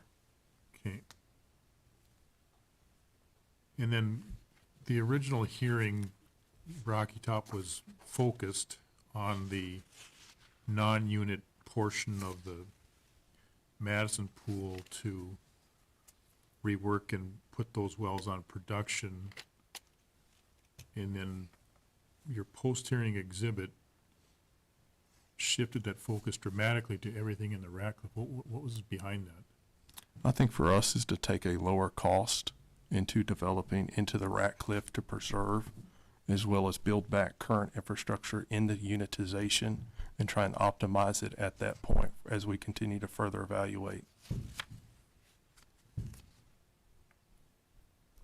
And again, getting back to that original focus, what are your plans for that? I mean, you were very optimistic and excited about those reserves. What's going to happen to those now? Well, I think we're still excited about those reserves, and our plan is to, at some point, as we continue to develop out there, evaluate how to possibly develop them. But for now, what we want to do is go expedite the success we've had in the Glass Bluff field into the Ratcliffe Formation. So you're looking at some point in the future, you would try to exploit those lower reserves? I think it's something we certainly have evaluated and want to continue to evaluate. Would that be while the unit is still operating, when the unit is no longer viable, or? I think a lot of that pins to all the success or production that we're going to get out of the Ratcliffe, and then further evaluate what is most economical. Okay, thank you. Yes, sir. Justin, I guess a similar question as I asked Liberty. Has Rocky Top evaluated, done its own evaluation on the effectiveness of the injection into the unit? We have evaluated reserves, but the actual injection right now is very limited, and without us overseeing the operations on a day-to-day, we have not run any of our typical standard procedures at this time. Okay. Are you aware, or have you taken a look at which zone most of the injection is happening in the unit? Most of it's either in the upper Michigan or some of it is in the Ratcliffe.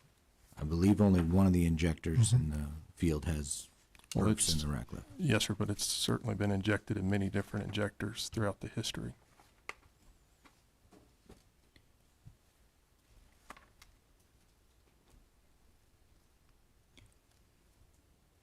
What would Rocky Top need as a minimum production number to consider this to consider the Ratcliffe a successful recompletion and operation?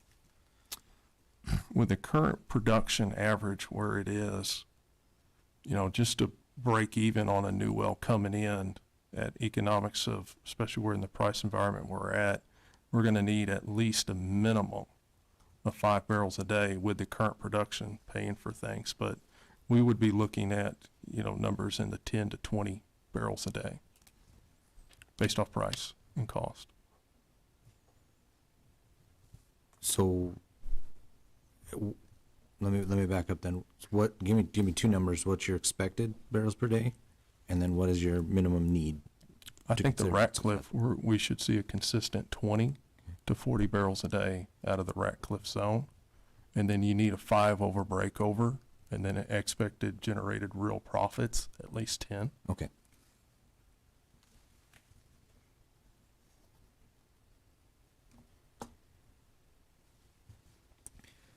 And I guess what would Rocky Top's plans be if the Ratcliffe wells during the recompletion did not come in at numbers that were profitable?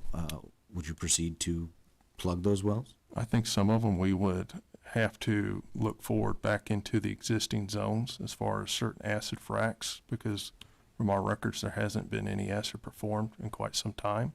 and see if the existing zones have more upside. That would be the next step. At what point would Rocky Top proceed with abandonment of the unit? I think we would go back to his question earlier, is that we would then look at outside zones to see if it is profitable to be able to make it an economic venture. But with respect to the unit itself, at what point would unit operations direct you to begin plugging and abandoning of the unit? After the test of two different zones, after the Ratcliffe and the current existing formation in the unit. Okay, so if those didn't live up to what you're hoping for, you would proceed with plugging of those wells? Yes, sir.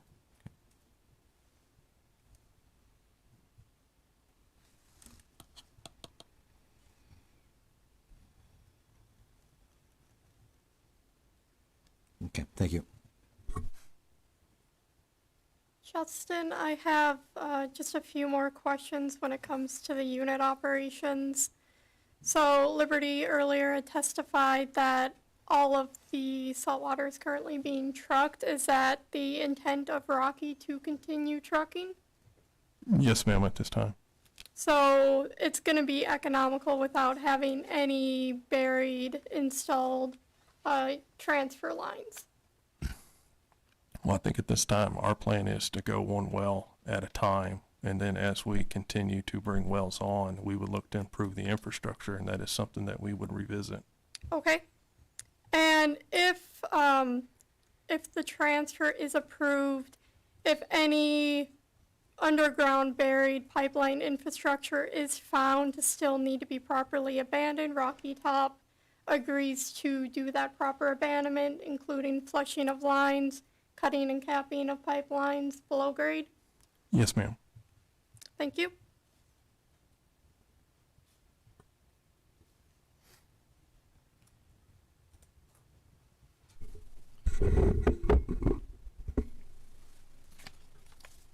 Justin, on any of the wells that you propose to re-enter, has power been removed from any of those? Yes, sir. How many? I think the power's been removed. Just about every well out there, Mr. Hicks. Okay, and did they remove power poles also?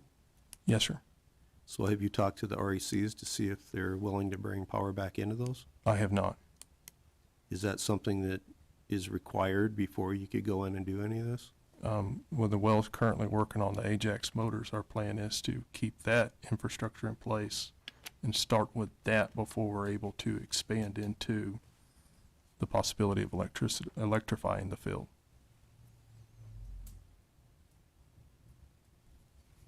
So what are you running your Ajax on? Casing head gas, or is it propane? It would be both. That's got to be eating your lunch. We're actually profitable right now, but And are you actually producing the wells instead of Liberty then, right now? so are you referring to the Liberty Field or Rocky Top in general? I'm talking about this field, this unit, Glass Bluff Madison unit. It's profitable right now. This is a Liberty operating field. So have you looked into what the propane costs are? Yes, we have, as well as actually gone out and looked at the Ajax motors.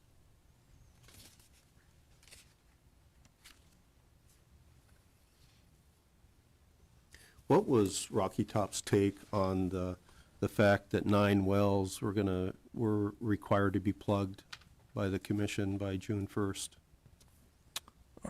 Our first initial is the 9 wells. We were independently away from Liberty. We were actually looking at those wells and evaluating them in current remaining life as well as productive zones. And so as we reached out to Liberty towards the end of July, we were focusing on those zones. And as we more reached an agreement at that point, then it was brought to our attention that there's an order to plug those wells by June 1st of 23. Okay, did you contact the commission at that time? I contacted Lawrence Bender and asked him for clarity if is that a process that we would have to, or is there any way of a process to produce those wells? And after gaining that clarity, we did reach out to the commission. When did that occur? I believe that was in November. After you had already signed the sales agreement? Yes, sir.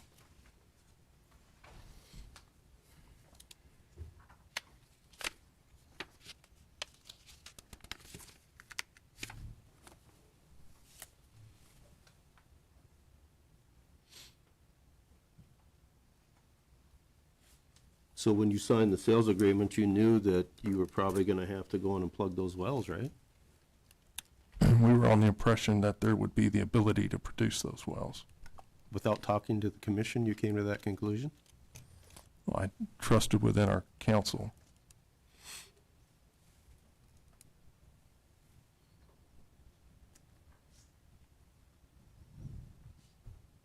If you went back and looked at the past 20 years that this unit has been in operation to see if there was any point of time that it looked like there was enhanced oil recovery, not just suspected, pressure support, but where you actually had enhanced recovery, where you had additional oil moving through the reservoir.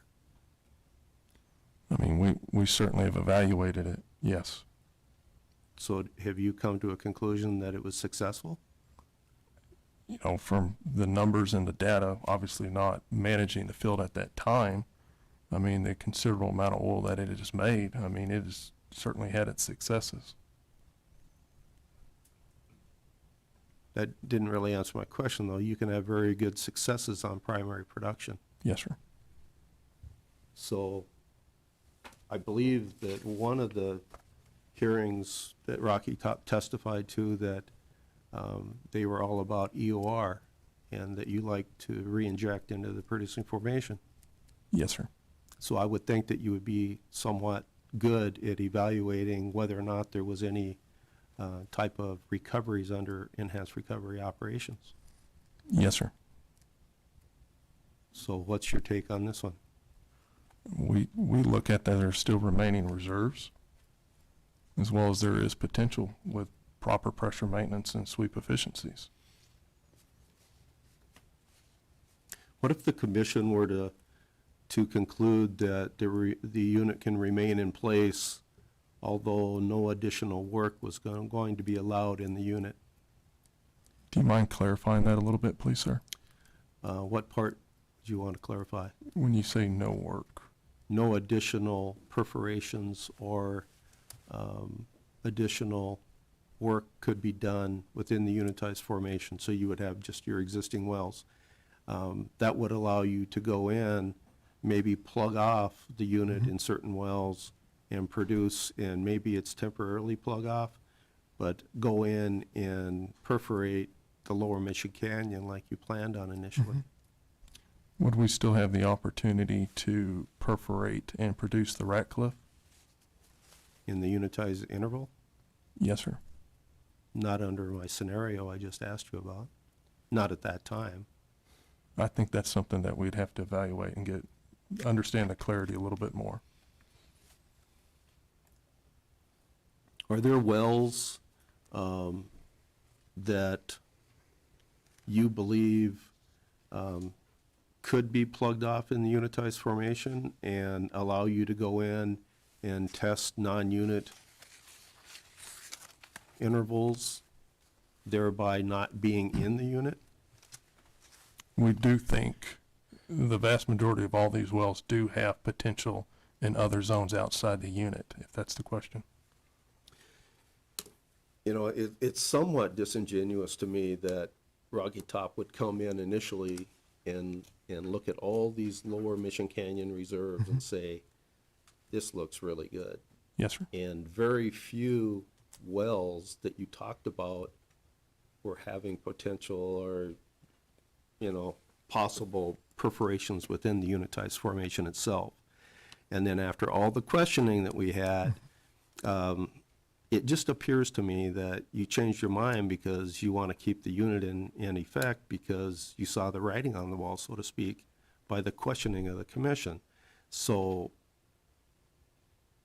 I'm wondering if, you know, the meat of all this stuff that you want is really non-unitized, that it's in that lower Mission, or middle to lower Mission Canyon. I definitely think that there's meat in multiple different horizons that we are highly interested in. And I think in Gary Cornegay's testimony back in January, he did testify reserves in the Ratcliffe and potential.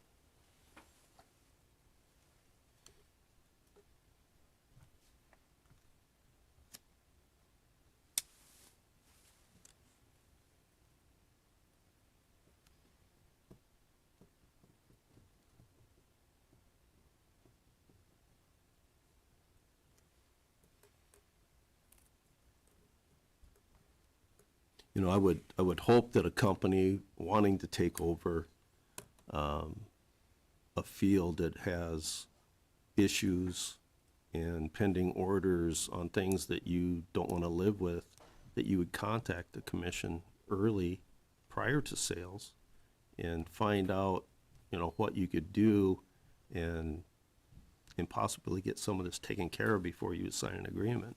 But I guess that's past us, isn't it? Yes, sir.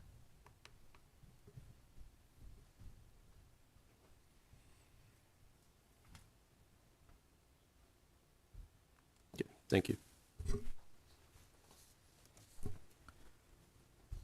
Justin, I believe you stated when Mr. Suggs was asking some questions that the current zone may be of interest. Is that correct? Yes, sir. Wouldn't it be more cost effective and significantly less investment to go into those wells if allowed and see if you couldn't get those turned around and being profitable first, instead of looking at spending all this money to perforate a whole different formation and go through all that effort for an unknown, I guess, at the moment? That's a good question. I think we were focusing on the 9 wells here. However, that in existing wells, that would actually be the very first thing we would do, is go in there and look to increase the production on the existing producing wells. Why wouldn't you look at it for these 9 wells as well? Because the existing 9 wells are all functioning, they're operating, everything is working in a smooth capacity. And so those would actually be the very first ones you'd want to go to increase production, profits. How many workover rigs do you have either under ownership or contract that you have planned to have it working in this unit if this was approved? We have one currently right now. Is that contracted, or does Rocky Top actually own that? Contracted, sir. Okay.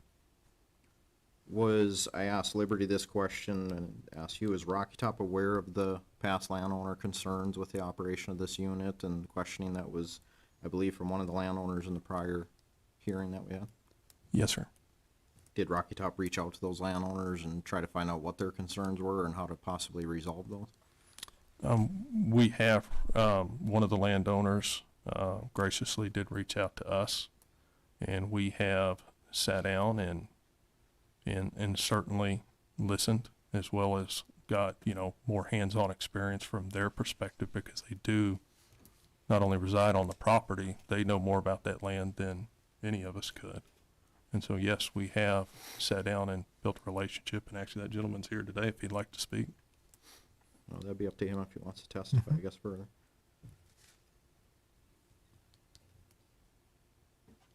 Okay, thank you. Justin, one more question. It's obviously not listed on the Liberty timeline because it's their timeline, but as far as Rocky Top is concerned, kind of going back to what Bruce stated, can you kind of explain Rocky Top's thought process once yourself received a copy of the order on October 17th stating that the wells would have to be plugged by June 1st, going forward from there? Kind of explain your process of understanding that those wells needed to be plugged, but yet still moving forward with all of this. And so that's when we reached out with council, and after we got clarity from council that is something we could move forward, we did reach out to the NDIC when it was recommended that a hearing, and then we quickly got on the docket. Okay, thank you. Yes, sir.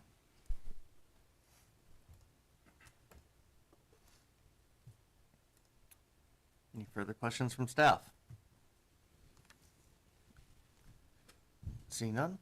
Do you have any more witnesses, Mr.? I don't have any redirect. Okay. Was there any individuals that wanted to come testify? Matt Iverson. We'll need to have you up at a microphone here, so.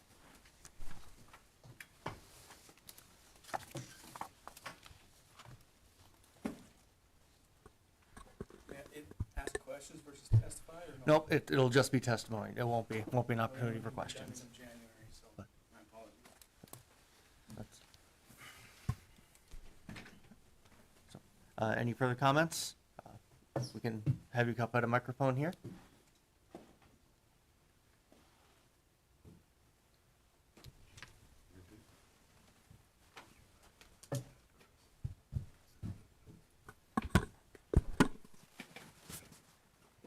Alan Lassie, I'm a landowner and mineral owner in the Glass Bluff, Madison Field. As most of you probably know, I've been here before. I'm gonna have to swear you in here. Oh, okay. Do you solemnly swear or affirm under the penalties of perjury that the testimony you're about to give in this matter will be true and correct to the best of your knowledge and belief? I do. I've been on kind of both sides of the fence here, and it's just my opinion and my assumption that if you give Rocky Top the authority to go ahead and try 3 or 4 wells or whatever, and they have success in them, then go from there. But if they don't show no success, then I'd certainly consider the commission to consider termination of the unit. That way you're giving Rocky Top a chance, and if they don't prove themselves,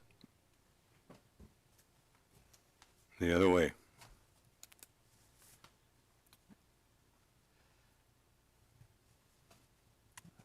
And does that conclude your testimony, sir? Well, basically, I don't want to head down a road either where we're looking at injection into wells where you could have, as before, spills. But Justin has assured me that probably won't happen. So time will tell. But yeah, that's about what I got to say. Thank you for your testimony. Yeah. Any questions, Mr. Bender? No. Ellen, Oh, Ellen, I one got a more. question Go for you. Sorry. Alan, as far as the termination of the unit, do you know how it can be terminated? Well, I know it takes 60% of the royalty owners to terminate it. I've been through that before. The unit agreement states in it how it can be terminated by the working interest owners. Mm-hmm. And it states in there that this agreement may be terminated at any time by working interest owners owning a combined unit participation of 70% or 70%. more. This is the working interest owners. Whenever the working interest owners determine that the unit operations will not be or are no longer profitable or feasible. So that's how the working interest owners could do it. Okay. The royalty interests could only petition to terminate it if they had 60% of Correct. those, the royalty owners had signed a petition. And that doesn't mean that it's terminated. That means that you could then petition to bring it to a hearing. Correct. So it's not a matter of, hey, if this doesn't work, terminate it. Okay. There's statutes, there's regulations that have to be followed, and once you want to terminate a unit, it is somewhat difficult. And a lot of mineral interest owners signed into this unit to start with. I believe you were one of them. I was. And there are, it's going to be difficult to actually terminate it. Doesn't the commission have authority amongst themselves to do it, though? Isn't that in the unit agreement? I read you part of what I know. is in the regulations, and it's very clear that if you want to know exactly what the statute says, it states in there The commission may not dissolve any unit if the dissolution would be likely to result in waste or the violation of correlative rights of any owner. That's a tough threshold to achieve. Okay. It does also state, though, that this provision does not limit or restrict any other authority which the commission has. Yes. And I believe that would allow you to reduce the unit and make it smaller. But I just want to make sure you're aware that it's not a Yes. matter of if this Yeah, doesn't oh, work, no, I it's going to get understand terminated. that. Yes, I understand that.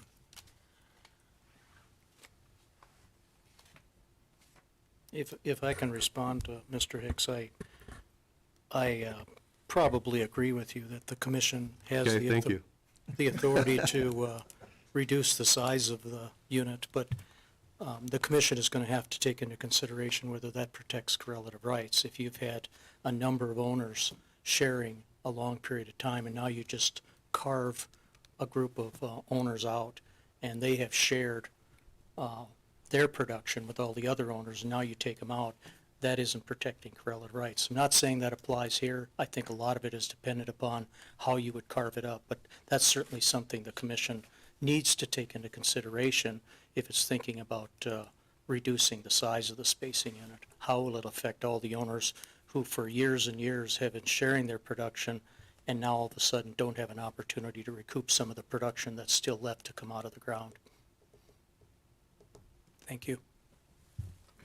Alan, I just had one, I guess, clarification. Do you have an opinion as far as when you stated successful, you know, of course, that can mean a multitude of different things. Would you state that upon economics shown from Rocky Top, showing that their operations are successful? Do you have any opinion on that? On what success is? Yes. Well, an increase in the wells that they're working on in production and how they take care of their sites and so forth, clean them up. So overall, you're looking at the operation above ground as well as actual Yeah, production? above. absolutely. Okay, thank you. Absolutely.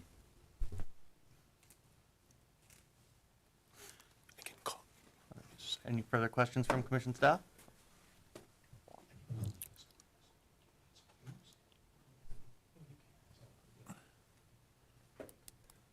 I guess I have one more question for Justin. So does Rocky Top intends to keep injecting into the unit in the wells that are currently injecting? Yes, sir. And are you going to expand that injection? As we bring in more wells. So at that time, would you need to more infrastructure then? It's going to require more infrastructure as we bring in more wells and upgrade infrastructure. Which would be new pipelines, things like that? And permits and approval from the NDIC. Yes, sir. Okay, thank you.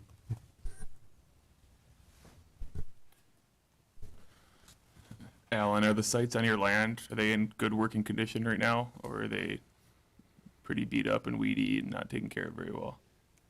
No, I'd say they're fair to good, most of them.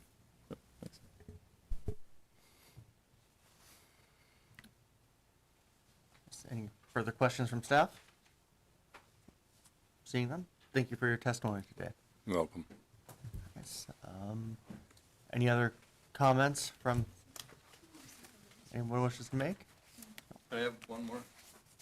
What the- I was wondering if I could obtain copies from Liberty and Rocky Top of the documents that were here today. Just, we can get copies of the exhibits to anyone, yeah. Yes. All right. With that, I guess, there was a request for some supplements, Mr. Bender. Yeah, May 8th, I guess, if that works for you. The record will remain open until May 8th for supplements. Anything further on this matter? Nothing further. Just, let's have a Then call. That will conclude the hearing in case numbers 30006 and 29807. Moving on. Case number 30010 application of Liberty Resources Management Co. LLC for an order amending the field rules for the East Tioga Bakken Pool, Montreal County, ND, so as to create and establish an overlapping 2560 acre space unit comprised of sections 17, 18, 19, and 20, Township 158 North, Range 93 West, authorizing the drilling of a horizontal well on or near the section line between existing space units of said proposed overlapping 2560 acre space unit and such other relief. Will all interested parties please come forward?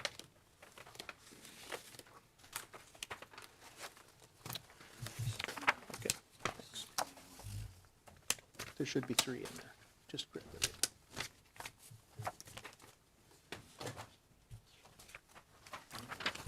Mr. Examiner, Lawrence Bender, P.O. Box 1855, Bismarck, North Dakota, appearing in this matter on behalf of Liberty Resources. We intend to call, we have 3 witnesses, getting a little bit out of order here.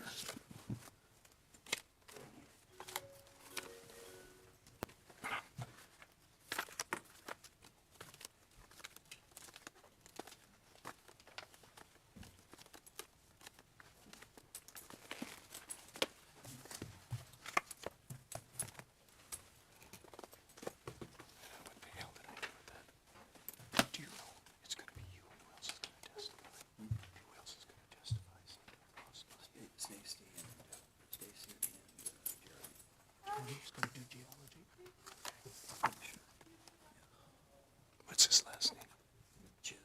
Okay. Thank you, Mr. Examiner. Sorry for the delay. Our first witness will be in the area of land, Mr. Dwayne Fadness.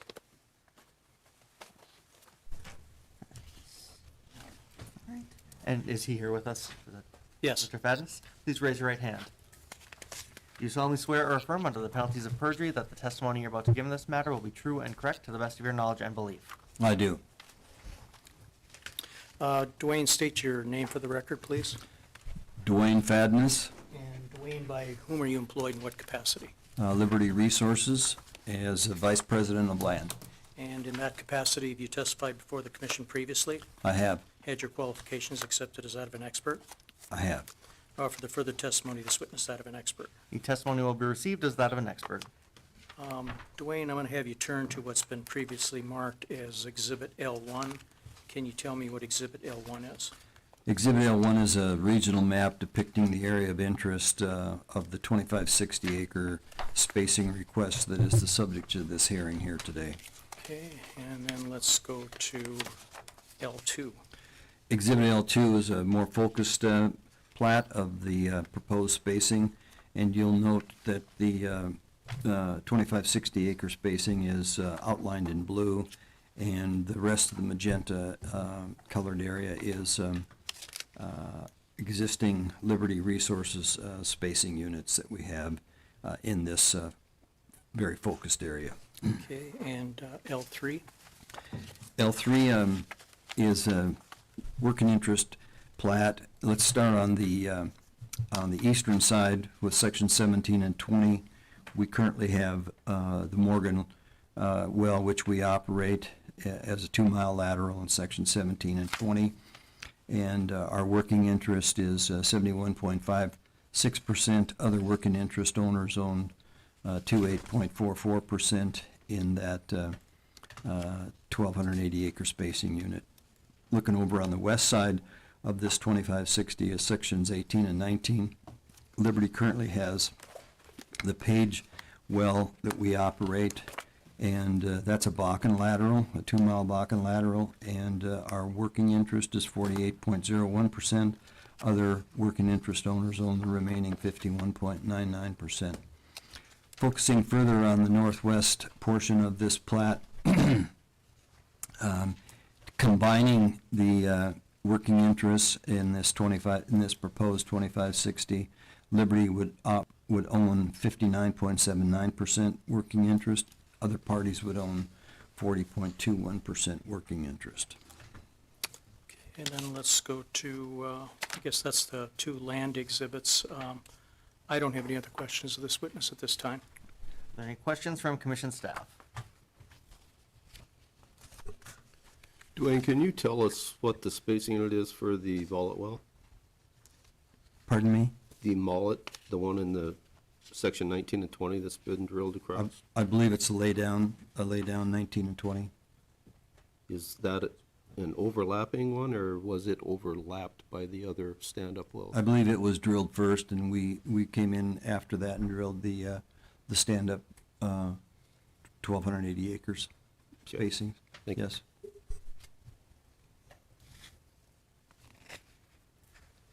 Are there any further questions from commission staff?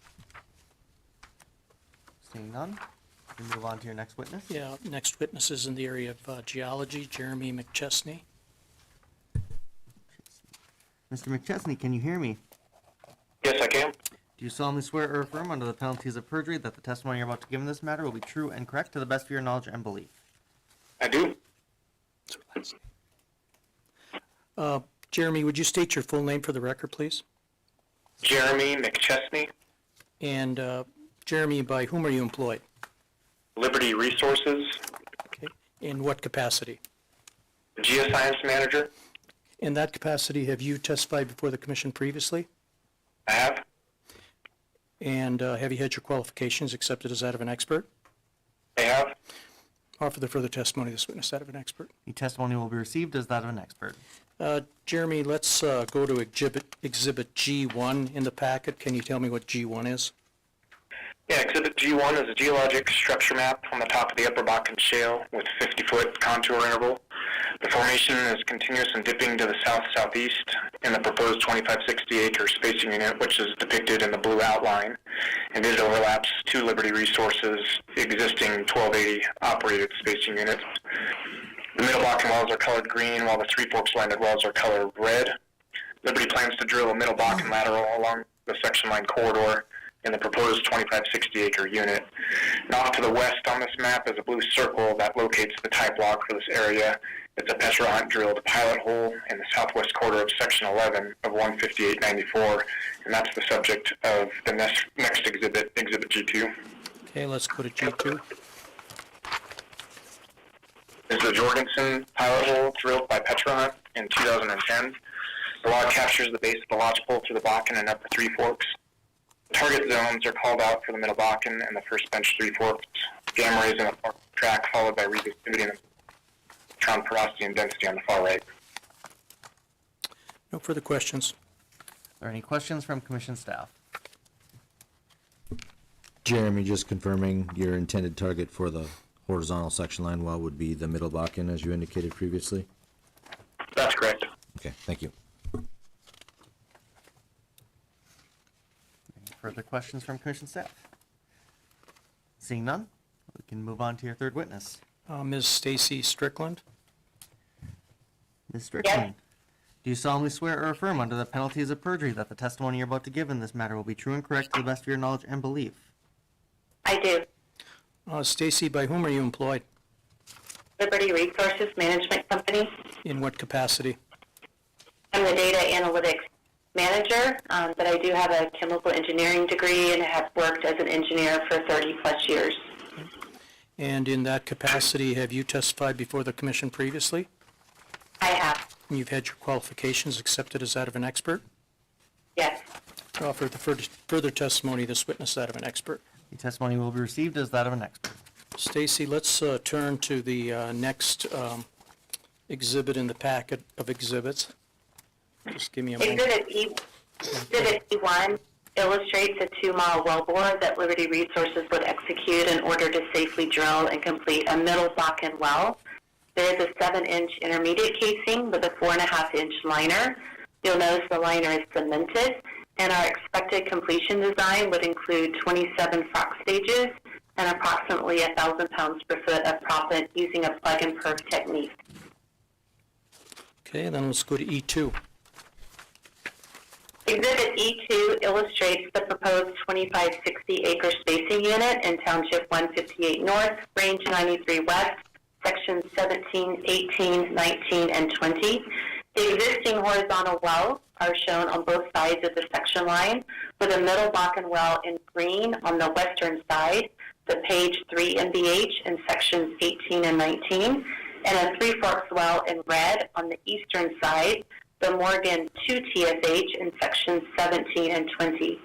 In addition, there is a middle Bakken horizontal well in sections 19 and 20, the Ian Mullet well.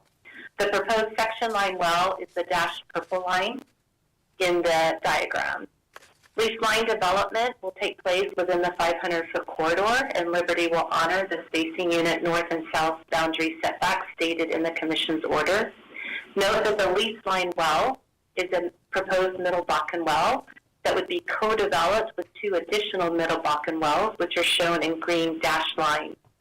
These 3 Middle Bakken infill wells will be approximately evenly spaced to maximize drainage volume and ultimate recovery. Okay, let's go to E3. Exhibit E3 is an economic summary of a Liberty Resources operated Middle Bakken well in this area.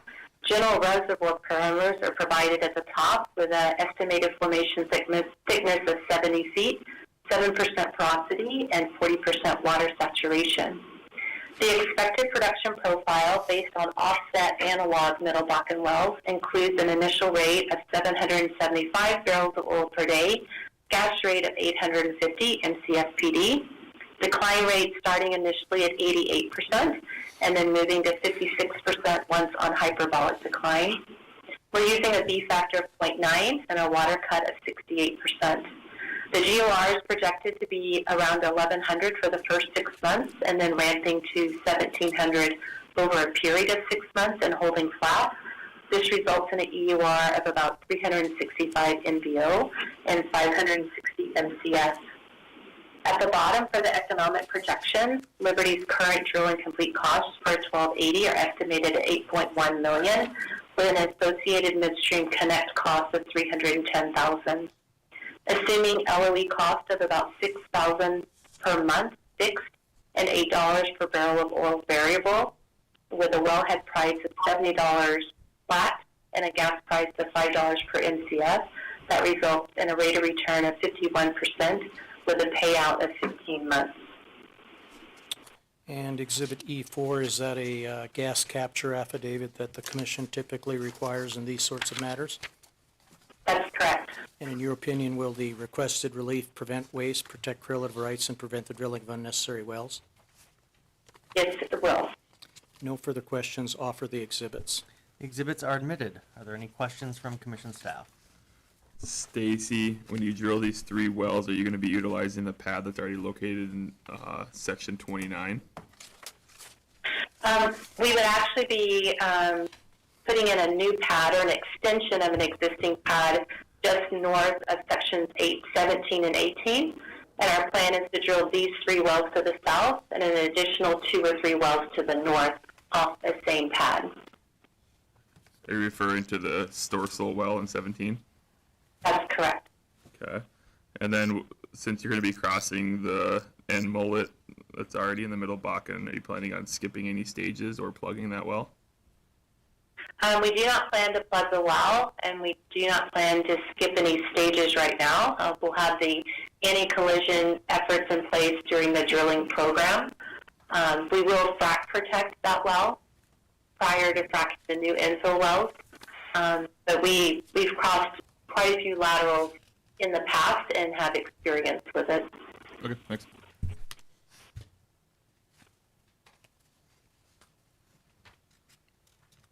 Any further questions from Commission staff? Seeing none, anything further in this matter, Mr. Bender? Nothing further. That will conclude the hearing in case number 30010.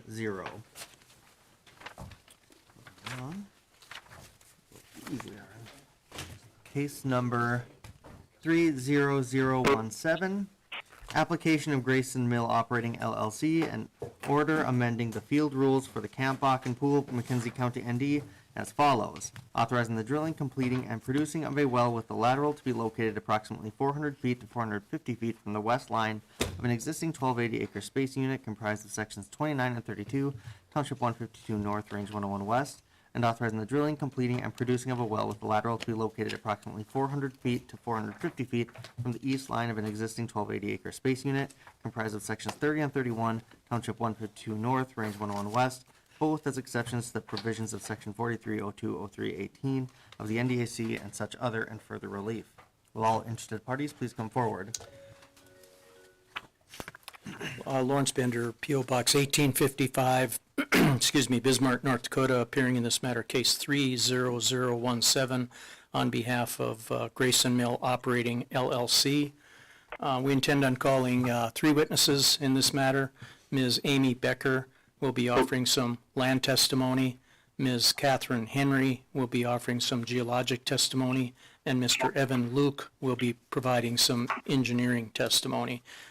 Those 3 witnesses will be appearing by telephone. All right. Ms. Becker, can you hear me? Yes, can you hear me? Yes, I can. Do you solemnly swear or affirm under the penalties of perjury that the testimony you're about to give in this matter will be true and correct to the best of your knowledge and belief? Yes, I do. Amy, by whom are you employed? Grayson Mill Energy. In what capacity? As layman. And in that capacity, have you testified before the commission previously? Yes, I have. And have you had your qualifications accepted as that of an expert? Yes. Offer the further testimony of this witness that of an expert. The testimony will be received as that of an expert. Amy, let's go to Exhibit L1. Can you tell me what that is? The one is a field depiction of our existing 1280 acre spacing unit. To the west, you have our Greenstein, and to the east are Figaro, all both located in Township 152 North, Range 101 West. And let's go to L2. L2 is a closer bird's eye view of our 2 existing spacing units. To the west is our Greenstein, making up of section 29 and 32. 30 and 31, 152 North, 101 West, and then to the east is our Figaro, comprised of sections 29 and 32, 152 North, 101 West. Okay, and then let's go to L3.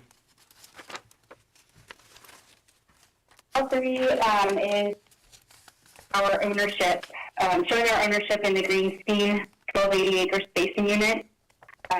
Comprised of sections 30 and 31, Township 152 North, Range 101 West. Okay, and L4. L4 is going to be our ownership of the Figaro 1280 acre spacing unit, located in sections 29 and 32, Township 152 North, Range 101 West. Amy, do you happen to know what you own in the 2560 if you combine what you own in the 2 1280s? I have to do a little bit of math, so let me see if I can do it off the top of my head. Just you don't have to.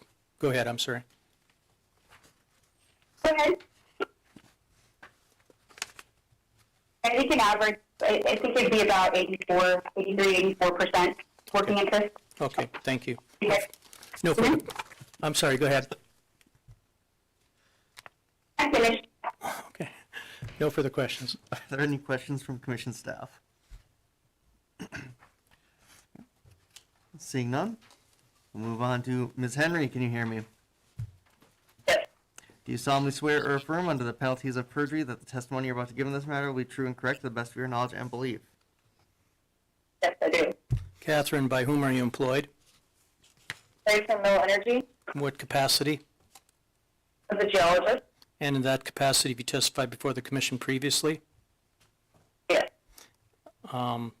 Had your qualifications accepted as that of an expert? Yes.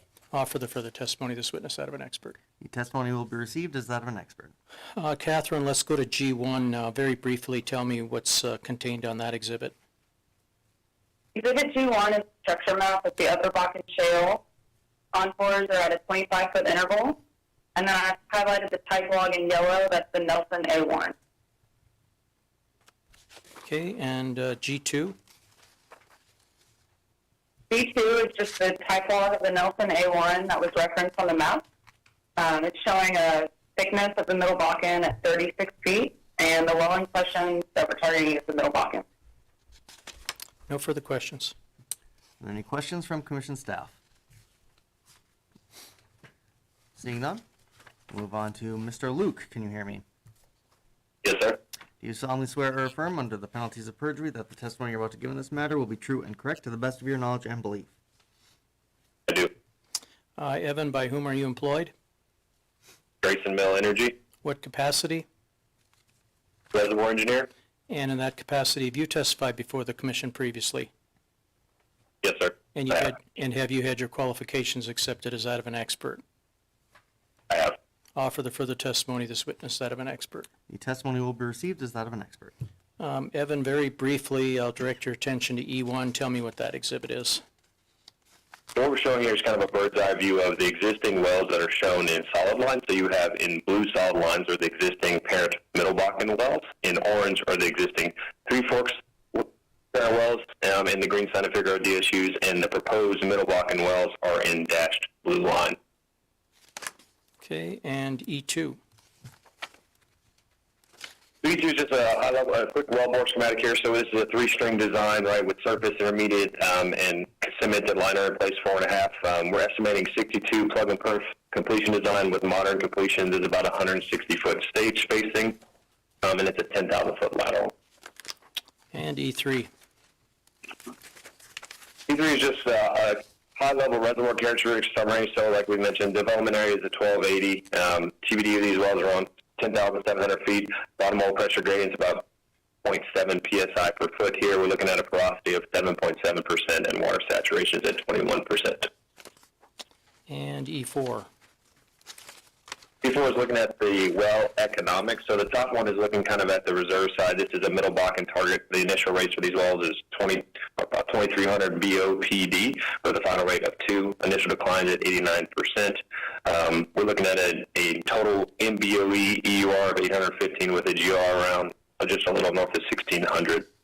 The table at the bottom is single well economics case, where we're running with a flat oil price at $70, gas at $3. CapEx per well, we're assuming $9.7 million per well here. When we look at NPV, it's yielding $9.3 million and a payback of 1.1 years. And then Exhibit GM1, is that a gas capture affidavit that the commission typically requests in these types of matters? Yes. Mr. Examiner, I have no further questions. Oh, excuse me, I do have a couple more questions. Luke, in your opinion, will the requested relief prevent waste, protect relative rights, and prevent the drilling of unnecessary wells? Yes, sir. Now I have no other questions, and we would offer the exhibits. Exhibits are admitted. Are there any questions from commission staff? Evan, on Exhibit E1, what is your Bakken to Bakken interlateral distance that you're trying to achieve? We're about 8 to 900 feet.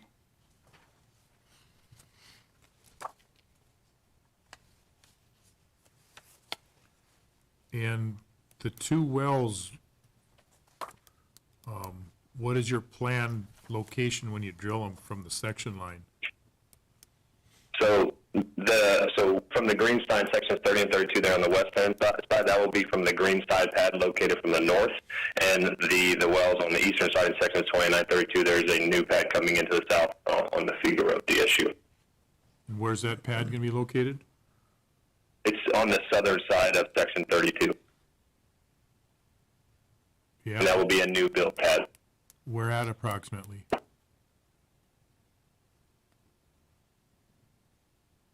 It's in the central portion of I guess you'd say, southernmost portion of section 32, kind of smack dab right in the middle central.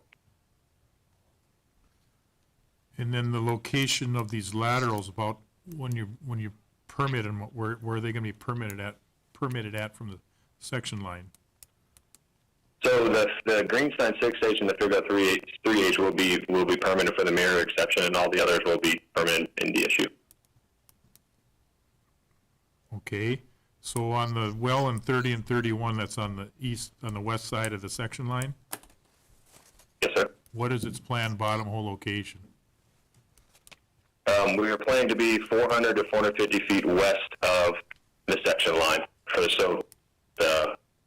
I make sure we're talking about the same well. So the easternmost well in sections 31, 30, and 31 is the one you're asking about, correct? Correct. So that will be it'll be 400 to 450 feet away from the section line. Can you be any more specific? I don't have those call-outs currently, but we're planning for the spacing.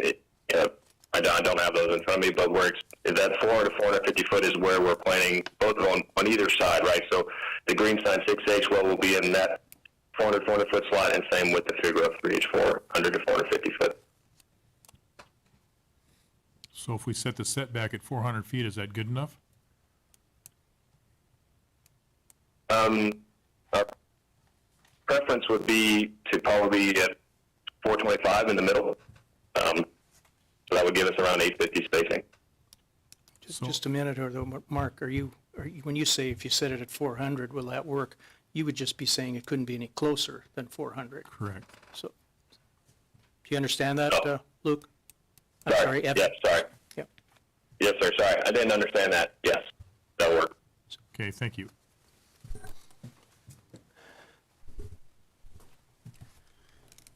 So Evan, this is Bruce Hicks. On cases like this where we have mirror images on the other side and we're reducing that setback, we do want to have these wells completed or producing about at the same time. Is that what your intent is? These are on two different pads on two different, different ends of the spacing unit, so you'll have to have two rigs or move one rig to the other? No, that is correct. Yes, we'll have a rig drilling at the same time. So kind of September, October timeframe, we'll have a rig on both of these pads drilling, and they'll be co-developed. Okay, so they'll come on production about the same time then? Yes, sir, correct. Okay, thank you. Sir. Evan, when you're drilling your wells over in 29, or your westernmost well on 29, at least for this application, and you cross over that existing the Figueroa well?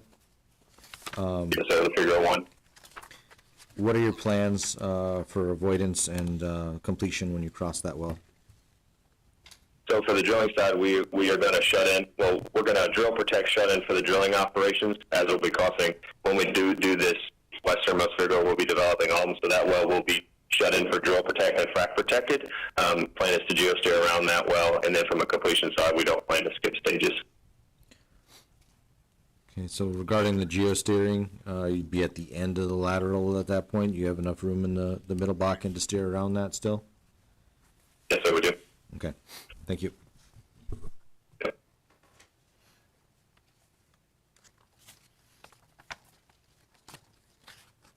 Any further questions from commission staff? Yes, seeing none. Anything further on this matter, Mr. Bender? Nothing further. All right, that will conclude the hearing in case number 30017. Moving on. Case number 30018, application of Crescent Point Energy U.S. Corp. for an order amending the field rules for the Little Muddy Bakken Pool, Williams County, ND, so as to create and establish an overlapping 2560 acre space unit comprised of sections 1, 2, 11, and 12, Township 158 North, Range 101 West, authorizing the drilling of a horizontal well on or near the section line between existing space units of said proposed overlapping 2560 acre space unit and such other relief. This case is continued to June. Case number 29949, application of Enerplus Resources USA Corporation for an order authorizing a setback variance of 50 feet from the tank batteries for two backup diesel generators to generate power for communication equipment for oil and gas wells drilled and completed or to be drilled and completed in the southeast quarter of Section 36, Township 149 North, Range 95 West, the southwest quarter of Section 31, Township 149 North, Range 94 West, and the northeast quarter of Section 29, Township 149 North, Range 93 West, Eagle Nest and Mandaree Bakken Pools, McKenzie County and Dunn Counties, ND, as an exception to the provisions of Section 43020328 of the NDAC, and providing such other and further relief. This case is continued to May. And that concludes today's hearings. Do you have a minute, Kenny?